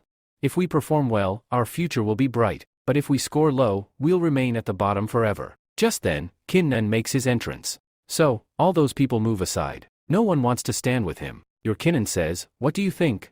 All these people are very scared of me. That is why they are running away from me. Somewhere else, Motley of that noble family is shown talking to another boy. He tells him, brother, I think Kekken Nan does not even know that he is not moving towards this trial test but towards his death because he is going to die during this trial. Now, the other boy replies, brother, Lucy has already told me something. He said that the transfer badge that is going to be given to this boy, i.e. Kin Nan, is defective. He will not be able to come out from there using it because it has been tampered with. Along with this, Master Lu's also instructed them, if we get a chance there, we will kill him. After returning, we will tell Miss Han Buku that his transfer badge was broken, and after that, Bess killed him. While Kinnan listens to their conversation, he smirks and thinks, do these people really believe I can't hear them? Even though I am standing quite far from them, I am very sensitive and can hear all their talks. Now, I know my transfer badge has been tampered with, but since I already know everything, I just have to plan my next move. Time will tell who will win, who will lose, who will live, and who will die. At that moment, Kaltur arrives and announces, "Now, I will distribute the teams. You all will be divided into teams and will have to go inside and work together." He starts calling out names, forming teams of 3. As he announces the first team, the children whisper, "Look, the elders have grouped 3 elite saplings together. That means they will be stronger and can kill more monsters." Slowly, all the teams are formed, and everyone is assigned their groups, except for Kinnan. Kinnan sighs, "Once again, I am left alone. Why does this always happen to me?" The master then says, "Boy, you have no one else. That means you will have to go in alone. But don't be disheartened. Since you are alone, the points you earn will be much higher. This is a challenge for you. If you complete it, your cultivation status will increase, and so will your experience. It's a great opportunity for you." As the master finishes, the other students start laughing, saying, "What can he even do alone? We will be hunting monsters in teams for 3 days, whereas he will be struggling by himself. He might not even make it back alive." Meanwhile, Kinnan mutters to himself, "I knew this was going to happen to me. Even though I'm the hero of this story, why do problems always come my way?" Alton then speaks loudly, "I have divided you into groups. Now, quickly join your teams and move ahead because the trial gate is about to open. Once you cross the formation, you will enter the trial ground." As soon as he finishes speaking, the doors to the trial open in front of them. Along with this, a big gate opens in front of them. When that gate opens, there is going to be a big formation inside it. Ma Kinnan says, "There is a very big gate there. It seems that there will be a new ram behind it. There is a big mountain where a jungle might exist, inside which monsters have to be hunted. 2 guards are standing above the door. They tell them, as soon as you go inside, your test will begin. At that very moment, you will be in danger. If you feel that there is too much danger and you are about to die, use your transfer badge. All of you will be transported outside." Along with this, as soon as the door opens, Noble de Sapels shouts, "Run away." They start rushing inside. "Let's go inside quickly. The door has opened." All those people start running inside. One of the young masters passes by our nun and taunts her, "Nan, do you really want to go inside? Once you re-in, don't get killed by any monsters. You re-alone, after all. If a monster kills you, I won't get the chance to kill you myself. That would be a shame because I want to torture you with my own hands." He then turns to Motu and says, "First, let's hunt some monsters and deduct their passing points. After that, we'll find him and kill him by torturing him." Both of them run inside quickly, and the rest of the kids follow. As all the children enter, the guards above the door start talking to each other. Both guards are senior Desi pals. One says to the other, "Every year, it's the same story. People go inside, and we have to work so hard here. Yeah, we climb the mountain, catch the beasts from the jungle, and release them here. Then these new kids hunt them down. I don't like this job at all." The second one replies, "Well, this is our job. Every year, we are assigned to catch monsters so the kids can hunt them and pass their test. What else do you want to do? If you don't do your work properly, you'll be fired." The first guard grins and says, "I have done my job properly, but I think we should do something different this time. We should also have some fun. Every time, we bring low-level monsters. These kids hunt them easily and pass. But..." The second guard looks surprised and asks, "What do you mean? Tell me quickly, what have you done? Did you do something different?" He smirks, No, nothing major. I just released a 100-grade tiger." There. Hearing this, the second guard's eyes widen in shock. "You idiot. What have you done? How could you release a white tiger? That's an incredibly high-level monster." In the trial ground, after entering, Keenan sees some paw marks and says, "These are beast footprints. Judging by the size, this must be a very powerful monster. At least level 10. A monster with claws, sharp wings, and fangs.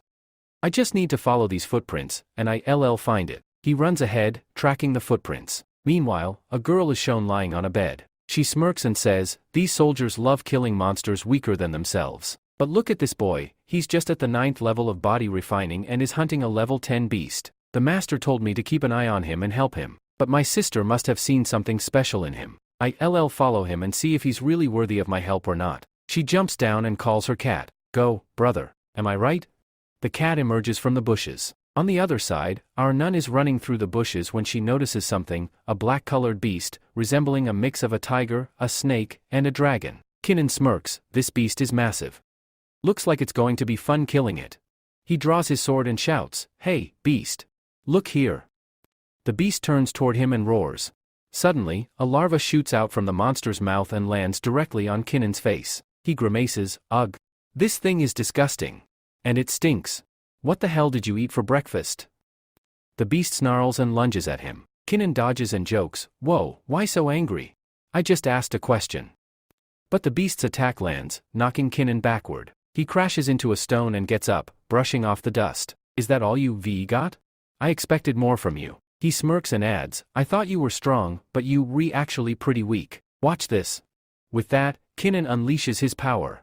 His sword glows as he activates the second technique of the Shura bloodline. With a single, precise strike, he pierces the beast's head, killing it instantly. After killing that big beast, Kinnan is absorbing its energy by piercing his sword into its head. Above, two masters are observing everything. They have pencils in their hands and are taking notes. They say that Kinnan has killed a wild beast, for which he will get 10 points because it was a level 10 monster. Meanwhile, Kinnan, after killing the monster, says, if all level 10 monsters are like this, then I'm very disappointed.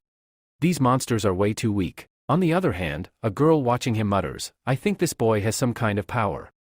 And after seeing it, I'm also a little surprised. She recalls what Master Buku had said about Kinnan and thinks, it seems to be true. Suddenly, a cat beside her smirks and says, ha!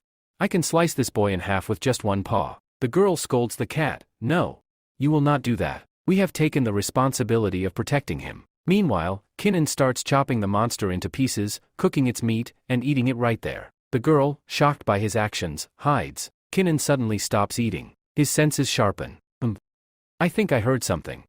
He looks around but finds no one. Hidden nearby, the girl sighs in relief, thank God I hid in time. If she found out, Miss Han would have killed me. She remembers her promise to Buku, I swore to protect this boy from the shadows. But now, I've broken my promise. She turns to the cat and whispers, should I go, brother? Do you see what's happening? Everyone is busy killing monsters to earn points, but this fool is sitting here, eating. The cat chuckles, I told you. He's just a stupid boy. He won't get high points. While others are grinding for points, he's having a feast. Hearing this, the girl nods, you're right. I think Miss Han and Buku made a huge mistake in choosing this boy. He turned out to be completely useless. Meanwhile, Kinnan, after eating, pats his stomach and sighs contentedly, ah. My stomach is full. I didn't even have breakfast this morning. I rushed here and now, finally, I've eaten to my heart's content. Now, let's start the real hunt. He takes out a pill from his pouch. As he breaks it, a flashback plays in his mind. Master Qin Jiang asks him, do you really want to take that pill? Kinnan responds, yes. Master Qin Jiang raises an eyebrow. But why? Do you even know what happens when you use it? Kinnan smirks. I know exactly why I need it. When I break this pill, it will attract all the low-level monsters in the area. Then, I can easily kill them and farm points. Master Qin Jiang warns him, have you thought this through? The scent of this pill could attract over 100 monsters. Can you handle them? Can you fight them all at once?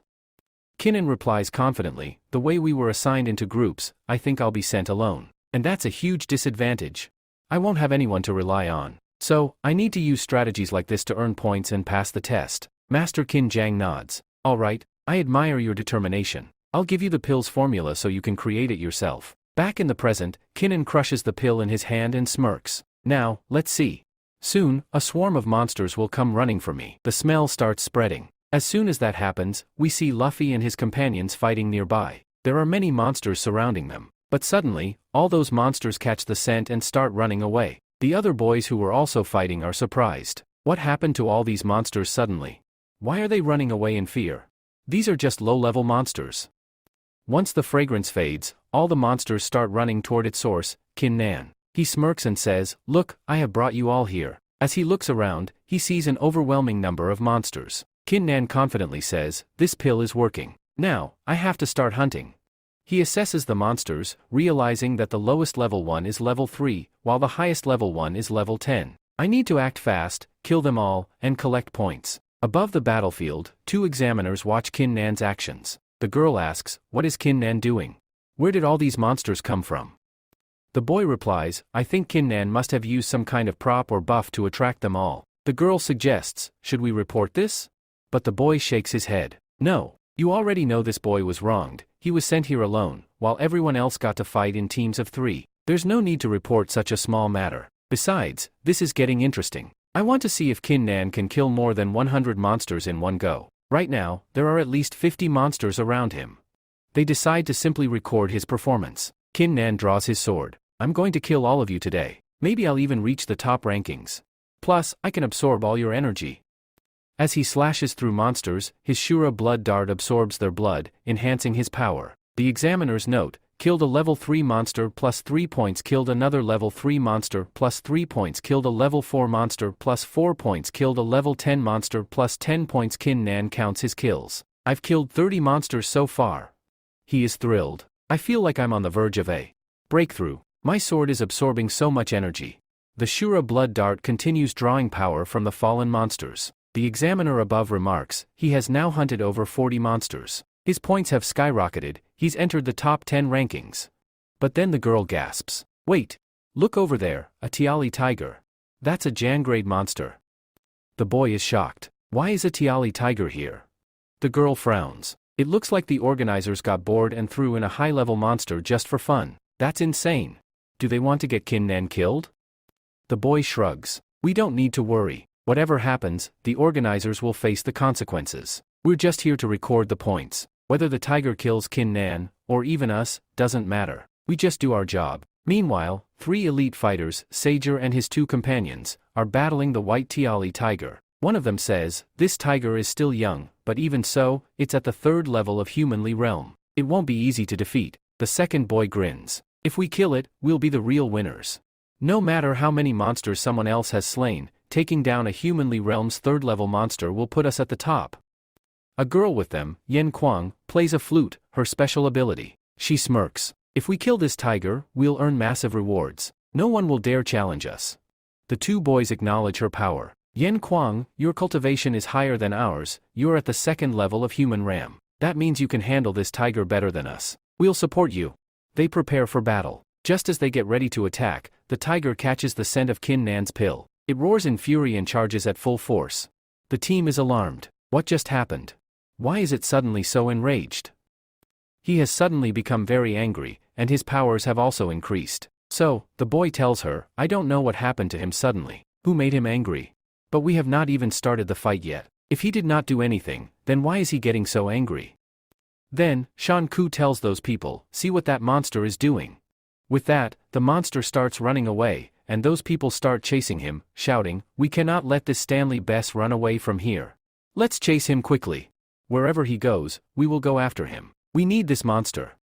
Meanwhile, on the other side, our Kinnan is hunting monsters. He has already killed many low-level monsters, so now only 3 are left. Your Kinnan says, now only 3 are left, and I feel that very soon my breakthrough is going to be completed. If I kill these 3, it is possible that my breakthrough gets completed because all 3 are 10th level monsters. Our Kinnan moves forward quickly to kill them. As soon as he swings his sword, he slashes through all 3 monsters, killing them instantly. After finishing them off, Kinnan says, now I feel that my breakthrough is about to happen.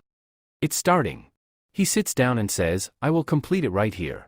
As he waits, Kinnan feels his breakthrough beginning. After the breakthrough, a large area forms inside his body, allowing him to gather more energy. His level has now increased, he has crossed the 10th level and reached Human Li Ram. Finally, after breaking through, Kinnan reaches the 1st level of Human Li Ram. Han says, this breakthrough was very difficult, but it also means that now I can gather more energy. My dantian has become bigger and wider than the meridians, allowing me to absorb even more energy. At that moment, Master King Jan appears and tells him, boy, you have quickly achieved a human form after this breakthrough. You are truly a very talented boy.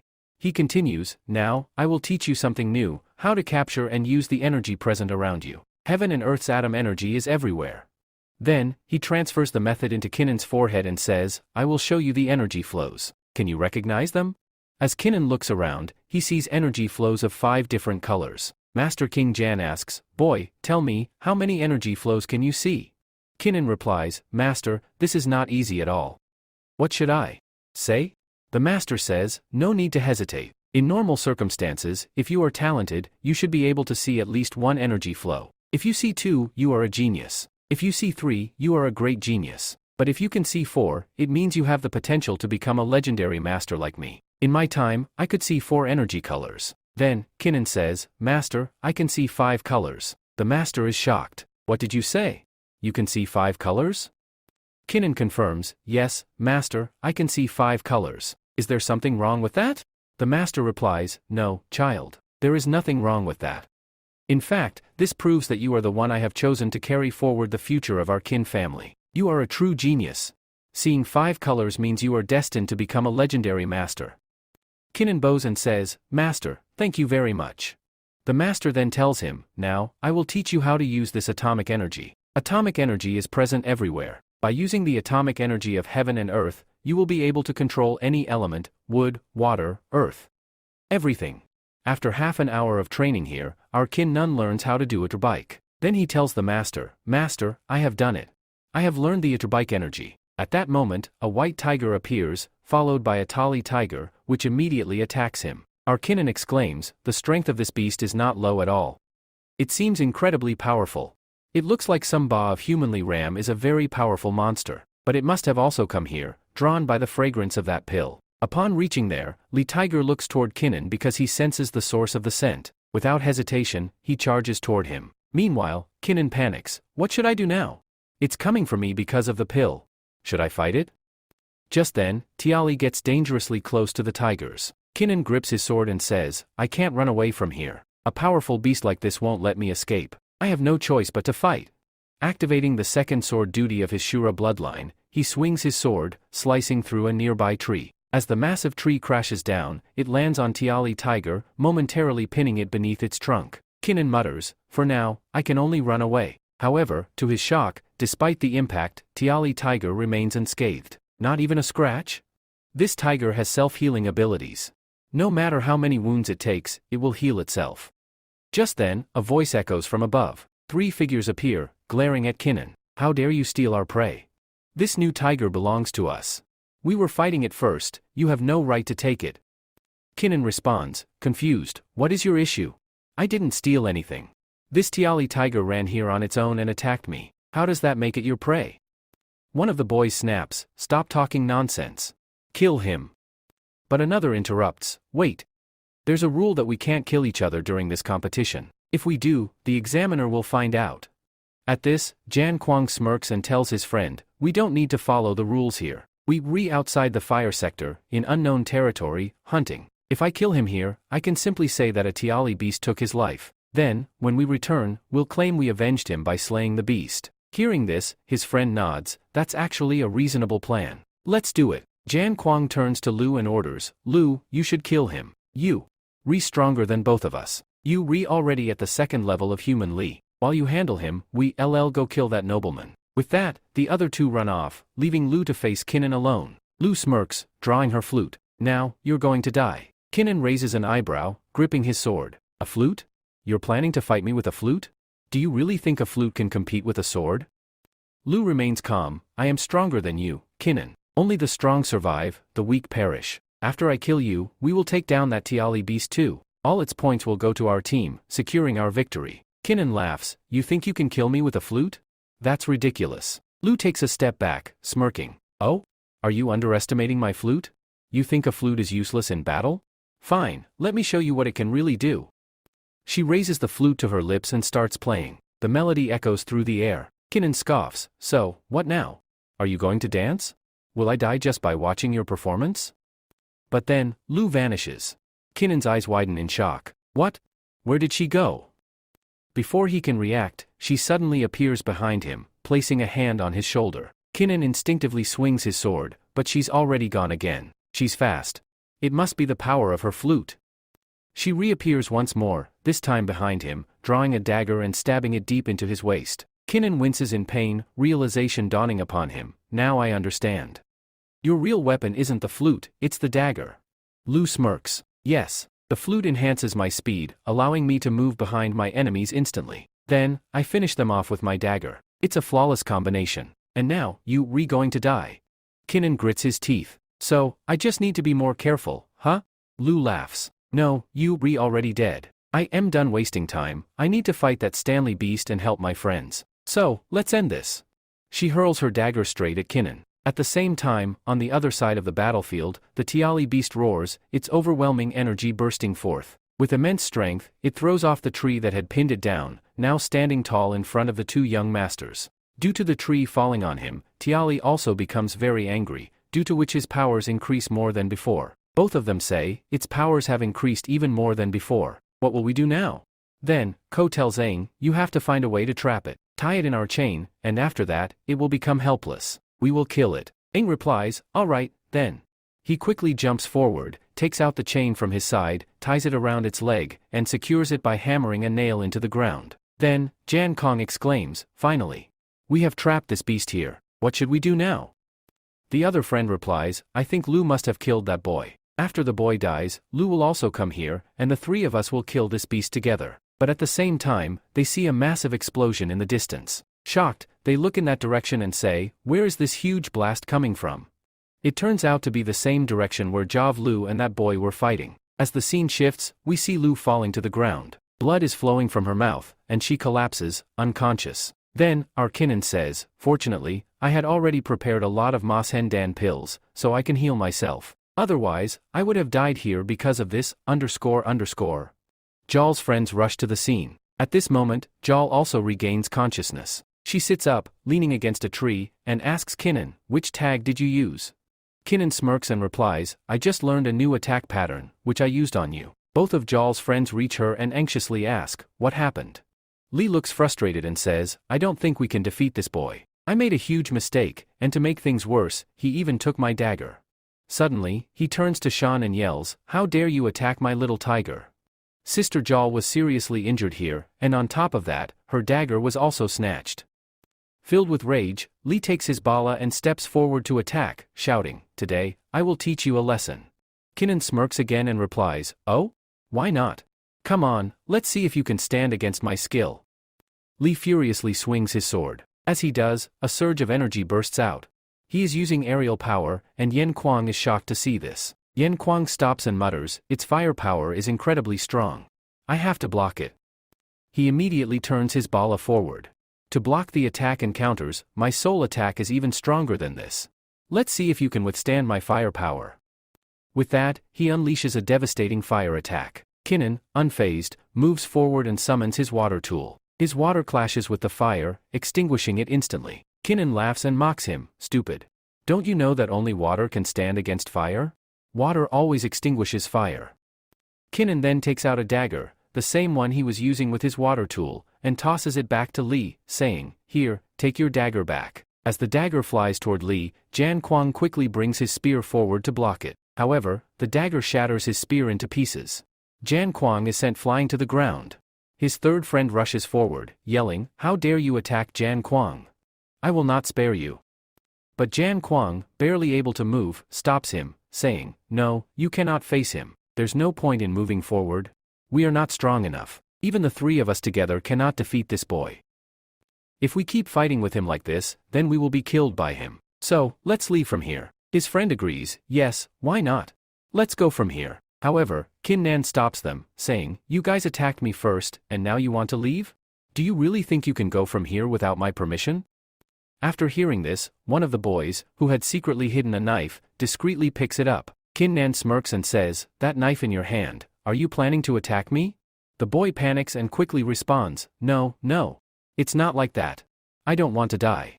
I picked up the dagger only to give it to you. It is our family's secret treasure, passed down from generation to generation. You can keep it, it's very valuable. Kinnan takes the dagger, examining it. This is quite good. Alright, I'll keep it. You people can leave now. Relieved, the group thanks him, saying, thank you very much, before quickly leaving. After they depart, Kinnan mutters to himself, now that this issue is resolved, let's quickly go and capture that Tiali tiger. It's still alive, and we must catch it. He moves forward towards the stunny tiger, which is still restrained by chains. Observing the beast, he remarks, it doesn't seem like these chains will hold the stunny tiger for long. Sooner or later, I'll have to fight it. Just then, the tiger lets out a powerful roar, releasing a surge of energy. The force of the energy shatters the chains, setting the Tiali tiger free. Now unchained, the beast charges at Kinnan. Kinnan readies himself and smirks, it broke the chains so easily?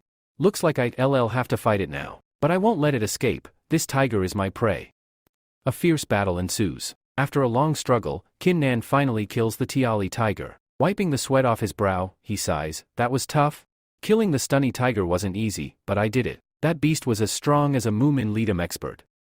As he examines the tiger's body, he suddenly spots something glowing inside. A Dan, he exclaims, extracting the crystal from within the beast. Holding it up, he says, I am lucky. Many people kill countless hose beasts and still don't find a Dan. But I only killed one, and I got this rare crystal. Meanwhile, 3 noble boys are secretly watching from a distance. One of them smirks and whispers, now is the perfect time to teach Kin Nan a lesson. He's badly injured. If we attack now, we can take the tiger and his life as well.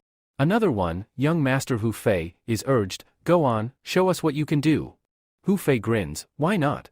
He takes out a blow dart, loads it into a pipe, and fires it straight at Kin Nan. Kin Nan, unaware of the incoming attack, suddenly feels a sharp sting in his arm. He glances at his hand, but before he can react, his vision blurs. His strength fades, and he collapses to the ground, unconscious. Meanwhile, the examiners observe from a distance. A female examiner, worried, says, that dart was poisoned.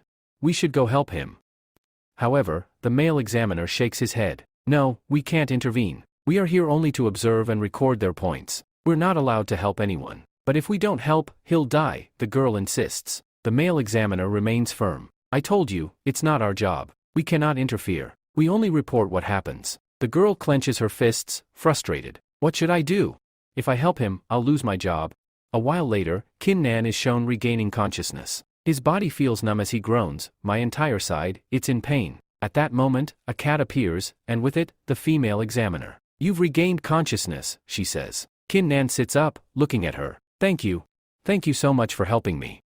The girl tells him, I have not helped you here yet. Do not move much, otherwise, the poison will spread even more inside your body. Sit comfortably here. Until the poison is detoxified inside your body, do not get up and move around. Kin Nan asks the girl, do you know which poison was given to me?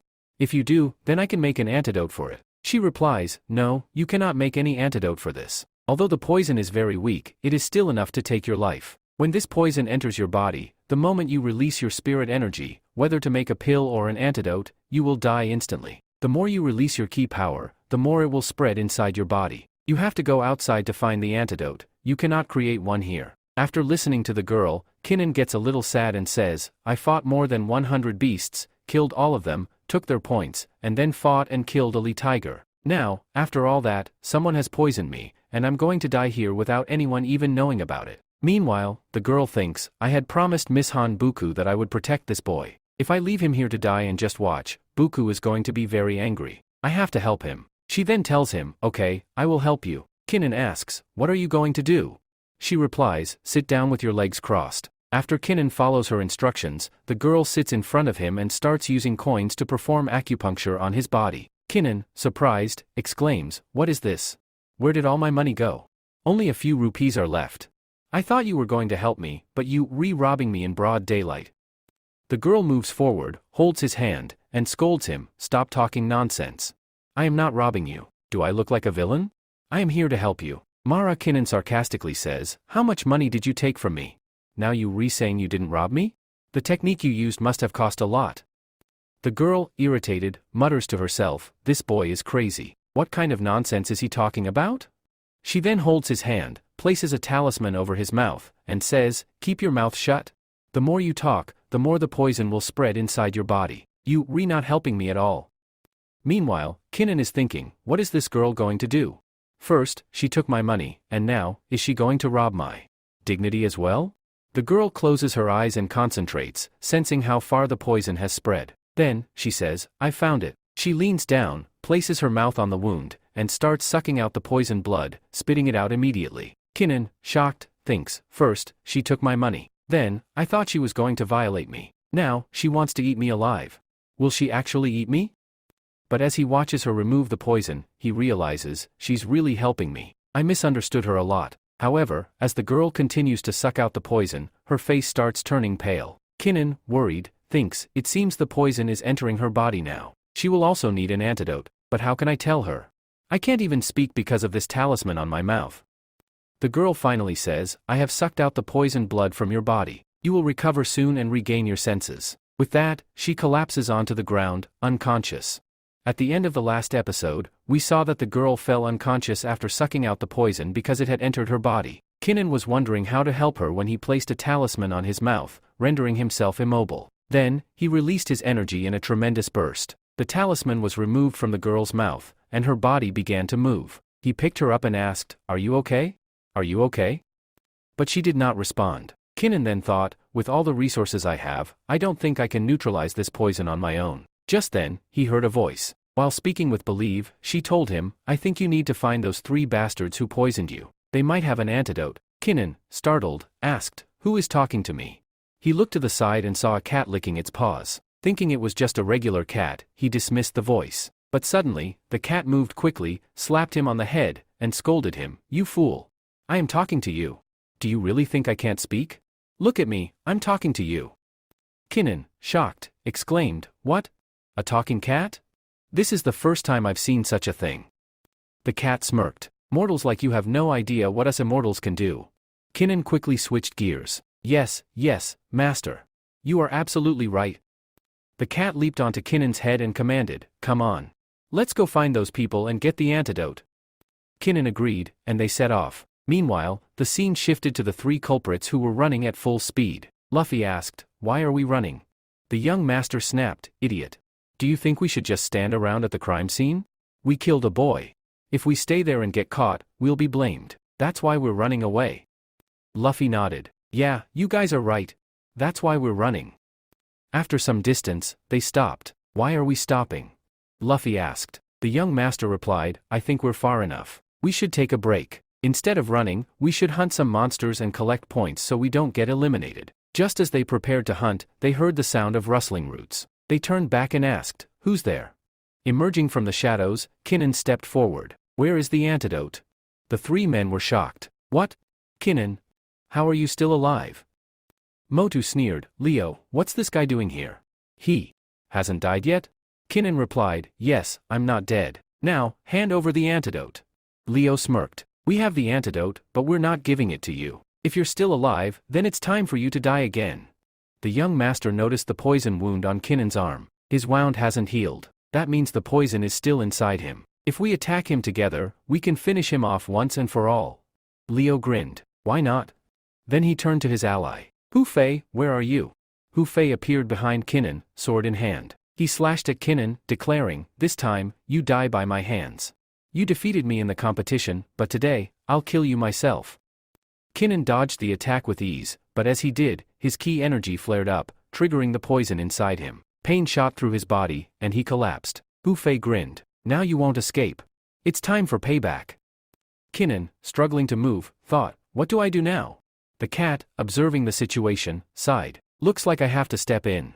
Kinnan smirked and taunted the cat, yeah, sure. Maybe you should just go catch mice instead of worrying about humans. The cat's eyes burned with rage. How dare you? I'll show you what I can do. She jumped down and, to everyone's shock, grew into a massive beast. One of the enemies laughed. Ha! A talking cat? And Kinnan sent it to fight us? Looks like he's scared. But then, the giant cat let out a deafening roar and charged. Within moments, she tore through Motu and Luffy, killing them instantly. So, Motu Lee and Luffy die there. After their death, the 3rd young master survives and manages to escape. Meanwhile, the supposedly dead Kinnan returns because he had taken an antidote before dying. He gives the antidote to the girl, and she regains consciousness, fully recovering. That girl then tells him, you have passed this test. The trial is now over. Go back quickly. Then, the examiner also announces to all the children, your exam has ended because your time is up. Now, all of you must return using your transfer. If anyone doesn't leave in time, they will be forcibly summoned back. It's best that you all return on your own. Kinnan smirks and says, alright, time's up, but I've gained a lot of points here. Then, he turns to the girl and says, thank you very much. You saved my life. I think you're completely fine now, which means you don't need my help anymore. So, I'll take my leave. After saying bye to her, Kinnan leaves. Now, the scene shifts to the cat, who is talking to the girl named Mang Jun. The cat asks her, Mang Jun, what do you think about this boy? Mang Jun looks at her and replies, what do you mean? What am I supposed to think about him? The cat continues, I'm asking, what do you think about this boy? What's on your mind? He's an incredibly rare talent. Mang Jun nods and says, yeah, you're absolutely right. He's really talented, and he's going to go far in the future. But he's not better than me. I am still better than him. The cat chuckles and says, oh, come on. Have you ever seen anyone in your life who can wield the power of 5 elements? Mang Jun is shocked. Wait, what did you just say? The power of 5 elements? That's when Jabai speaks up. yes, it's true, he can use all 5 elements. But calm down, don't get too excited. Sit down, the poison is still in your body. Mang Jun sits down, deep in thought, and says, if someone can use 1 element, they are normal. If they can use 2, they are talented. If they can use 3, they are gifted. If they can use 4, they are a prodigy. But if someone can use all 5, then understand this, they are destined to break the very limits of this world. Saab Bhai smirks and adds, that's exactly why I am praising this boy so much. If he masters his 5-element power and achieves a breakthrough, I believe he will break the shackles of this world and become an immortal master. Ajahn then says, that's why I think Mr. Habuku must have already realized his true potential. But unfortunately, this boy is going to die soon. Mang Jun is stunned. What do you mean? He's going to die soon? Saab Bhai explains, what do you think will happen if the masters, elders, and powerful figures find out that this boy possesses the power of 5 elements? They will either try to steal his power, or they will kill him. Mang Jun immediately says, then we must return as soon as possible. We need to inform Habuku about this. This boy is in grave danger. He needs to keep this secret hidden. Saab Bhai sighs and asks, and when the elders come for him, will the 2 of you be able to protect him? Because, at the end of the day, you both are just students. Do you really think you can stop them? Mang Jun hesitates but then says, but you are with us too. Saab Bhai laughs, yes, I'm here, but why should I help you every time? The next day, the scene shifts outside, where all the children have returned after being teleported back. Their supervisor stands before them and announces, you have all successfully passed your first test. Now, I will announce the results. Meanwhile, Brother Laji was deep in thought, now that he has killed both of my brothers, does that mean this boy won't be punished? No. I can do whatever I want with him. At that moment, the supervisor spoke up, I will now begin the announcement. The first place team is Yan Kuang, Du Ji, and Sister Lu. As their names were called, the 3 of them exchanged confused glances. One of them muttered, what's going on here? It's clear that Kinne hunted more beasts than us. He even killed the Tali tiger. His points should be higher than ours. Sister Lu nodded in agreement, yes, something doesn't seem right. That girl had dual abilities, she used both fire and water against us. Even then, her points are lower than ours? Pradnavang spoke up, I think this must be the will of the gods. They wanted that boy's points to drop while ours increased. Either way, even if we didn't get the Tiali tiger, we are still ranked first. We should be happy. Hearing this, his friend grinned, Brother Yan Kuang, you're absolutely right. If the gods favor us, why should we complain? We defeated Kinnain, and that's all that matters. But then, with a smirk, he added, once the results are finalized, I will take back my blade from Kinnan. Let's see him bow before us and apologize. Meanwhile, Kinnan stood frozen in disbelief. What is happening here? I hunted over 100 beasts, and I even killed the water tiger. That means I should be first place. So why is my name missing from the rankings? Even Miss Buku was puzzled, the power levels of those 3 are just average. Kinnan is far stronger than them. He should be ranked higher. Jan agreed, yes, Buku, this isn't right at all. I saw it with my own eyes, Nan killed far more beasts than them. His points were way higher. This is clearly cheating. The supervisor continued, now, I will announce the top 100 teams, which include 330 children. These teams have won, and I will now reveal their prizes. First place rankers will receive a golden rank book. Second place rankers will receive the Fang Jan sword. Third place rankers will receive a fire spirit crystal. Hearing this, all the children cheered with excitement, this is amazing. The golden rank book is incredibly powerful. It contains a higher level martial arts technique. And the Fang Jan sword, that's a legendary weapon. If we get it, it will be a huge advantage. Not to mention the fire spirit crystal, it can enhance fire-based weapons, making them even stronger. At that moment, Jan Kong grinned, all of these rewards are ours now. We deserve them. We worked hard for this. He turned to his friend and said, brother, you can keep the sword kill book. The rest of us will divide everything else. But Jan Kong shook his head, no, I already know swordsmanship. I don't need it. You two can divide it between yourselves. His friend beamed, brother Shan Kuang, you are truly great. Standing in the crowd, Kinnan clenched his fists. All of these rewards should have been mine. Just then, Master Kinjan stepped forward and spoke. Girl, if you obtain this special technique, it will enhance your Shura bloodline. By absorbing it, your power can increase by 30%. Kinnan's eyes widened in shock. Master, why didn't you tell me earlier that my Shura bloodline can absorb other techniques and boost my strength? The master replied, have you ever seen a golden rank book before? All the books you encountered before were low-level trash. I didn't want you to absorb anything unworthy into your bloodline. Kinnan took a deep breath and nodded. You're absolutely right. The techniques I saw before were too basic. That must be why you didn't tell me. The master added, but if you acquire the July Sword technique, your power could increase by 50%. Kinnan's mind raced. If I get that technique, no one will be able to stop me. Kinnan says, okay, now I will take that book, that is, I will take that high-rank technique. Then, the master tells him, if you get that fire spirit crystal, I think you can also increase your fire power with its help. It will be very beneficial for you. That crystal is excellent for enhancing your overall strength. So, Kinnan says, okay, master, I will find a way to take back that fire spirit crystal as well. Then, the master tells him, listen to me, if you get 10 more Lingjan clickers, you can increase your spirit power. Also, the supervisor mentioned that the first 3 children would receive rewards. These 3 rewards are very important for you, so make sure to collect all 3. Kinnan asks, Master, why don't you tell me everything at once? You already mentioned all 3 names, so I need all 3 anyway. The master replies, I share important things in this manner. Now, go and get all 3 of them. They are crucial for you. Kinnan responds, alright, master, I will follow your orders and get them. After hearing his master's words, Kinnan smiles. Meanwhile, Laj looks at him and says, Kinnan, why are you smiling? You don't even know what's about to happen to you. You are just like a goat unaware of when its throat will be slit. The supervisor announces, I listed the names of 100 teams, and all of them have passed. That means around 300 people have cleared the test. The remaining 700, however, have failed because they did not earn enough points. As a result, all of them are eliminated from here. You all can go home. Hearing this, the eliminated participants protest. It's only the 2nd day since we arrived, and you are removing us based on a single test? We went through so much just to enter the fire sector, and now you are saying only 300 will pass while the remaining 700 must go home? This is unacceptable.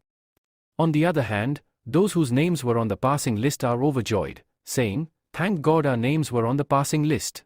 Otherwise, we'd also be eliminated and forced to go home. Kinnan steps forward and says, Sir, listen to me. You announced the names of those who passed and those who were eliminated, but you never mentioned my name. Am I in the passing list or the eliminated list? The supervisor responds, I was about to address your case when you brought it up yourself. Since you asked, I'll tell you, your name is not on the eliminated list, nor is it on the list of successful candidates. Kinnan asks, then where is my name? The supervisor explains, we discovered that you cheated during the competition. You openly used unfair means, tarnishing the reputation of our sector. Because of this, we have decided that you are banned from the fire sector. From today onwards, you are prohibited from even coming near it. You will never be allowed to join again. If you are ever seen near our sector, you will be executed. Kinnan pleads, please, can you at least tell me how I cheated? The supervisor answers, you used an unknown drug to attract a large number of beasts toward you. That is considered cheating. You are not allowed to do such things. The other participants chime in, yes. Shippa was there. All the beasts suddenly abandoned us and ran toward him. He must have cheated.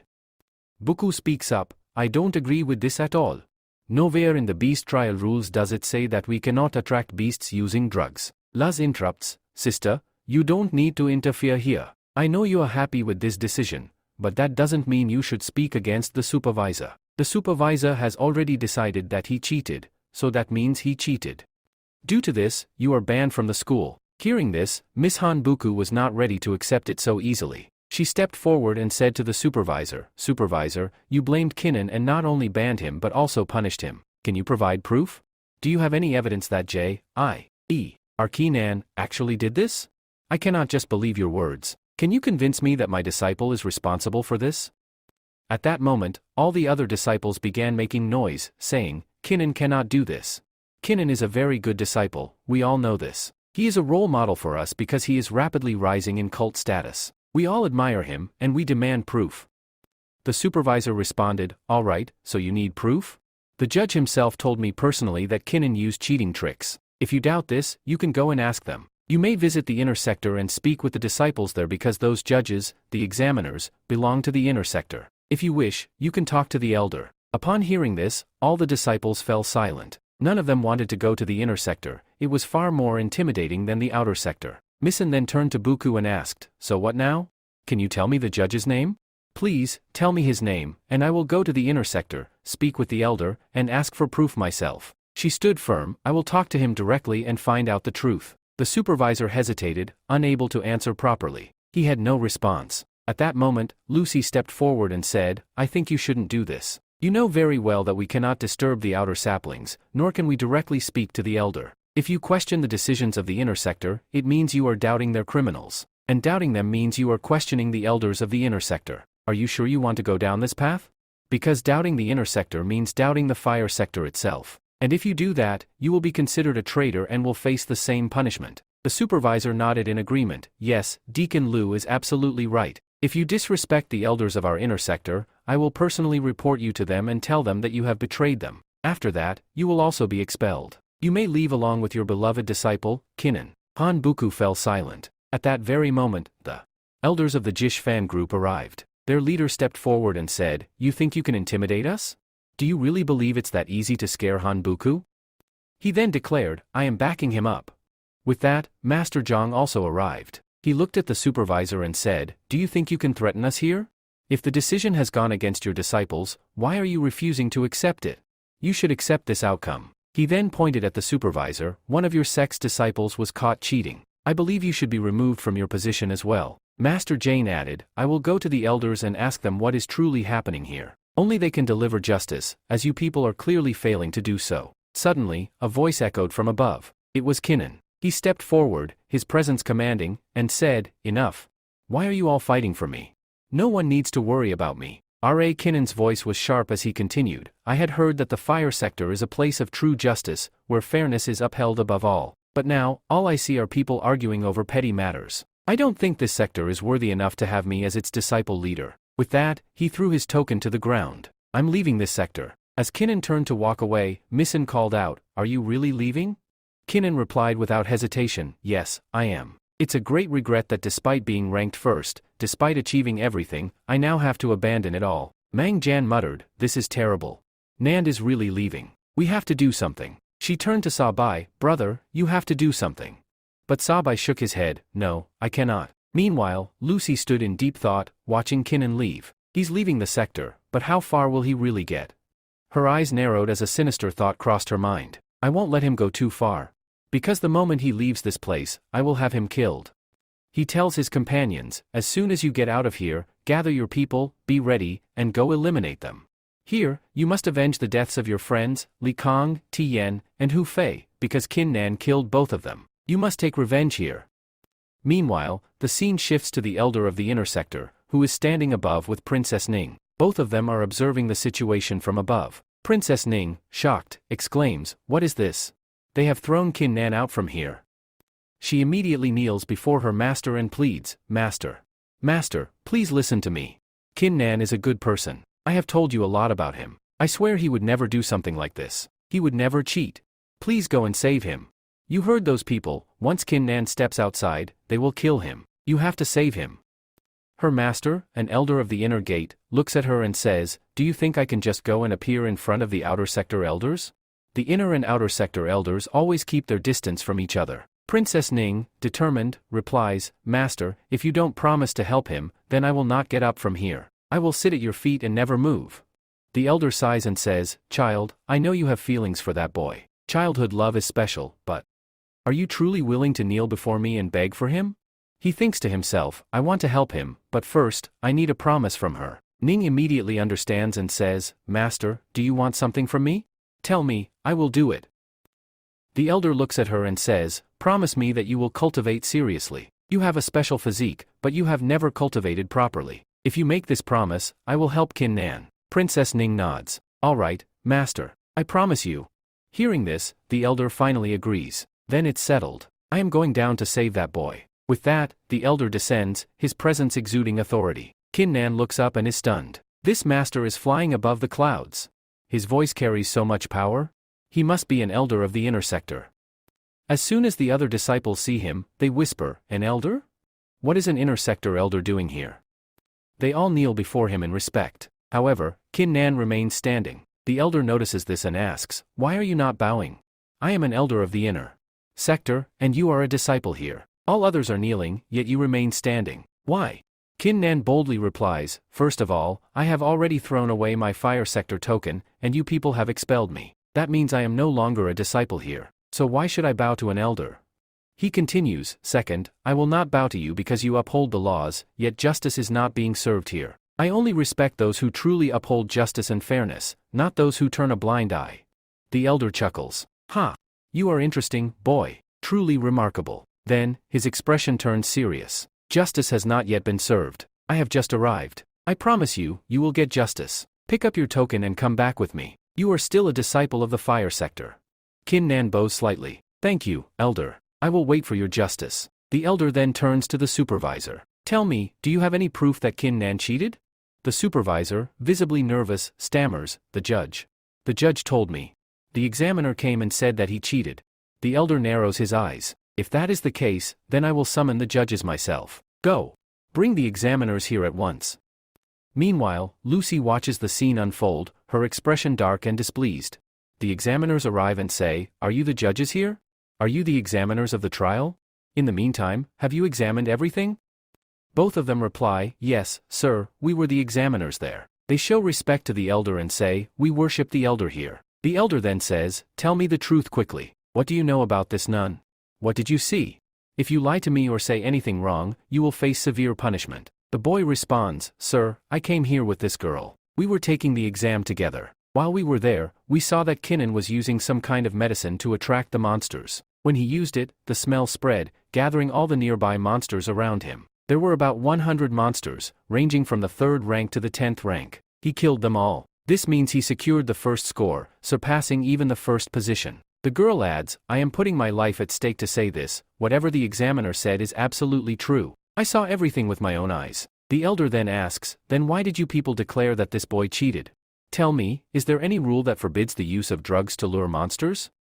The examiners reply, "No, sir. There is no such rule. We are only examiners. Our job is to observe and take notes. We recorded everything that happened, noted the points, and reported it to the supervisor." The final judgment was the supervisor's decision. One of the examiners then shifts the blame, saying, "Sir, it was all the supervisor's doing." Hearing this, the supervisor panics, thinking, "I am trapped badly. I was paid to do this job. I only followed Luji's orders." Trembling, he mutters, "I should have bribed this examiner beforehand. He's telling the truth now." Walter steps in and asks, "Supervisor, would you like to explain why you decided to remove this boy?" The supervisor responds, "Sir, the fire sector follows strict rules and regulations. All the other disciples were hunting monsters normally, but this boy attracted a massive number of monsters using pills. This gave him an unfair advantage and caused others to score fewer points. That's why I ruled that he cheated and decided to remove him from the sector." Alter replies, "Okay, I understand your reasoning, but do you know what kind of world we live in? This is a world where the strong hunt the weak." Turning to Kin and Nun, he asks, "What kind of drug did you use to attract the monsters?" Kin and Nun confidently replies, "Why not? I'll show you." He takes out a pill and says, "This is a very special pill called by Shou Dan. I made it myself. Since I wasn't assigned a group while everyone else had teams of 3, I had to use this method." The elder takes the pill from Kinnan's hand and examines it. "A 5th level by Shou Dan? Did you really make this yourself?" At the same time, he thinks, even in the inner sector, there aren't many criminals capable of creating a 5th level pill so easily. Yet, this boy, living in the outer sector, has crafted a high-quality pill. He is a talented alchemist. The elder then scolds the supervisor, "As a supervisor, it was your duty to know everything about this boy. Why didn't you? This boy is a skilled alchemist. Had you expelled him, our sector would have suffered a great loss. Do you think any other disciple has the courage to attract 100 monsters, kill them all, and earn 100 points? You were about to remove an excellent disciple permanently. You should be punished for failing in your duties." Terrified, the supervisor drops to his knees and pleads, "Sir, please don't do this." At that moment, he looks at Luji, who subtly gestures at him to follow the plan. The supervisor then turns to the examiner and instructs, "Start Plan B." The examiner then says, "Elder Maj, since the truth is coming out, there's something else I need to tell you. The elder nods. Go ahead. What do you want to say? The examiner states, Sir, I saw Kinnan killing 2 criminals there. Hearing this, the elder was also shocked. A single thought ran through his mind. This situation had turned really bad. Killing a criminal and using drugs were 2 entirely different matters. But now, saving this boy was impossible. If it was proven that he had committed murder? At that moment, the examiner spoke up. I saw Lee Chong-tin and Hu Fei there myself. Both of them were killed by this boy, Kinnan. And I even have a witness, Maya Fei Fan, the 3rd member of their team. He saw everything with his own eyes and can testify to it. With this, Maya Fei was called forward. Then, young Master Fei stepped up and said, Sir, what the judge has stated is absolutely correct. This boy killed both my friends. He killed them right in front of my eyes. But till now, I haven't been able to find their dead bodies. I don't know where he took them. Hearing this, the elder spoke. Now we have witnesses. And according to the laws of our fire sector, if a criminal here kills another criminal, they are to be banned from the sector. If they ever return, they must be executed. In the presence of so many people, this boy's crime cannot be ignored. Then he turned toward Kinnan and asked, Kinnan, did you kill them? Kinnan replied, No, I didn't kill anyone. All 3 of them attacked me together, but I did not kill anyone. Young Master Fei snapped, Stop talking nonsense. You killed both my friends. The judge can confirm it too. The examiner saw everything. Kinnan retorted, You poisoned me. And I haven't even settled that matter yet because I haven't attacked you. And now, you are accusing me again? At that moment, the supervisor stood up and said, Sir, you have seen with your own eyes and heard with your own ears just how dangerous this boy is. He is openly threatening a student in front of you, saying he will attack and kill him. I believe everything young master and the fire examiner have said is absolutely true. This boy must have killed those 2 disciples. Master Fei then said, We demand a life for a life.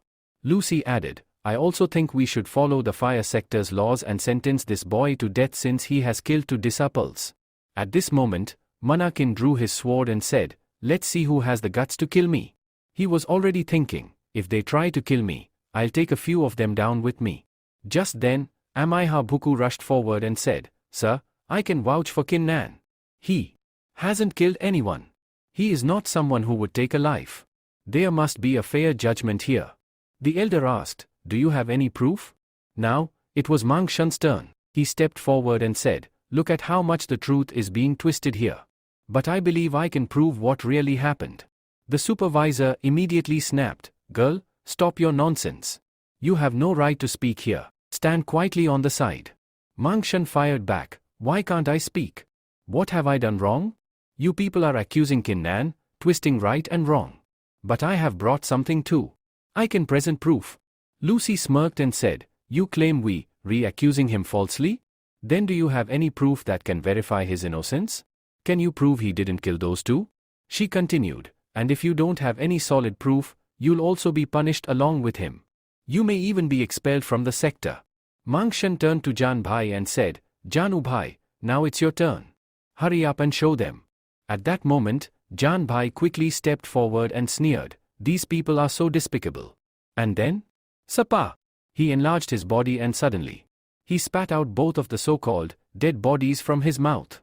And both of them were still alive.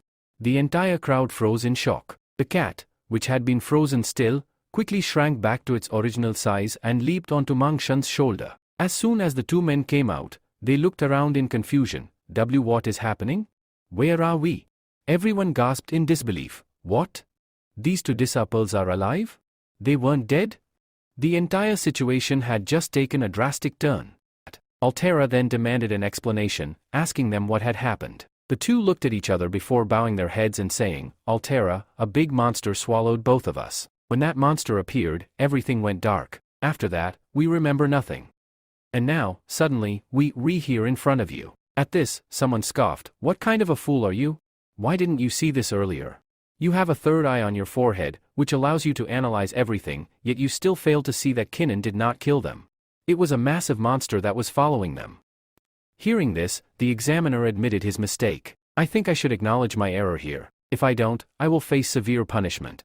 I might even be expelled. It's better to accept my mistake and speak the truth. I may receive a lighter sentence that way. With that, the examiner knelt and pleaded, Sir, it was my mistake. Please punish me. The elder looked down at him and asked, "Tell me, what punishment should be given to you?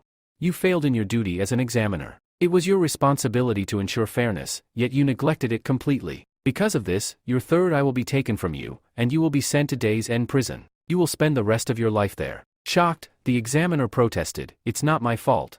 I just got greedy. I supported them after hearing their words. This third eye. I earned it after years of devotion in the cult. It is my pride. If it is taken from me and I am sent to prison, especially for someone else's crime, what dignity will I have left?" Realizing his dire situation, he hesitated before saying, "I should tell the truth." Looking at the young masters, he warned, "Don't try to pin everything on me. I am doing this to save myself." Both of them started panicking, realizing that the examiner was about to reveal their names. Turning to the elder, the examiner pleaded, "If I tell you the truth, can you reduce my sentence?" "I want to contribute." The elder nodded. "Why not? Go ahead and speak." Taking a deep breath, the examiner revealed, "Sir, after analyzing everything with my spirit eye, I have discovered the truth. Hafi and his two companions, Sunu, poisoned Kinnan with a deadly toxin. He barely survived thanks to Tang Shu and his cat. However, in the process, Mang Jun was poisoned and had to go back to those three to find an antidote. Despite this, they attempted to kill Kinnan again, which led to Mang Shun's cat swallowing them both. Walder, after hearing this, declared, "Now that the truth has been exposed, I ask you three, do you accept your crime?" The first two young masters stood in silence, heads bowed. The third, however, turned to Luffy and pleaded, "You promised to help us. Do you want me to suffer the punishment alone?" Luffy calmly replied, "If you confess to the elder, your punishment will be lighter. And getting you out of jail is a cakewalk for me. Trust me, I'll get you out." Still hesitant, the young master sighed and turned to Fu. "Deacon Lu, please keep your promise. I'm confessing for your sake. But if you don't get me out, I'll tell everyone that you were the one who forced me to poison Kinnan. You even supplied the toxin." With that, he went to join the other two. Meanwhile, Lu Ju gritted his teeth, thinking, "How dare this bastard threaten me?"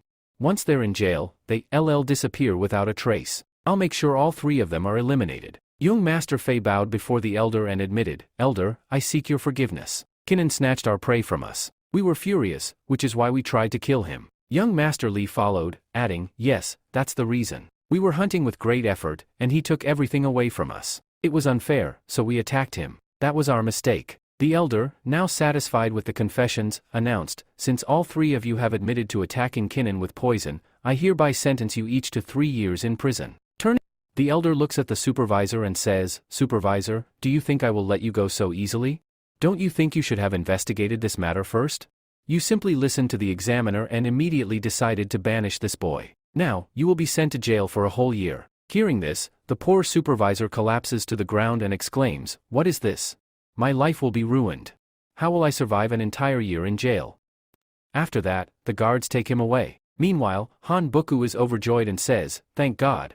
All the charges against Kinnan have been cleared." Mang Shan adds, "I have done this boy a favor, and now, he will have to repay this favor someday." Princess Nink is also delighted and says, "I am so happy that Master helped my friend. From today onwards, I will fulfill the promise I made. I will train harder and fight even better." Kinnan then turns to the elder and says, "Elder, today I have witnessed true justice. I have seen that there are good people in the fire sector as well. Because of this, I am ready to rejoin the fire sector. I am a disciple of the fire sector once again." The elder nods and replies, "It was my duty. There is no need to praise me so much. Now, you shall receive your rewards." Kinnan then looks at Luz and thinks, "This guy must be really frustrated right now. He tried to kill me, but his plan failed. However, it seems that next time, he will try to eliminate me in an even worse way." At the same time, Luz is deep in thought. "This time, you managed to survive. You completed my 3-day challenge. I had told you that if you couldn't last 3 days, I would kill you, but now that you survived. Next time, I will make sure your death is far more painful." Both of them lock eyes, their rivalry intensifying. The elder then announces, "The winner of today's competition is Kinnan. Now, does anyone have any objections?" The entire crowd responds, "No, we have no objections." Even the children agree, saying, "We also have no objections." The elder nods and says, "Very well. Bring out the prizes." There are 3 grand prizes for the first position, and since Kinnan was a one-man army, all 3 rewards are given to him. Kinnan carefully places them inside his ring and murmurs, "Just as Master Qin Jiang had said, these 3 treasures are now mine." Master Qin Jiang himself steps forward and says, "Boy, congratulations. These rewards are truly valuable. If you use them wisely, you might be able to break through to the 2nd level of the human realm. At this moment, Elder Alter approaches Kinnan and says, I have an offer for you. If you win the outer sapling competition, you will be allowed to enter the inner sector. Once you re-in, I promise to personally take care of you as your master. Everyone is stunned. They whisper among themselves, did Elder Alter just personally invite someone to join him? This is an incredible fortune for Kinnan. Kinnan bows respectfully and says, Elder, thank you very much. The elder then turns to the crowd and announces, today's competition has concluded. You may all leave now. With that, the event comes to an end, and the elder returns to his chambers. As he reaches the top of the stairs, he turns to Princess Nink and asks, are you satisfied now? I helped you, didn't I? Nink smiles and replies, Elder, thank you so much for helping me. The elder nods and reminds her, do you remember your promise to me? You said you would train hard and break through to the next level. Nink firmly responds, yes, Elder. I remember. I will never break my promise to you, nor will I lie to you. I will train diligently. The elder looks at her and says, your physique, strength, and cultivation speed are impressive. If you train seriously, I believe you can surpass everyone else. Nink clenches her fists and says, of course. I will train here, and very soon, I will meet Brother Kin Nun in the inner sector.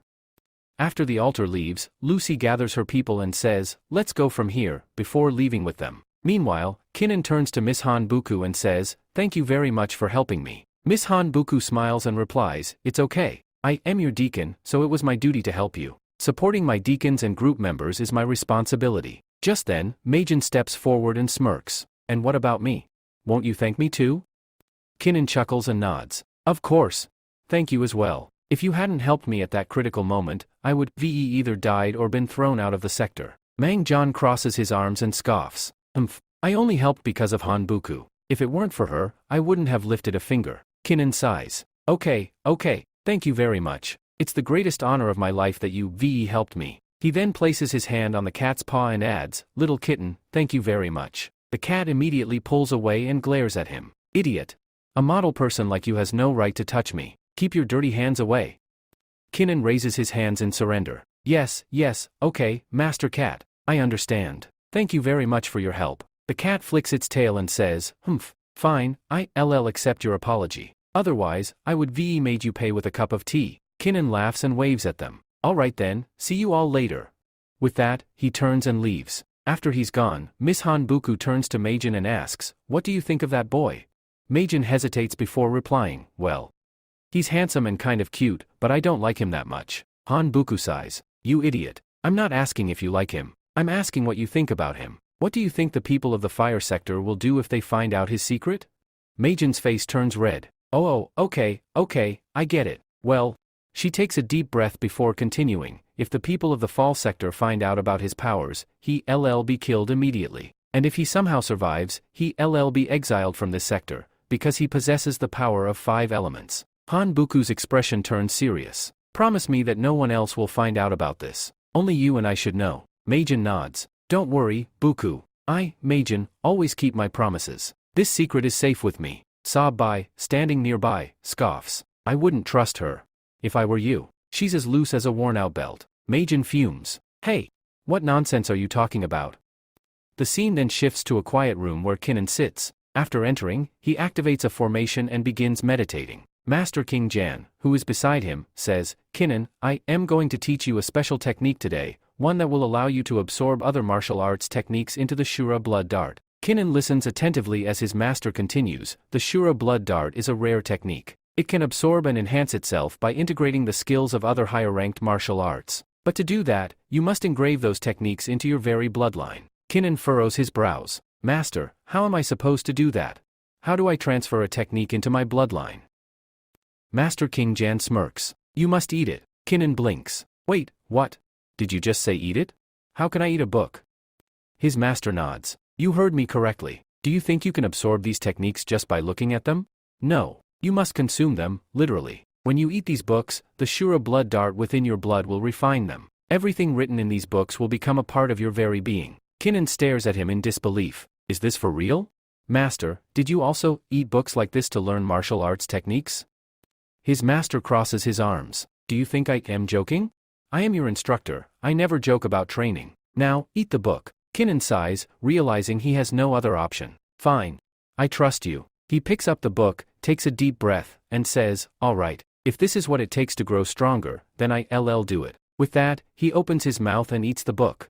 After a while, Kinnan says, I ate that book as you said, but why is there no reaction? Why am I not feeling anything? Master starts laughing from the front and replies, this was very funny. Kinnan frowns. What did you do? Why am I not feeling anything? I also joked with you, but I told you not to lie to me. The master chuckles and says, oh, I just remembered.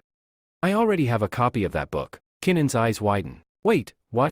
The master nods. Yes, the high-rank martial arts technique you received as a reward was already in my possession. You swallowed that book for nothing. I was just joking with you because you looked bored. I thought I'd lighten the mood a little. Kinnan sighs. That was a dirty joke, master. Master shrugs. All right, no more jokes. Now, let's get serious. I want you to use your brain, not your eyes. Close your eyes and focus. Kinnan obeys, closing his eyes. Now, look inside your mind. What do you see?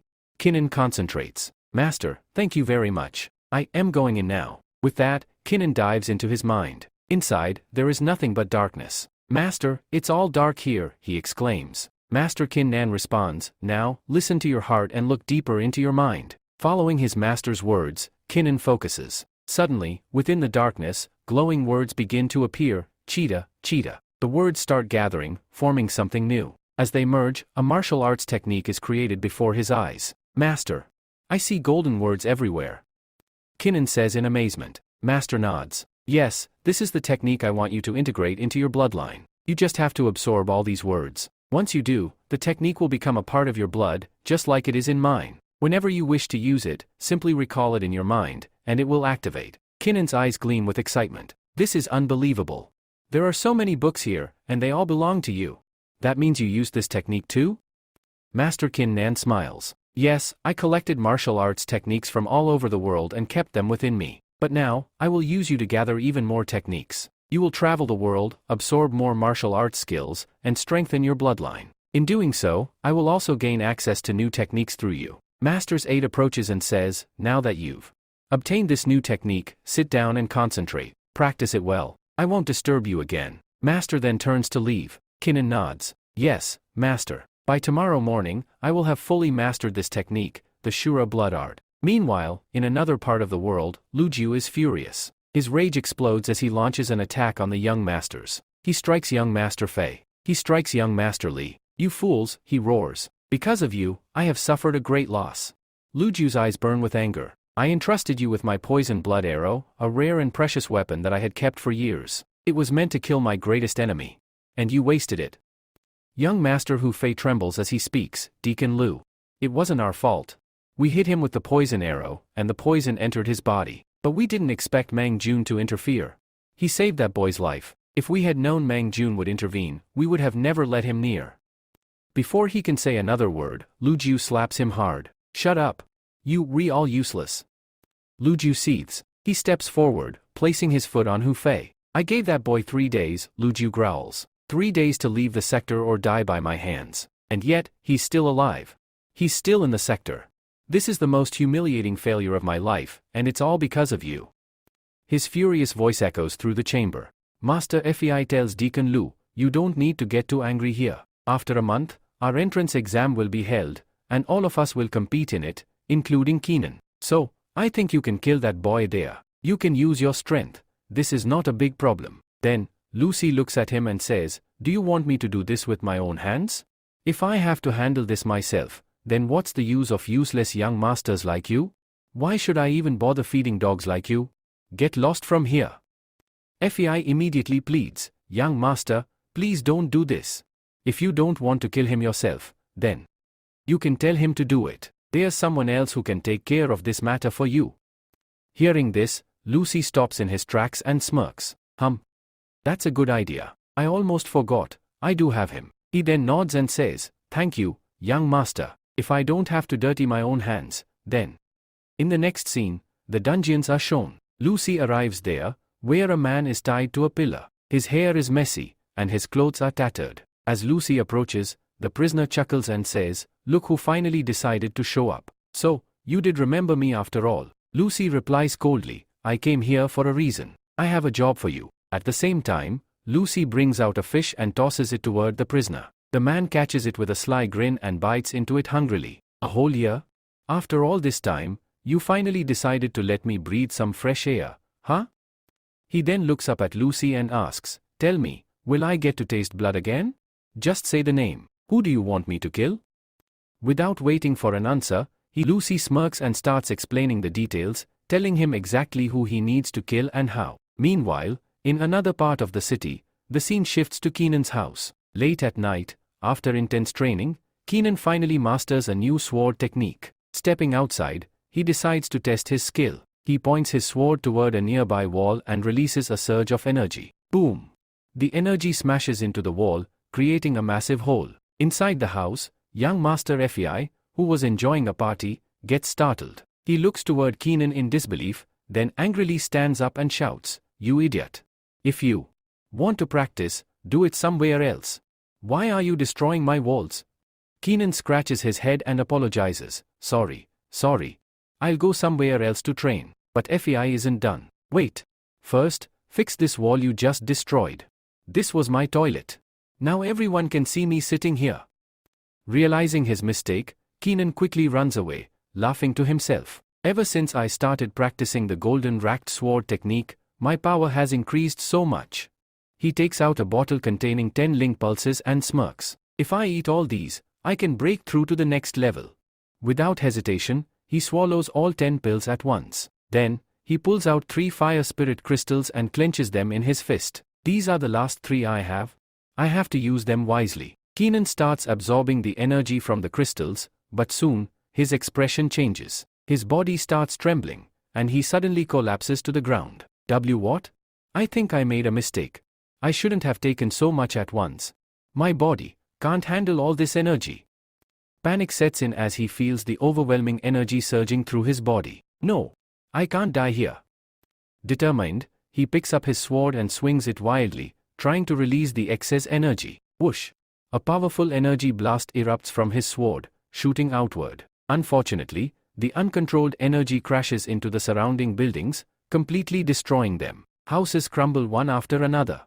Nearby, a terrified deputy hides behind a wall, trembling. Keenan is a monster. He's going to destroy everything. Keenan, gasping for breath, finally regains control and sighs in relief. "That was close. At least I managed to contain most of the energy. If I hadn't, the entire area would have been wiped out." The scene shifts to the headquarters of the Shashifan group. Their leader, Master Jane, is seated on his chair. Standing beside him are Mang Jan and Buku. Keenan is summoned before them. Master Jane glares at him and asks coldly, "Do you realize what you've done? Would you care to explain why you caused all this destruction?" Keenan says, "Master, I was very excited. I had received the rewards, 10 lung crystals and 3 fire crystals. I used all of them together, but due to the overload of energy, this happened." Mangjan looked at him and said, "You are an idiot. You are really a madman, but at least you made a breakthrough." Master Jane then spoke, "Mang, please be serious. This time, a lot of damage has been done." He turned to Kid Nun and continued, "Because of your destructive power, all the surrounding houses have been destroyed. Now, we have to rebuild them all. Do you have any idea how much this will cost? Our group doesn't even have that much money. You caused all this, so I held a meeting with the elders of the inner gate and discussed the matter with them. After much deliberation, we have made a decision. In the upcoming competition, which is 1 month from now, you will represent us." Kindan nodded. "All right then, I'm ready to take part in the battle. So, after that, will I not have to do anything else? Does that mean I won't have to pay for the damages?" Master Yan smirked. No, you won't get away so easily. There's one more condition. If you participate in the competition and secure first place, all your debt will be forgiven. However, if you fail, you will be sent to jail for 1 year and will also have to pay the full cost of rebuilding all the houses." Kindan took a deep breath and said, "Thank you, Master. Thank you for giving me a second chance." But in his mind, he thought, "If I practice more, I can definitely achieve first place." Master Jane then took out a golden token and handed it to him. "Since you won first place by defeating those 20 competitors, I want to give you a reward. This token grants you access to the secret realm." Kinnan looked confused. "Secret realm? What's that?" Mangjan rolled his eyes. "You don't even know about the secret realm? All the elders are preparing to send their strongest disciples there before the big competition in 3 months. Inside, you'll find incredible treasures, rare medicines, powerful crystals, and countless cultivation resources. All of it, completely free. Hearing this, Kinnan's eyes widened. Wait. I'll really get all that? That's amazing. If I obtain those resources, I can double my strength. He clenched his fist and declared, "Thank you, everyone. I will give my best." With that, Kinnan left and headed straight to the portal leading to the secret realm. When he arrived, he saw guards standing outside. He asked, "Is this really the entrance to the secret realm?" Just as he was about to enter, Lucy appeared. She had brought someone with her, a young man named Lujin. Lucy smirked and said, "Look who's here." Kinnan sighed in frustration. "Why is my luck so bad? Why do you always show up everywhere I go?" Lucy sneered. "How dare you insult me? Lujin, teach him a lesson." Lujin grinned, "With pleasure, boss." He then unleashed his energy and turned to Kinnan. "Be careful, kid. You're about to regret crossing us." He attacks using only his claws, while Kinnan is surprised at his incredible speed. As Luhan's claws strike, Tora Kinnan realizes his level is much higher than mine. He's incredibly skilled in combat. Luhan continues his relentless assault, forcing Tora Kinnan to barely dodge his attacks. Luhan smirks. "This isn't over yet," he declares. At the same time, Hira Kinnan locks claws with Luhan, and the two engage in an intense clash. But Kindan thinks to himself, his strength surpasses mine. I won't be able to fight him directly. Realizing this, Ma Kinnan draws his sword. "Since you've started this fight, don't blame me later when I kill you," he warns. Turning to Luhan, he taunts, "You're weaker than I expected. I'm fighting you barehanded, and yet, you've already resorted to using a weapon." Kindan glares at him. "Are you mocking me by calling me weak?" Luhan smirks. "Of course. I'm making fun of you right now." With lightning speed, Luhan vanishes and reappears behind Kindan. What is he planning? Why did he move behind me? Kindan wonders. Before he can react, Luhan delivers a devastating punch to Kindan's face, sending him flying. He crashes to the ground, and Luhan approaches, grabbing him by the throat. "Now, tell me, who is stronger? You or me?" Luhan sneers. Applause erupts in the distance. Lu steps forward. "Amazing! You won the first prize in 20 trials, yet here you are, beaten and lying on the ground like a defeated dog. You couldn't even handle Luhan." Kindan, panting, asks himself, "Is that true? Am I really this weak?" At that moment, Kinnan unleashes his special move, the soul-torturing technique. As he prepares to place his finger on Luhan's forehead, Luhan quickly jumps back, sensing the danger. Ma Kinnan smirks. "Now, let's see what happens next." In an instant, he dashes forward and lands a powerful punch on Luhan's face. By the time Luhan regains his balance, another punch connects. Luhan wipes the blood from his mouth and grins. "Not bad.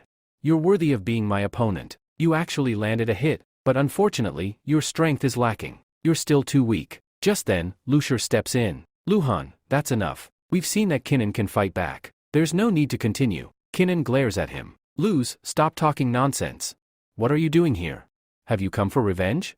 And if so, why are you stopping him?" Luz replies, "Yes, I do want revenge, but not today. I brought Luhan here to prepare for something bigger." He points towards the distance. "A month from now, a grand competition will be held. We're not here to fight today, we're here to prepare for that battle." Kinnan clenches his fists. "Fine. I'll train as well. I may have lost today, but next time, I'll defeat you." As he walks away, he thinks to himself, leaving now is the smart choice. Their levels are far above mine. Both of them are at the 5th level of practitioner realm, and their strength is beyond me. I need to cultivate and grow stronger. Suddenly, Luz calls out, "In the competition next month, do you dare to sign a life and death contract? Are you brave enough to stake your life on this battle?" Kinnan stops. "A life and death match? Why not? Let's do it. A month from now, we'll settle this once and for all." With that, Kinnan leaves. Meanwhile, Lushur turns to Luhan. "So? After fighting him, what do you think? Can you defeat him?" Luhan smirks. "Of course. He's weak. His strength is lacking. Killing him will be easy." Lushur nods. "Good. I want you to go all out next time. Make sure that boy doesn't leave the battlefield alive." Luhan chuckles. "I already beat him once. I'll definitely kill him the second time." Lushur crosses his arms. "Good. But now, let's focus on another matter. Have you taken care of my business?" Luhan smirks. "You mean love? Huh. Do you really think you'll win her over?" Lushur sighs. "Unfortunately, I'll have to help you this time." "Fine, go ahead. Meet the girl. Talk to her." And with that, their paths were set, one leading to battle, the other to fate. Luhan tells him, "Thank you very much. I used to think of her every day and every night. But now, I am finally going to her. Meanwhile, Mang Jan is being talked about, and Lucy starts thinking. Mang Jun once helped Nan. So I think he must be hiding a lot of secrets. Luhan is sent to him to extract those secrets. If he succeeds, we might uncover more information about Kinnan. From there, he is sent to Mang Jun. On the other side, we see Kinnan approaching the guard. The guard looks at him and says, "What are you doing here? Do you have that badge?" Kinnan nods. "Yes, I have it." He shows his badge to the guard. The guard takes the badge, examines it for a moment, then, snap, breaks it in half. "All right, you can enter the secret farm," the guard says. "But remember one thing, since you only have a low-level talisman, you can only access the low-level area. The higher-level area is off-limits to you." Kinnan nods. "Got it." But in his mind, he wonders, is this place really that vast, where even the strong and the weak are separated so distinctly? He steps forward, crossing the portal's threshold. As soon as he enters, he finds himself standing on a small, desolate island. The place is filled with broken, ancient ruins. Kinnan frowns. Is this really the mysterious place everyone's talking about? It looks completely abandoned. There's nothing here. He walks toward the edge of the island, only to realize that it's a floating landmass. Below him lies a deep, endless abyss. Looking up, he sees several other floating islands, but they seem much larger and more magnificent than the one he is on. Ma-Nan, observing the surroundings, exclaims, "Just look at those islands. They refilled with spire stones. And I am sure there are precious herbs there too." Kinnan narrows his eyes. "Yeah. But the island I am standing on, Dold Island, has nothing. Still, the key energy here is incredibly dense." Despite that, Kinnan knows that key energy alone isn't enough. He needs resources. His gaze shifts toward the massive floating island above. "If I can get up there, I'll find everything I need. Let's go." With that, Kinnan leaps into the air, aiming for the higher island. But the moment he reaches the midpoint, bang! He crashes into an invisible barrier and plummets back down. Before he can react, the guard appears again, looking down at him. "Were you not told? With a low-level talisman, you cannot enter the high-grade areas. That barrier exists for a reason." Kinnan lies on the ground, staring up at the island he failed to reach. "If only I were stronger. I could have crossed that barrier and reached the other side. I need to increase my strength as quickly as possible." Clenching his fists, he takes a deep breath. "This is why I need to cultivate here. The key energy is incredibly dense. If I focus and train, maybe I can break through." He sits down and begins to cultivate, his determination unwavering. "One day, I, Kinnan, will become strong enough to shatter any barrier in my path. No force in this world will be able to stop me." Meanwhile, in another part of the secret realm, the elders escort a young woman, Ning. They stop and turn to her. "Ning," one of them says, "if you train seriously here, you could create a miracle. Everyone will witness your extraordinary talent." Ning hesitates. "Master, you overestimating me. Right now, I am only at the 3rd level of body refining. Do you really think I can achieve something great?" She lowers her head. "I haven't made any breakthroughs in the past 3 years, not a single one." Her master places a reassuring hand on her shoulder. "I believe in you, Ning. When I first saw you in Smart City, I knew you had a special physique. That's why I chose you. But for the last 3 years, you haven't trained properly. Now is the time to change that." He hands her an ancient scroll. "This formula will help you. Use it well, and you'll see just how fast you can break through." As Ning stares at the scroll, determination flickers in her eyes. And the first fight? It's between Kinnan and Lucy. Lucy finds this draw quite interesting. She thinks to herself, "This time, Luhan won't even get a chance to fight. The first battle is mine, and I'm going to crush Kinnan with my own hands. No one else will get that chance. And after I defeat him, I'll also claim the power of the 5 elements." Meanwhile, Miss Han Buku warns Kinnan. "Kinnan, you need to take this fight seriously. Luji is very strong. If you think you can't defeat him, then raise your hand and surrender now. His cult level is higher than yours, and who knows what hidden powers he may possess.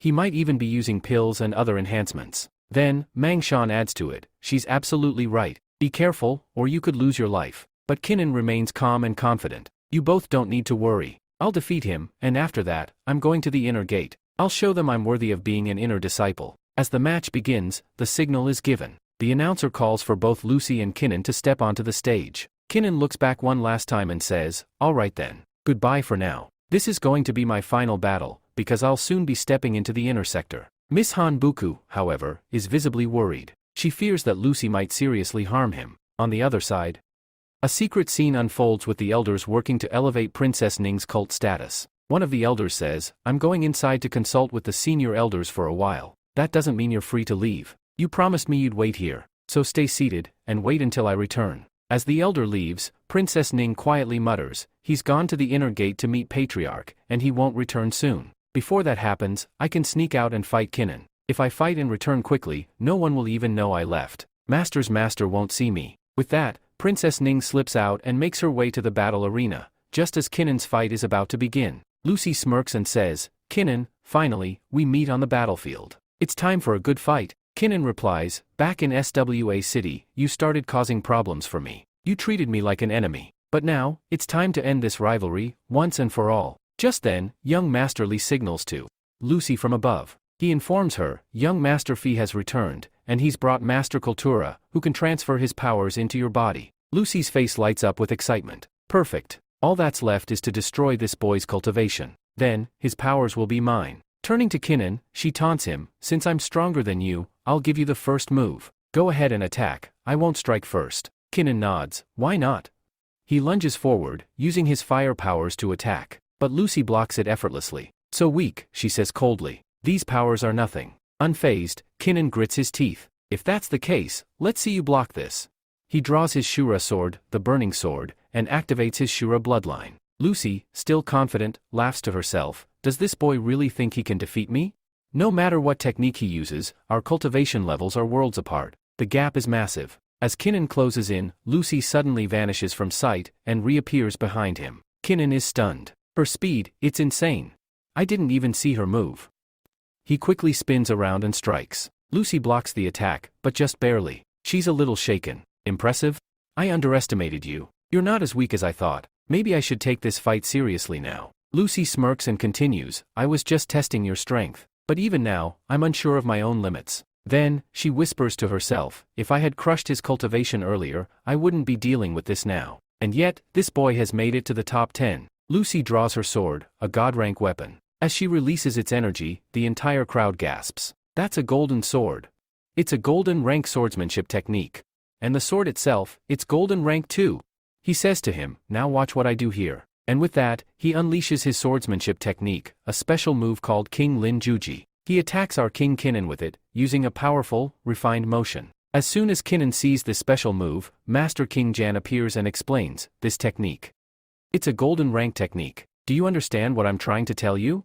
Kinnan nods. Yes, Master. I get it. You're saying that I can absorb this golden rank technique. I can swallow it and enhance it with my Shura bloodline, making it even more powerful. Exactly, the Master confirms. Kinnan smirks, alright then, let's steal his technique. Meanwhile, Lei Sai continues to demonstrate his swordsmanship. He's still showcasing the same golden rank technique, releasing wave after wave of energy, shaking the ground beneath him. But Kinnan steps up. Now it's my turn, he declares. He activates his own technique and challenges him, take a good look at my move. But Lei Sai laughs and replies, your technique is weak. Now see this. The skill I'm about to show you. You've never seen anything like it before. He announces its name, Kyung Lin Jan Han, a rare technique that allows him to summon his spirit weapon. Kinnan is stunned. What kind of technique is this? I've never seen anything like it before. The crowd around them begins whispering. We heard about this. That only noble families possess spirit weapons. But now Lei Sai has one? That means his family is extremely powerful. We thought they weren't that rich, but they can actually compete with the noble clans. It becomes clear, Lei Sai's family is no ordinary background. They are truly elite. Even Jin Ning, standing silently, is surprised. This spirit weapon is insanely powerful. That means Kinnan might face serious trouble. Then Master Jan speaks again. Outdated Apple has a spirit weapon too? That must mean he comes from a very unique background. Master Yong looks at him. Are you surprised, Yap? You really thought only noble families could own spirit weapons? If you've got money, you can get one too. Look at that boy, Qin Nan. He's from a tiny, poor town, and has only a basic level weapon. Do you really think your disciple can win this fight?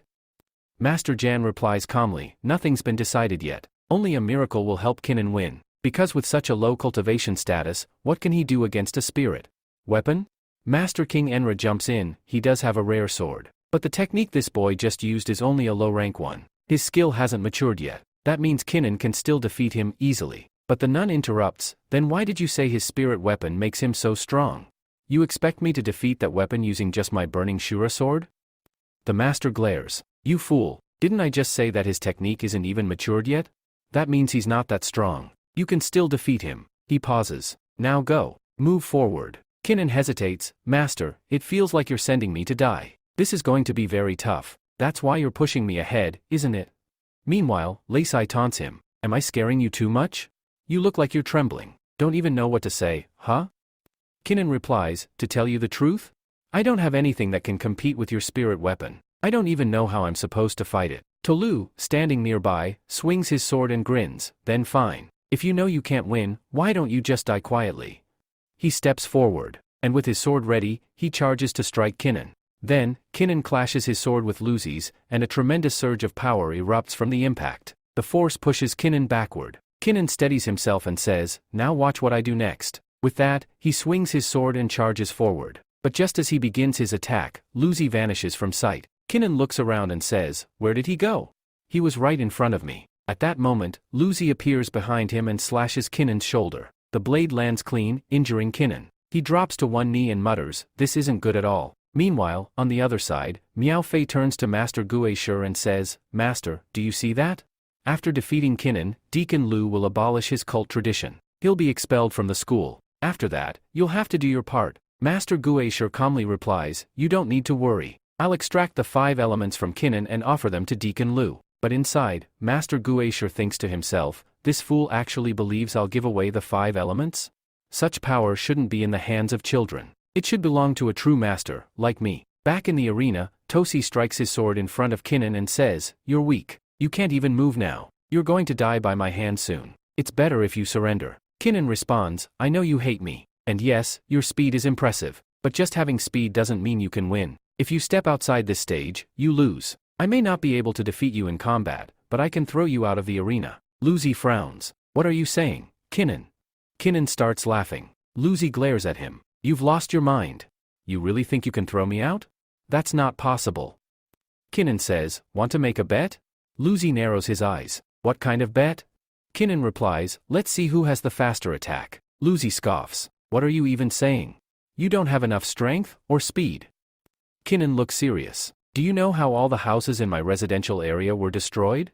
As he says this, Kinnan activates his burning sword, and flames erupt from its core. He continues, Master Jane gave me a punishment, either go to jail for a year, or win this competition and secure the top spot. I've already defeated everyone else. Lucy, shocked, asks, are you saying you destroyed all the houses in Jishpank with your energy?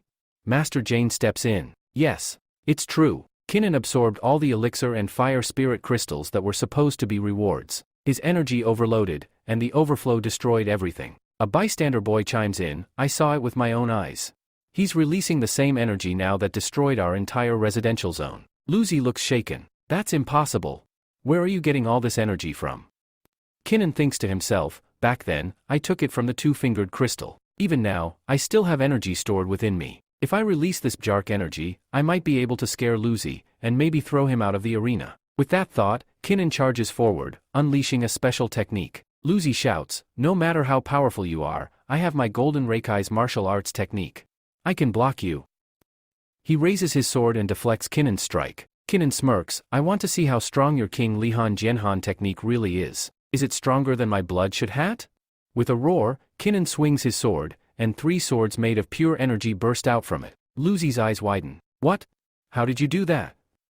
One of the energy swords slices Lucy's arm. He stumbles back in pain. I'll kill you now. Lucy growls. You don't have much energy left. You're just wasting it creating these flashy tricks. Kinnan jumps back and says calmly, you really think I'll run out of energy so quickly? My energy reserves won't run dry that easily. Suddenly, Kinnan takes to the skies using his Skyguard step, a technique's second move that lets him fly. Lucy shouts, how can this be? How are you flying? Kinnan smirks midair. Just wait and see what I do next. Dozens of swords made of energy appear in the sky, glowing and swirling above like a storm of blades. He prepares to launch all of them at Lucy. Watching from the sidelines, Master Jane looks worried. He's created too many swords, the energy is going out of control. It's spilling out of the arena. There are many disapulses outside, it could be dangerous.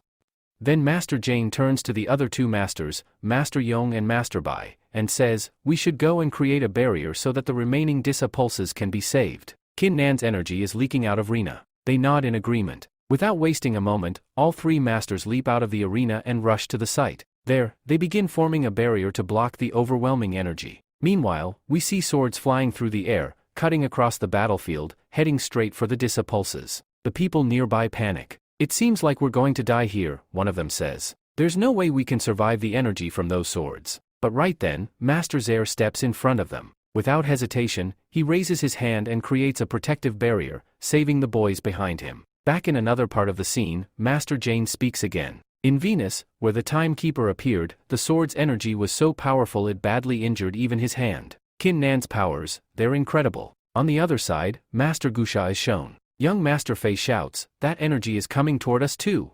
How do we block this? Calmly, Master Gusha steps forward and puts his hand out, forming a shield. A smile forms on his face, not out of relief, but excitement. This is thrilling, he says. These powers are beyond anything I've seen. When I finally gain the power of the 5 elements, I'll become invincible. Not even the fire sector's warriors will stand a chance against me. Cut to the battle. Kin Nan is now attacking Luz with swords made purely of energy. The swords rain down from the sky, slashing from every direction. Luz tries to dodge, but he's getting hit, cuts on his arms, his back, his legs. He fights to block every attack, struggling, barely holding on. Tom Shun watches in shock. If that energy had come toward me, he mutters, I would have died instantly. Buku nods. Kin Nan's powers are truly terrifying. Then we see Princess Ning. She watches from a distance and whispers proudly, Kin Nan, I'm so proud of you. You've become so strong. Meanwhile, Luz is barely standing. He's bloodied, breathing heavily. Then Kin Nan, Tamra Kin Nan, looks at him and says, Luz, what's the matter? Can't handle all this power? Do you still want to fight? Luz stares back and says, why not, Kin Nan? You may be strong, but I can't let you live. I have to finish this here. Kin Nan narrows his eyes. If I told you the truth, that my powers are nearly drained, would you still have the courage to try and kill me? Luz answers, without hesitation, yes. Why not? And with that, Luz launches into the air at full speed. Kin Nan follows, and the two clash in midair, their swords colliding with thunderous force. A moment later, Kin Nan crashes into the ground. Luz lands on his feet, standing tall, and believes it's over. Kin Nan isn't moving. Finally, Luz says, I've won. But then, a young master from the crowd shouts, Deacon Lu. Look to your side. Luz turns, confused, what do you mean? He looks down and realizes, one of his arms has been severed. A scream rips out of him as he collapses, crashing to the ground. But Kin Nan's avatar remains conscious. He's still breathing. The referee steps forward and announces, the battle is not over yet. Both fighters are still in the arena, which means the match can continue. But if one of them faints, the other will be declared the winner. Luz forces himself to his feet. The crowd erupts. The referee raises his voice again, Luz has stood up. That means the battle is over. Luz lifts his head and declares, Kin Nan, I think this is your end. All of Luz's allies cheer in victory. Master Yong and the others are filled with joy. My Kin Nan group has truly received a great gift today, Master Yong says. This boy has awakened his fire. I couldn't be happier. While Kinnan's friends were filled with sadness, everyone around him was shouting, Kinnan, please get up. Stand up. You can't lose like this. Even Miss Herbuk and Mang Jun, who often made fun of Kinnan, started crying. Mang Jun said through tears, I know I always made fun of you. I called you weak, but that doesn't mean you should just accept defeat. Or die on that stage. Princess Jung also pleaded, please get up, Kinnan. I know you can do it. Everyone believed Kinnan would rise again. But in reality, Kinnan was caught between life and death. Inside his fading consciousness, Kinnan found himself surrounded by darkness. Confused, he murmured, I was fighting. I was on the stage. Where is this place? Just then, Master Kinnan appeared before him and said, Boy, you, inside your consciousness. This is where I reside within your body. Kinnan, still disoriented, asked, But why am I here? The master smiled faintly. Haven't you seen movies? When someone is about to die, they revisit their most precious memories. They enter a place like this. That's where you are now. Kinnan's eyes widened. So you are saying I'm going to die? This is it? The master nodded. You used too much energy in that last fight. Your body wasn't strong enough to handle it. You, dying from the backlash. Then he added with a heavy voice, I could only awaken for a short time. And now, I'm fading again, with you. Kinnan shouted, No, I can't die here. But the master was firm. You will die, because this is the will of heaven. No one can defy it. Still, Kinnan refused to accept it. This can't be happening. I haven't even seen the world yet. I haven't conquered anything. The master looked him in the eye, then gained the power to defy heaven itself. Only with such power can you reverse death. Can you do that? Kinnan clenched his fists and declared, Yes. I can do it. I will do it. I'll rewrite my fate. And with that, Kinnan awakened his dormant, extraordinary power. His energy surged. The barrier above shattered. Master Kinnan smiled one last time. You did it. Your will to live was stronger than death itself. Now go. Back on the battlefield, the referee had checked Kinnan's pulse and announced, this boy is dead. Laz is the winner. Everyone fell silent. Mang Shan broke down crying. I can't believe Kinnan is dead. Baku echoed the disbelief. How could this happen? Princess Ling murmured, no, he can't be dead. Even Uj looked shaken. I didn't even use my full power. I needed the 5 elemental energies from his body. Now, he's useless to me. Young Master Fei sighed. I brought Master Gusha from a faraway land for this, and now, he can't do anything. Master Gusha himself was furious. I came here for nothing. I needed the power within this boy. And now, he's gone. Just then, Kinnan's fingers twitched. Everyone gasped. Laz turned in shock. What is this? Kinnan had returned. The crowd erupted. Kinnan's alive. He's back. He's going to fight again. Baku smiled. I knew it. He's not someone who dies that easily. Master Yong was stunned. How is he still alive? And Ruffy said with excitement, now that Kinnan is back, this match isn't over. They'll fight again, and whoever wins will truly be the champion. After standing up, Kinnan unleashes his energy and calls out, Lucy, come. As Lucy begins moving forward, she suddenly sprains her leg. Without hesitation, Kinnan steps in and throws a punch, powered by his energy. The punch lands, and Lucy is knocked off her feet. She flies out of the arena. The referee immediately announces, Lucy has fallen out of the arena, which means Kinnan has won this match. Kinnan is overjoyed. Along with him, Miss Hanbok and Mang Jan are also visibly happy. Meanwhile, Master Bai turns to Master Jane and says, you've made an excellent decision this time. But Master Jane shakes his head. Unfortunately, this wasn't my decision. Soon, it will become an inner decision. Master Bai, puzzled, asks, what do you mean?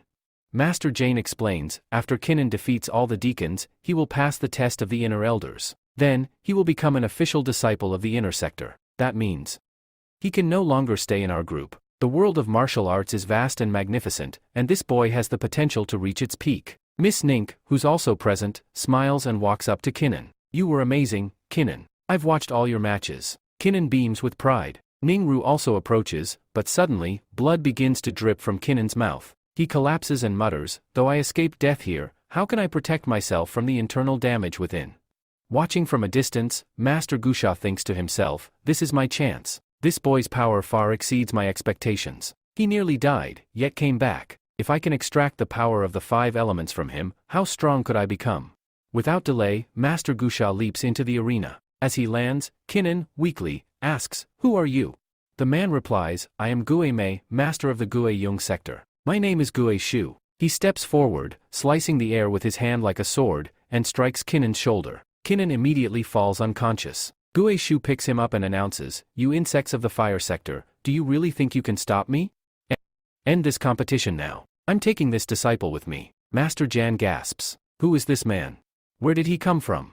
Gusha is stealing our disciple right in front of us. Gue Shu turns and mocks them. You think you inner sector elders can stop me? I am the sector's patriot. Your power is nothing compared to mine. Master. Jane shouts, stop right there, you traitor. Gue Shu smirks. I'm not stopping. Try to stop me if you can. He pulls out a bottle and throws it to the ground. Poisonous gas spreads through the air. Master Jane yells, this is poison gas. Cover yourselves. As the gas clears, Gue Shu vanishes with Kinnan in tow. Master Zhang exclaims, Kinnan was a disciple of our sector, we cannot let Gusha get away with this. Master Bai agrees. We must inform the elders of the inner sector immediately. A master of another sector can't just come here and steal one of our disciples. Master Jan nods. All right, Master Bai, you go and alert the elders. Zhang, follow them and bring our disciple back. I will handle things here and reorganize the competition. Both reply, understood, Master. We'll do as you say. Master Jane then addresses the crowd. Due to this emergency, the competition is temporarily cancelled. We will resume it later, but right now, our top priority is to rescue Kinnan from Master Gue Shu. Everyone responds, yes, Master. We understand. Meanwhile, Fei stands frozen, panic in his eyes. It's all over. I brought the item here for Gusha to transfer the power of the 5 elements to Master Luji, but now that Gusha has taken the power and run off, when Master Luji wakes up and finds out, he'll kill me. Frantically, Fei rushes to Luji. Deacon Lu. Please wake up. Wake up. Our wielder of the 5 elements is gone. Master Gui's Shu has betrayed us.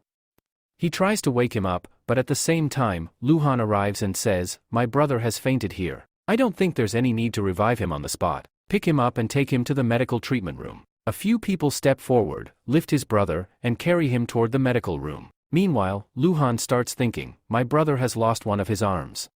That means he's now useless. I am the head of the family in his place. He smirks to himself, being the head of the family means the entire heritage will now be mine, and I won't have to go to the lockup again. Then, turning to Miss Boo, he says, how can any outsider just come here, pick up Kinnan, and take him away? I think we should be the ones treating him here. Something's off. Why did that outsider need to be here in the first place?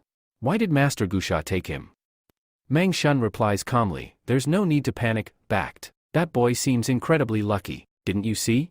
He came back to life after dying. I'm sure Master Jane and the others will bring him back. They've already gone after Master Gusha to rescue Kinnan. But Miss Buku isn't convinced. No, she says, I think I should go find him myself. Will you come with me?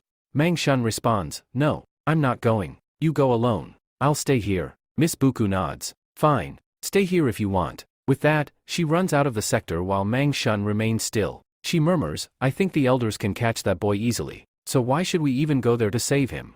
Just then, her cat, Jaobai, speaks up, Madge, you should go too. This is your fault. Mangshar snaps, what do you mean, my fault? Her brother jumps in, stupid girl. What did you tell Luhan that day?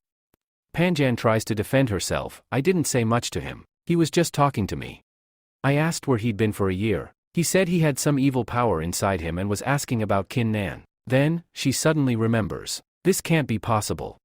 I told Luhan about the 5 element powers inside Kin Nan. She gasps. Do you think Luhan and Luz brought someone from outside, Master Gusha, to kidnap Kinnan and steal those powers?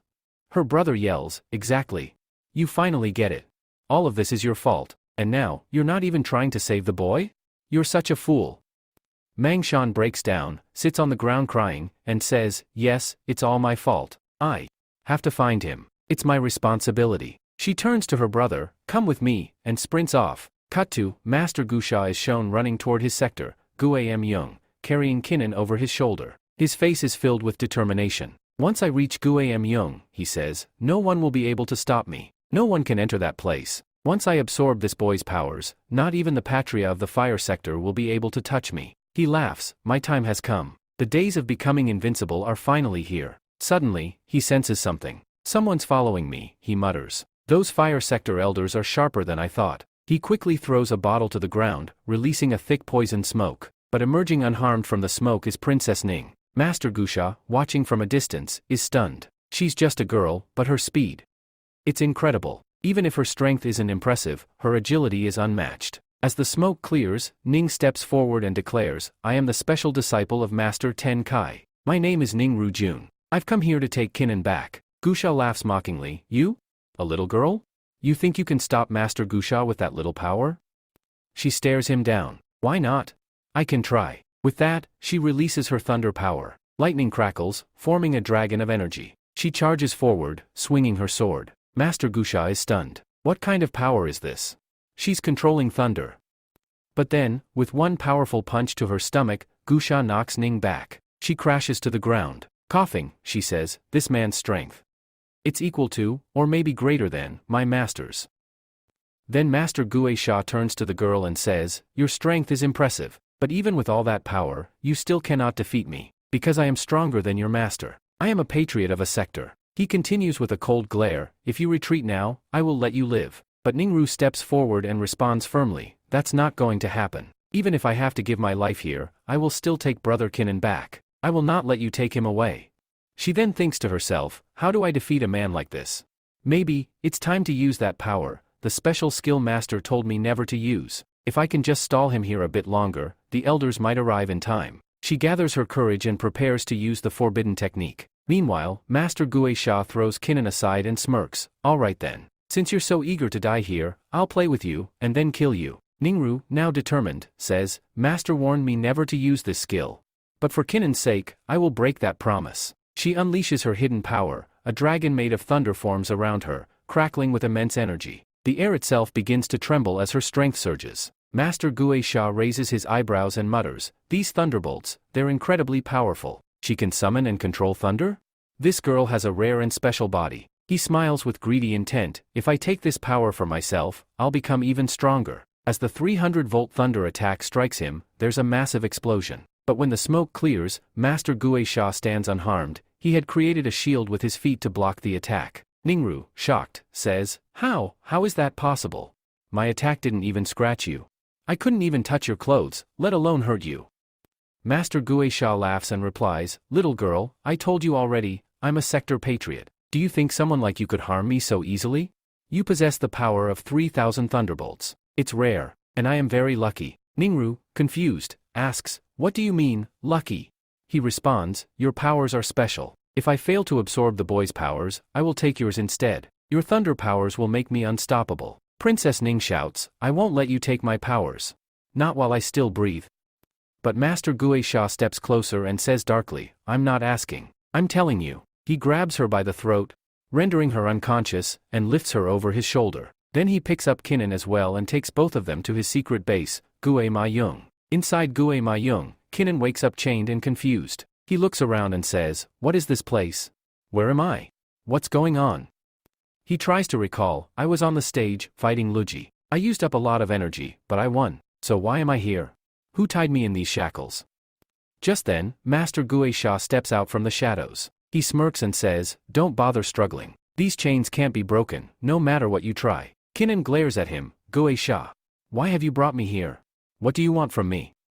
Master Gue Sha replies, This is my secret chamber. Even the people of my own sector don't know about it. Not even my personal director. No one knows where this place is. He continues, Your people may reach Gue Ma Yung, but they'll never find you. So stop dreaming about escaping. Kinnan demands, Then tell me, why did you bring me here? What do you want? Gue Sha leans in and answers, What else would I want, foolish child? I want your power. I need the 5-element power that lies within you. Once I absorb it, I'll become the greatest martial artist alive. Even the 4 legendary masters of the Zhou dynasty won't stand a chance against me. He finishes with a dark ambition in his eyes. I won't just be the master of a small sector like Gue Ma Yung. I will rule the entire world. Kinnan looks at him and asks, Tell me, how did you come to know that I have the power of the 5 elements? That was supposed to be my secret. Master Gue Sha calmly replies, A boy from your sector, Luji, told me about it. That's how I found out. He continues, Luji wanted to transfer the power of the 5 elements from your body to his own. That's why those foolish people came to me for help. But what they didn't realize was, instead of giving that power to someone else, why shouldn't I just keep it for myself? Hearing this, Kinnan becomes furious. That bastard Luji again. His name keeps coming up, and now once more? This time, I won't spare Lucy. Master Gue Sha smirks and says, Well, since you're about to die anyway, let me tell you one more thing. Do you know who told Lucy about your power? It was her brother, Luhan. And Luhan was told by his girlfriend, Maiju. And Maiju got this information from a girl named Mang Jun. She's the one who revealed that you possess the power of the 5 elements. Kinnan is shocked. Mang Jun? Why would she do that? Why would she betray me like this? But Gue Sha coldly responds, You're going to die soon anyway, so what's the point in knowing why she did it or what her connection to them was? He then takes out an hourglass and places it in front of Kinnan. Take a good look. I'm going to make the necessary preparations now. Once the sand in this hourglass runs out, you will die, and your powers will be transferred to me. You have exactly 1 hour left. Enjoy your last moments. With that, Gue Sha turns and leaves. The scene shifts outside the palace. The elders of the fire sector, along with many others, have arrived. They look determined. Today, we will end this war in Sector Gue. Anyone who stands in our way, will die. One of them orders, Master Jane, take your men and break through the palace. Eliminate everyone inside. Master Jane nods and begins to move in with his forces. Among the elders, one speaks with rage, Gue Sure. I would have spared your life and taken Kinnan back peacefully. But now that you've also kidnapped Niru, I can't let you live. If anything happens to her, I swear, I'll skin you alive. Meanwhile, inside the palace, Gue Sha's disciples begin to panic. One of them runs up to him, Master, what do we do now? The elders of the fire sector and their forces are outside. They're fully armed and ready to attack. Gue Sha calmly replies, I know what to do. Go out there and fight. Spare no one. Kill them all. Yes, Master, the disciple salutes. I'll go now. But when will you join us? Soon. I'm right behind you. Just go. The disciple exits and rallies the others. The Master will join us shortly. Let's block the enemies and buy him time. But the truth? Gue Sha is deceiving his own disciples. He thinks to himself, if they can hold the elders off for some time, the hour will pass, and I'll gain Kinnen's powers. Sadly, I'll have to sacrifice all of my disciples. As long as they keep fighting and dying, I'll gain time. And once I become strong, I can create a new sector, and get new disciples. With that thought, Gusha cuts his finger and uses the blood to open a hidden portal, a secret door known only to the masters of each generation. He enters the secret chamber where Kinnen is being held. Looking at him, he says, now that both of you are going to die, I have no reason to lie. This place, no one knows about it. Not even your sector's people. The elders and disciples may be outside fighting, but they have no idea where you are. Kinnen glares at him. You mean to tell me, your disciples are dying out there, and you don't even care? Gusha responds coldly, no, I don't. Even if thousands die, once I become strong, I can rebuild. I'll get new disciples. I'll remember their sacrifice, though. They died to make me powerful. Kinnen clenches his fists. You're a monster, sacrificing all your people for your own gain. They're ready to die for you, but you're not willing to lift a finger for them. Gusha shrugs. When you have power, you can do anything. He leans in. Now, if you have any last words, say them. If there's anything you want to say it now. Along with that, he starts creating a formation right there. Once the formation is completed, he turns to Kinnen and says, the formation is ready. Half of the preparation is done. Now, I just need to capture a few living beings, so I can sacrifice them to fully activate this formation. Then, he adds coldly, and once your class time is over, you too will die here. Your powers will then be transferred into my body. Saying this, Master Guisha leaves the room. As he walks away, Kinnen begins to panic. He thinks to himself, how do I get out of here? The class is almost halfway through. I only have 30 minutes left. The elders won't be able to reach this secret place. They don't even know how to enter it. And they need to get here before it's too late. He starts to feel hopeless, thinking that death is inevitable. The room is filled with darkness, making it impossible for Kinnen to see anything around him. But suddenly, he hears a voice from the shadows, Nigro's voice. Kinnen, you're here too? Surprised, Kinnen replies, Nigro? What are you doing here? Did he capture you too? She responds, I followed you. When I saw Master Guisha taking you away, I didn't sit still. I followed him and even fought him, but he realized I have talent too. He thinks he can extract my powers, so he captured me as well. Kinnen lowers his head and says with guilt, I'm so sorry. I dragged you into this. Even though I was unconscious, it's still my fault. You followed me, and now we're both trapped. I can't even save myself, let alone you. Nigro gently says, no, Kinnen, this is not your fault. I followed you because I wanted to. I was worried about you. That's why I came, to help. But Kinnen shakes his head, this isn't the time for all that. We need to focus on escaping. We're tied up in chains, and they look incredibly strong. Then he adds, my master once told me, these chains are forged from a special type of iron. A practitioner of the Ram level can't break them. To break these, one must reach the 3rd level at the very least. Hearing this, Kinnen suddenly lights up. Wait a second. If a Ram level practitioner can't break them, then someone from the Taijim Ram level can, right? If I can reach that level, I might be able to break these chains. Nigro looks at him like he's gone mad. Are you insane? You're talking about jumping 7 levels in power, and that too in just half an hour. While chained up like this? Kinnen nods and says calmly, I have a plan. Then, with full determination, he calls out, Master Kinjan. Please, come out and help me. Suddenly, a spiritual presence appears, Master Kinjan. He looks at Kinnen and says, boy, you really want me to help you break through 7 levels at once? You want to reach tier generation? Kinnen replies, I don't have a choice, Master. Please, help me break through, even if it's only temporary. I just need enough power to get out of here. Master Kinjan sighs and warns, this will be extremely painful. So painful, it might even kill you. Are you sure you still want to go through with it? But Kinnen doesn't back down. Master Kinjan finally agrees. He releases his powers and begins to upgrade Kinnen's body, helping him reach the Vajram Ram level temporarily. With that, Kinnen's energy surges and his level begins to rise. Now, the question is, will Kinnen be able to reach Taijim Ram in time and break free from these chains? Or will Master Gisha's dark plan succeed? We'll find out in the next episode.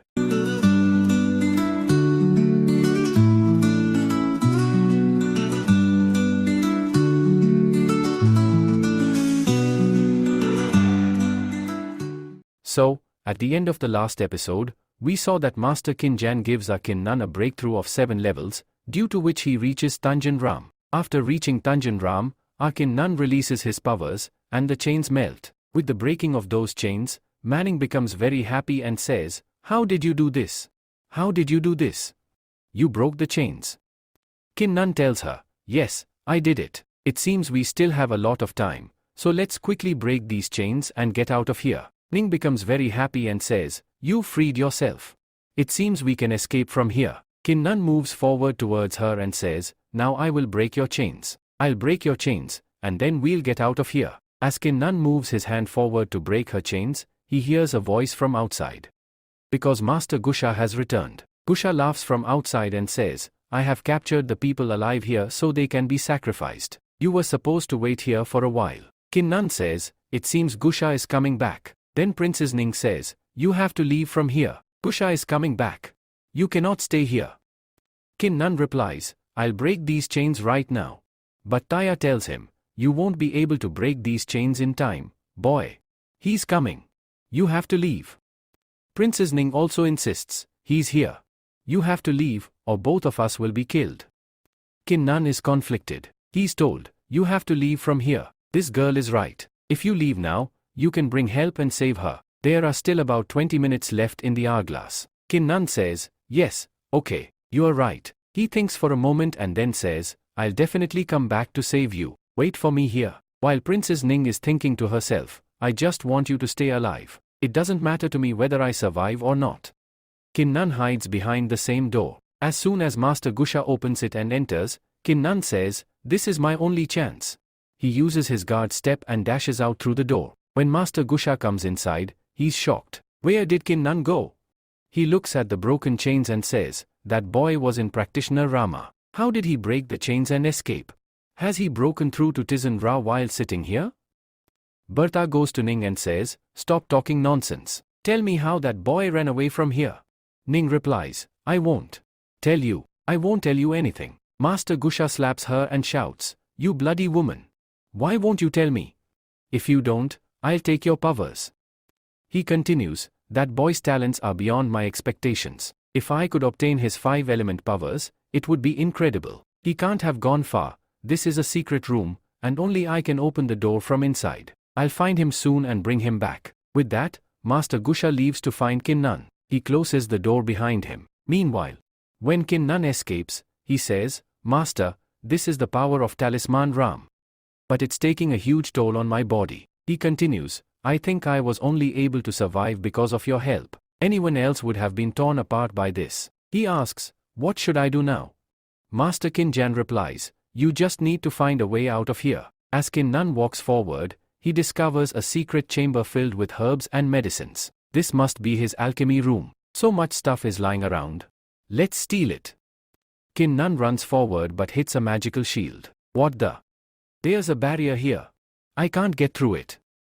He calls out, "Master, there's a lot of precious stuff here. Please help me. I want to get inside and take everything." Master Kin Jan replies, "You can't cross this barrier. To get through, you need to be at least level 3. Kin Nun says, "Can you raise my level a bit more? Just to level 3? Master Kin Jan responds, "Are you insane? I already gave you a 7-level breakthrough. You want 3 more? Has anyone ever broken through 10 levels at once? Are you trying to die?" Kin Nun insists, "I think I can handle it. Just give me level 3 powers for a little while, just enough to grab the herbs and escape." Master Kin Jan sighs, "Fine, but I can only give you this power for 10 minutes, no more." Kin Nun says, "That's enough. Boost me to level 3. Master Kin Jan warns, "Let me remind you, these herbs and pills can be found elsewhere too. Are you really willing to risk your life for them?" Kin Nun replies, "Master, please stop reminding me. Just do it." Master Kin Jan agrees, "Alright, I'm increasing your powers now." As he gives Kin Nun the extra boost, another 2-level breakthrough, blood starts pouring from Kin Nun's mouth.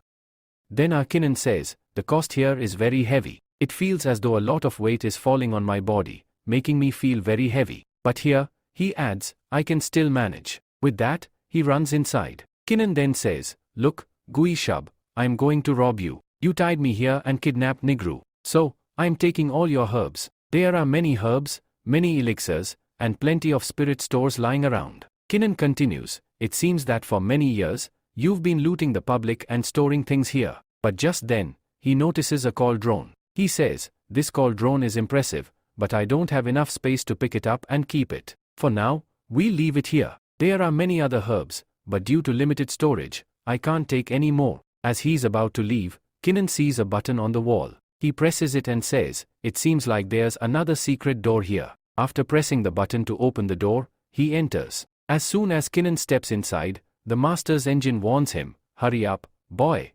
You don't have much time left. You need to get out quickly." Inside, Kinnan finds a statue and wonders, "What is this thing?" The inscription says this is the statue of the founder of this sector. Kinnan remarks, "If it's the founder's statue, it should be outside, not inside." He moves to the back of the statue and notices more writings. He reads them and realizes, these writings are similar to the ones in my martial arts techniques. As soon as Kinnan touches the writings, the statue activates. Light begins to emerge from within, illuminating the entire area. A scroll then forms, and Kinnan says, "What is this now?" The scroll begins to fall towards him, but before it reaches him, blood starts flowing from Kinnan's mouth. He is running out of time. Kinnan desperately calls out, "Master Kinjan, please save me for a while. I need this scroll." He grabs the scroll and starts running. Master Kinjan urges him, "You have to get out of the boundary wall immediately. If you don't, I won't be able to reduce your powers, and if I can't reduce your powers, you'll die." Kinnan struggles as he runs, barely able to move forward. Master Kinjan commands, "Hurry up. You don't have much time left." Kinnan pushes forward with all his might and finally breaks through the barrier. As soon as he crosses the boundary, Master Kinjan normalizes his power levels and sighs in relief, saying, "Thank God you made it out of the time cape. Otherwise, we would have both perished here." Kinnan holds the scroll in his hand and remarks, "I don't know what's inside this scroll, but I know I've risked my life to get it, so it's bound to bring me great benefit." He opens the scroll, revealing the words, "Great Bloodline Map." He tells Master Kinjan, "Look at its name. It's quite an arrogant name." Master Kinjan responds, "Boy, you're really lucky. You've risked your life to obtain this scroll, and it's incredibly valuable. You'll gain a lot from it." Master Kinjan continues, "In my previous life, I searched for this scroll endlessly, but I never found it. I didn't know it would be hidden here in this small sector with Gui Mei." Tora Kinnan asks, "Is it really that rare? But what does it do? Tell me more." Master Kinnan explains that the power of bloodlines is considered extremely precious in this continent. Many people here possess the power of bloodlines, some with higher levels of power, and others with lower levels. The scroll they currently have contains a mapping of all the people on the continent who have bloodline powers. It lists every family's bloodline in detail. With the help of this scroll, you can see someone's bloodline power and even transfer it into your own body. Can you absorb it? Tora Kinnan asks. Master Kinnan confirms, saying that it is indeed important. The scroll allows them to see someone's bloodline and absorb it into their body. So, what is this small, __ doing in the Rust sector?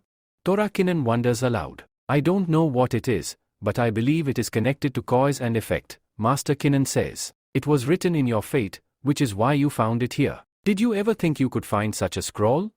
Kinnan acknowledges, "Yes, absolutely right," and starts reading the scroll. As he reads, he discovers information about the Blood Shura art. He finds that the Blood Shura bloodline is capable of absorbing other arts, making it a very unique and special bloodline. However, the scroll also warns that absorbing high-grade techniques can eventually lead one down a dangerous path, as this bloodline is notorious for its perilous nature. Master Kinnan adds, "There's indeed a lot written here, including details about your own bloodline." Kinnan, realizing the gravity of the treasure in his hands, says, "What I've gained here, at the cost of my life, is truly incredible." He then considers his next move. "Now that I have obtained this treasure, I should focus on leaving here and saving Niru." Suddenly, fire power starts surging from within Kinnan's body. "What happened?" he exclaims, and with that, he breaks through to a new level. Kinnan has unlocked the second door of fire power, achieving his second breakthrough. "Mara!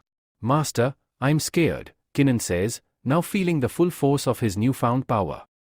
We also achieved the second breakthrough in fire power." Master Kinnan reassures him, "This is a good thing. With this second level fire power, you can easily defeat Practitioner Ram's men. However, you won't be able to defeat Tajam Ram's masters." Kinnan thinks, "It's true that I can now defeat Practitioner Ram's men easily, but I'm more concerned about getting out of here. I still have to fight Master Gusha. Do you have any traps or formations I can use to trap and defeat him?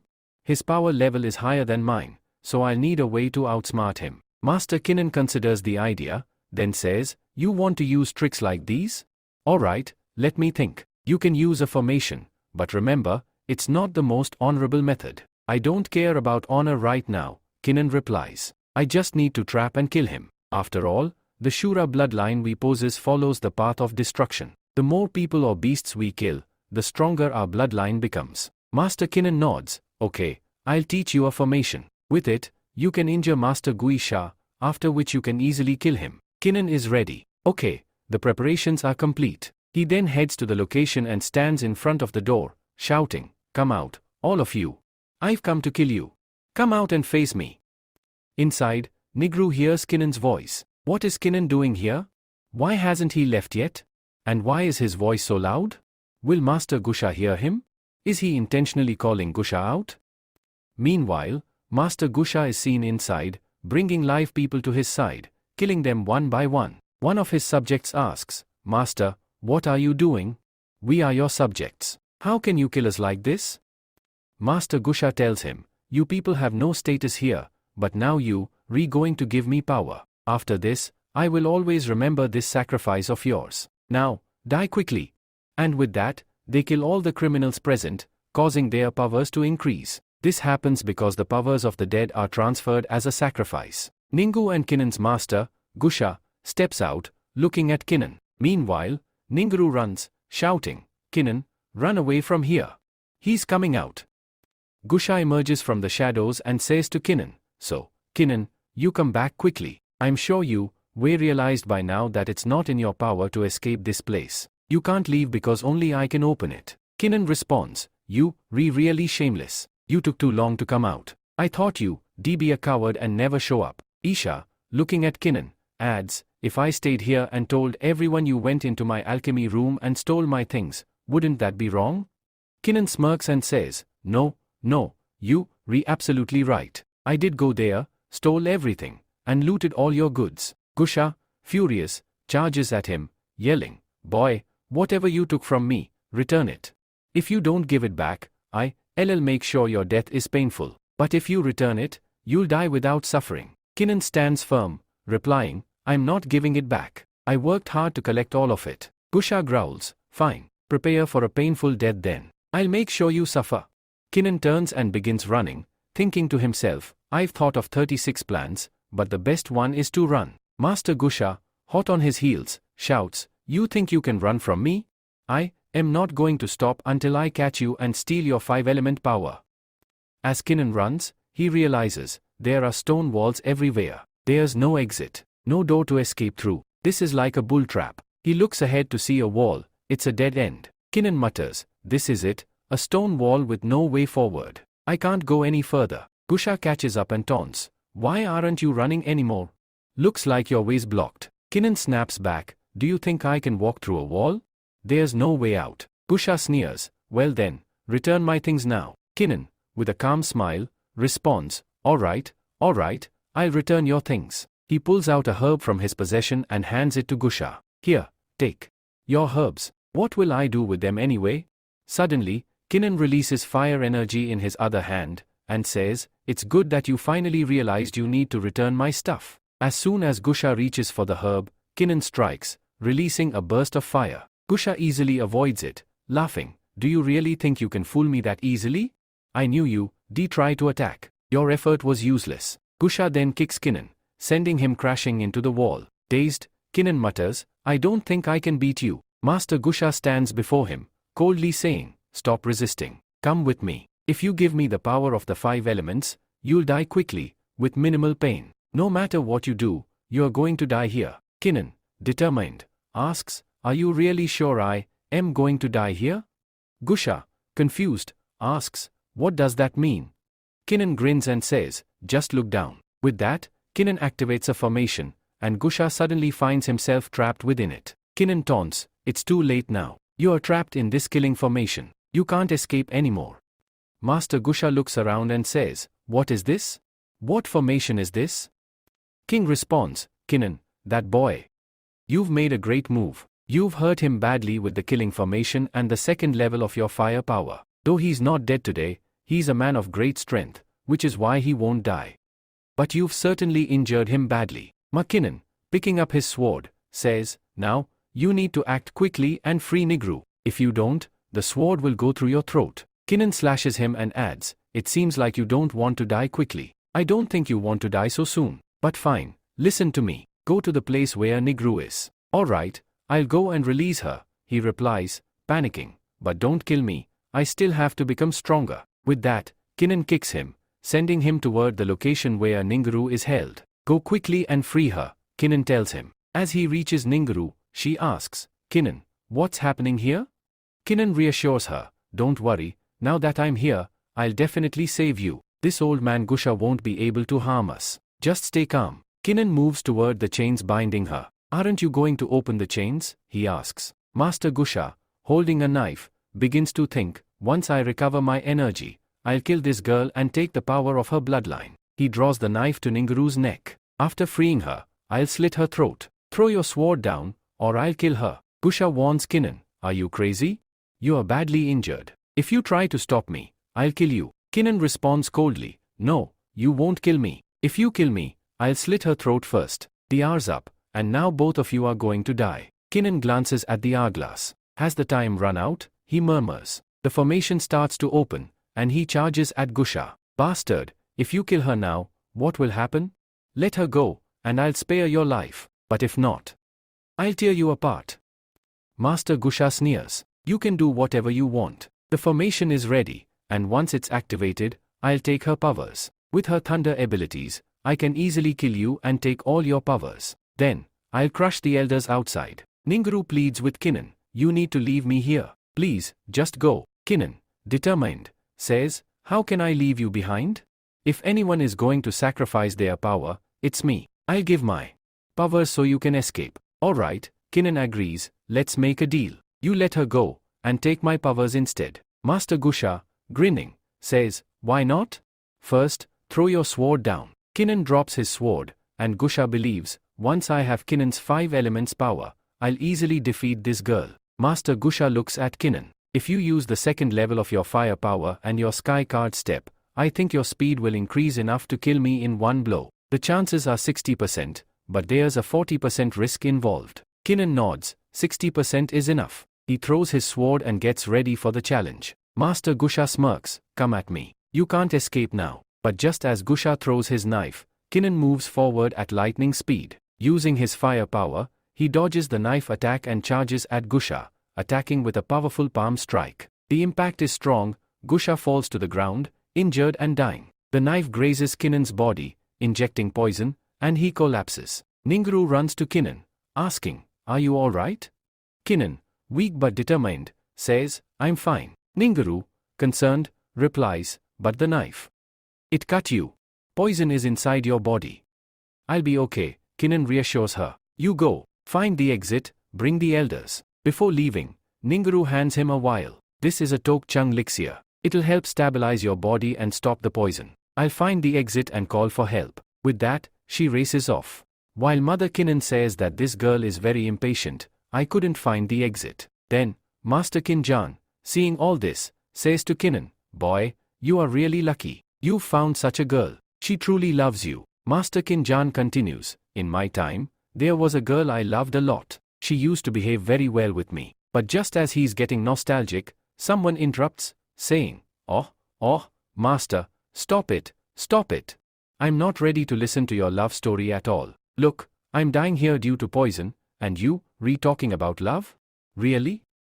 Kinnan, frustrated, slaps him on the head and replies, stupid child, I'm your instigator. If I can't tell you my love story, then who else can I tell? Do I have anyone else to share this with? The boy retorts, but master, look at me. I'm dying here from poison, and in this moment, you choose to tell me your last story?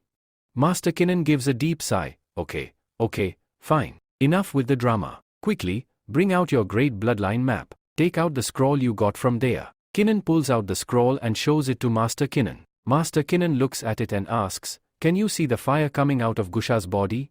Kinnan nods, yes, I can see it, but why is fire coming out here?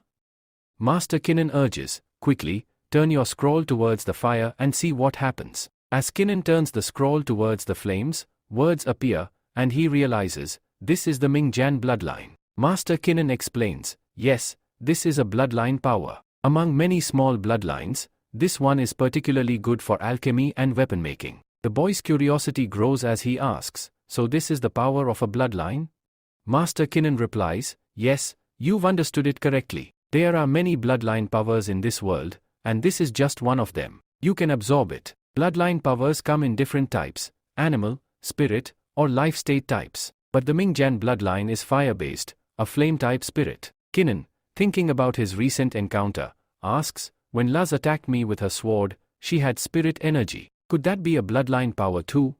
Master Kinnan pauses. Yes, it could be, but I'm not sure whether it's a bloodline power or not. Kinnan, determined, says, if it's truly a bloodline power, I want it. I want revenge on her. Master Kinnan, shaking his head, punches him lightly on the head. Idiot. Forget about her bloodline for now. First, think about how you'll remove the poison from your body. Kinnan, a bit taken aback, nods. Alright, okay. Tell me, what do I need to do? Master Kinnan points at the fire. Do you see that?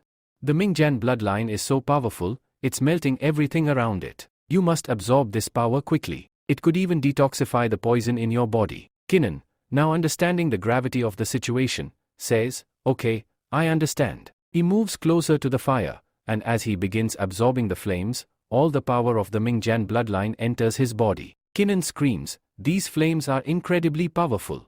With their help, I can make my fire stronger and more intense.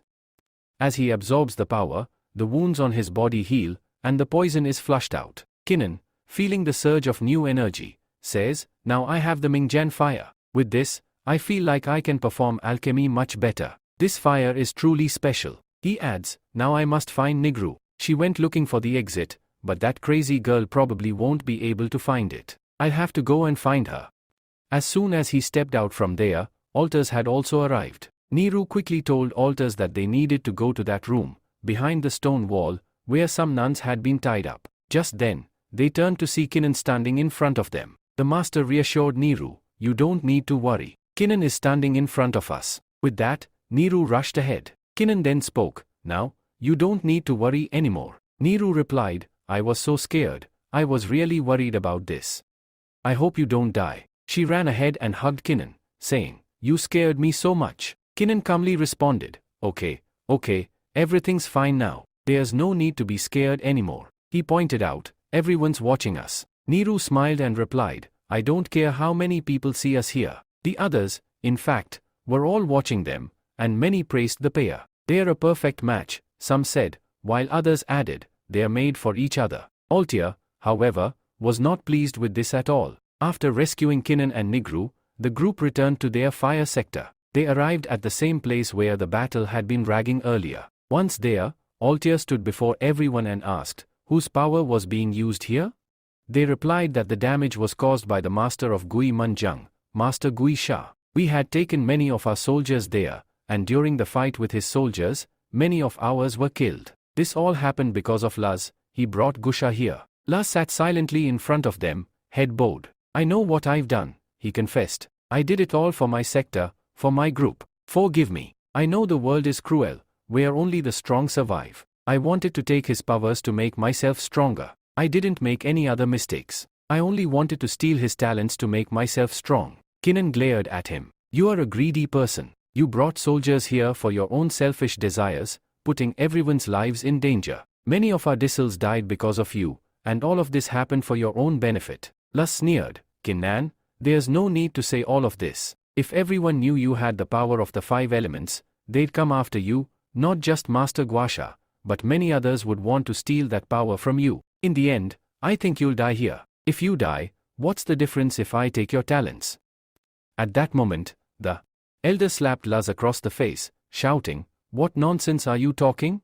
You are not allowed to speak like that here. Luz staggered back, hitting the wall, and fell unconscious. The elder then delivered his decision. Luz planned all of this in collusion with Master Guasha of Gui Majang, hurting Kinnan and my disciples. He even kidnapped Luz. From this moment forward, Luz is banned from this sector. He will never join this sector again. I will make sure every sector knows this, so no one will accept him. The elder paused, thinking privately. The Lu family is a very powerful family from the Zhou dynasty. I can throw him out, but I cannot kill him. Despite the crimes he's committed, I can't kill him, because the Lu family could bring trouble for us. The other disciples shared similar thoughts. This punishment is worse than death for a martial artist. If he can't join any sector or martial arts academy, what's the point of his life? But I think they didn't kill him because of the Lu family's power. Kinnan, too, had a similar thought. The elder has deliberately given him this punishment. He could have sentenced him to death, but he didn't. He banned him from this sector, which is a clear sign that they are afraid of the Lu family. The elder then made another announcement. Kinnan showed no fear in front of Master Gusha. He freed himself from his favor, killed Master Gui Sha, and saved my disciple, Nigru. Because of this, I am rewarding him with a high-grade mystic talisman. He can go to the high-grade mystic palace and practice cult there. Kinnan was overjoyed. Last time, I couldn't go because there was a barrier. But now, with this special talisman, I can finally go and train. This will help me grow stronger. The crowd was happy for him, though some were envious. He's so lucky, they whispered. If he goes to the great mystery palace, his improvements will leave us far behind. The elder turned to the others. Pick up Luigi and take him with you. Everyone else should leave because this drama is over. Then, he takes out a token from his side and says to our Kinnan, Yellow, keep this token with you. This is the token of the great mystery palace. Kinnan takes the token from him and replies, Thank you very much, Ultra. I will go there and practice very well. And so, our Kinnan leaves for the great mystery palace. Meanwhile, Ultra stands thinking. Kinnan's talent is impressive, but once the main disciple, Ningu, broke out. See, this boy Kinnan isn't even worthy of being compared to the dust beneath Ningu's feet. He's not worthy of him at all. I must keep these two apart. Kinnan proceeds toward the guards and shows them his token. I need to go to the great mystery palace to train, he says. The guards, with great respect, reply, Yes, sir, please come in. As they let him pass, one guard thinks to himself, this token is only given to inner disciples by the elders of the inner sector. It's a rare privilege for an outer disciple to possess such a token. I've been on duty here for years, but today is the first time I've seen an outer disciple carrying the token of the great mystery palace. Kinnan enters the palace, feeling both happy and surprised. This place is extraordinary, he thinks. There is so much here that I've never seen before. Last time, when I visited the small mystery palace, it was in ruins, with no spirit crystals. But here, the place is lush with green plants, and there are many spirit crystals. Plus, there's high-grade mystic energy that I can absorb. Kinnan pulls out a fire crystal and says, I only have one fire crystal, so I'll use it quickly to make a generalizing elixir. This will help me break through, but I'll need a special herb for it. He continues, I think I might find the fan fu flower here, which is an important ingredient for this elixir, and I don't have it yet. It's hard to find, but this place is rich with herbs. I should definitely be able to find it. After a short search, he finds the fan fu flower near the fan fu tree. Thank goodness, he says. I found the flower here. Now, with this, I can make the pill. Kinnan sits down and takes out his Coltrane and Mingjant fire, the bloodline power he had just received from Master Gusha. Using the fire power, he begins to prepare the special pill. Mingjan fire is of higher quality than other fires. With this, the pill I make will be of very high quality, he thinks. After some time, Kinnan completes the pill. This is really a high-grade pill, he says. It's a perfect pill. He eats the pill and, once consumed, says, Now, it's time to make my breakthrough. 3 hours later, the scene shifts. Kinnan has completed his breakthrough to the 4th level of his practitioner realm. He then reaches the 5th level. With the help of this yellow pill, I've achieved 2 breakthroughs at once. Kinnan reflects. I've reached the 5th level of my practitioner realm. But unfortunately, I can't keep making these pills, or I would have created many more and used them to break through even further. For now, I must continue with my progress at the 5th level. He pauses, then says to himself, Now, I need to go and kill Lucy to take the power of her bloodline. In the next scene, we are shown Bayer. A caravan is traveling many kilometers away from the fire sector, heading toward his house, toward the Lu family. The guard tells Lucy, Young Master Lucy, you don't need to worry at all. Very soon, we will reach the domain of our Lu family, and after that, there will be no danger to us. Lucy, sitting inside, thinks to herself, now that I have been thrown out of the fire sector, all of this is Kinnan's fault. I should go back once. After going back, I'll be able to return to my home. I will tell my family, and then my father will kill the entire Kin family. Not only the Kin family but the whole Sword City will be wiped off the map. I'll ask my father to heal my arm somehow. If my father heals my arm, I will personally cut Kinnan's body into pieces. At that moment, the sound of guards running from outside is heard. Lucy asks, "What happened?" He quickly rushes outside and sees that the guards are dead. He exclaims, "What happened to you?" Running, he calls out, "Who is it? Who did this? Come out quickly, show yourself." Then, McKinnon steps forward and says, "I did all this. Did you miss me?" Lucy, looking at him, responds, Kinnan, what are you doing here? Do you even know who I am? I am from the Lu family. I am the son of a duke named Butian. If you even try to kill me here, my family will not spare you." Kinnan retorts, "You are so shameless. First, I beat you badly here, and now you, re-giving me your family's drama. Do you think I'll be scared of your family's name?" Lucy warns, "Nan, you should understand that if you kill me here, there will be serious consequences. If you kill me, my family will not spare you." Kinnan responds, "Lucy, you tried to kill me just to fulfill your own desires. That's why you joined hands with Master Gusha, causing the deaths of many of our people. Because you joined hands with Master Gusha, you think your family will take revenge on me? Whatever you've done, the only result will be death. But the elder stopped you here. He didn't punish me, and I'm not afraid of anything. I've come here to punish you with death." Lucy says, "Why did Alden leave me? My Lu family is very big in the great Kshu family. The army of the Lu family is so vast, it will outnumber the people of your Sword City, and we will destroy everyone there. Your kin family will die, and the whole Sword City will be erased from the map. Not even a single family will survive." Kinnan becomes silent after hearing this, then says, "Now do you understand how serious this matter is? I think you must be scared. Come here quickly, lick my shoes, and beg for forgiveness. Only then will I spare your life." Lucy defiantly tells him, "Stop your nonsense. Just because you think your Lu family is big doesn't mean you can kill innocent people. The emperor is still alive in our dynasty, and he will never let you attack Sword City and kill innocent people. Your death is certain today. You will die by my hand, and whatever the Lu family wants to do after that, we'll handle it ourselves." Lucy's voice trembles as he begs, "No, no, please don't kill me."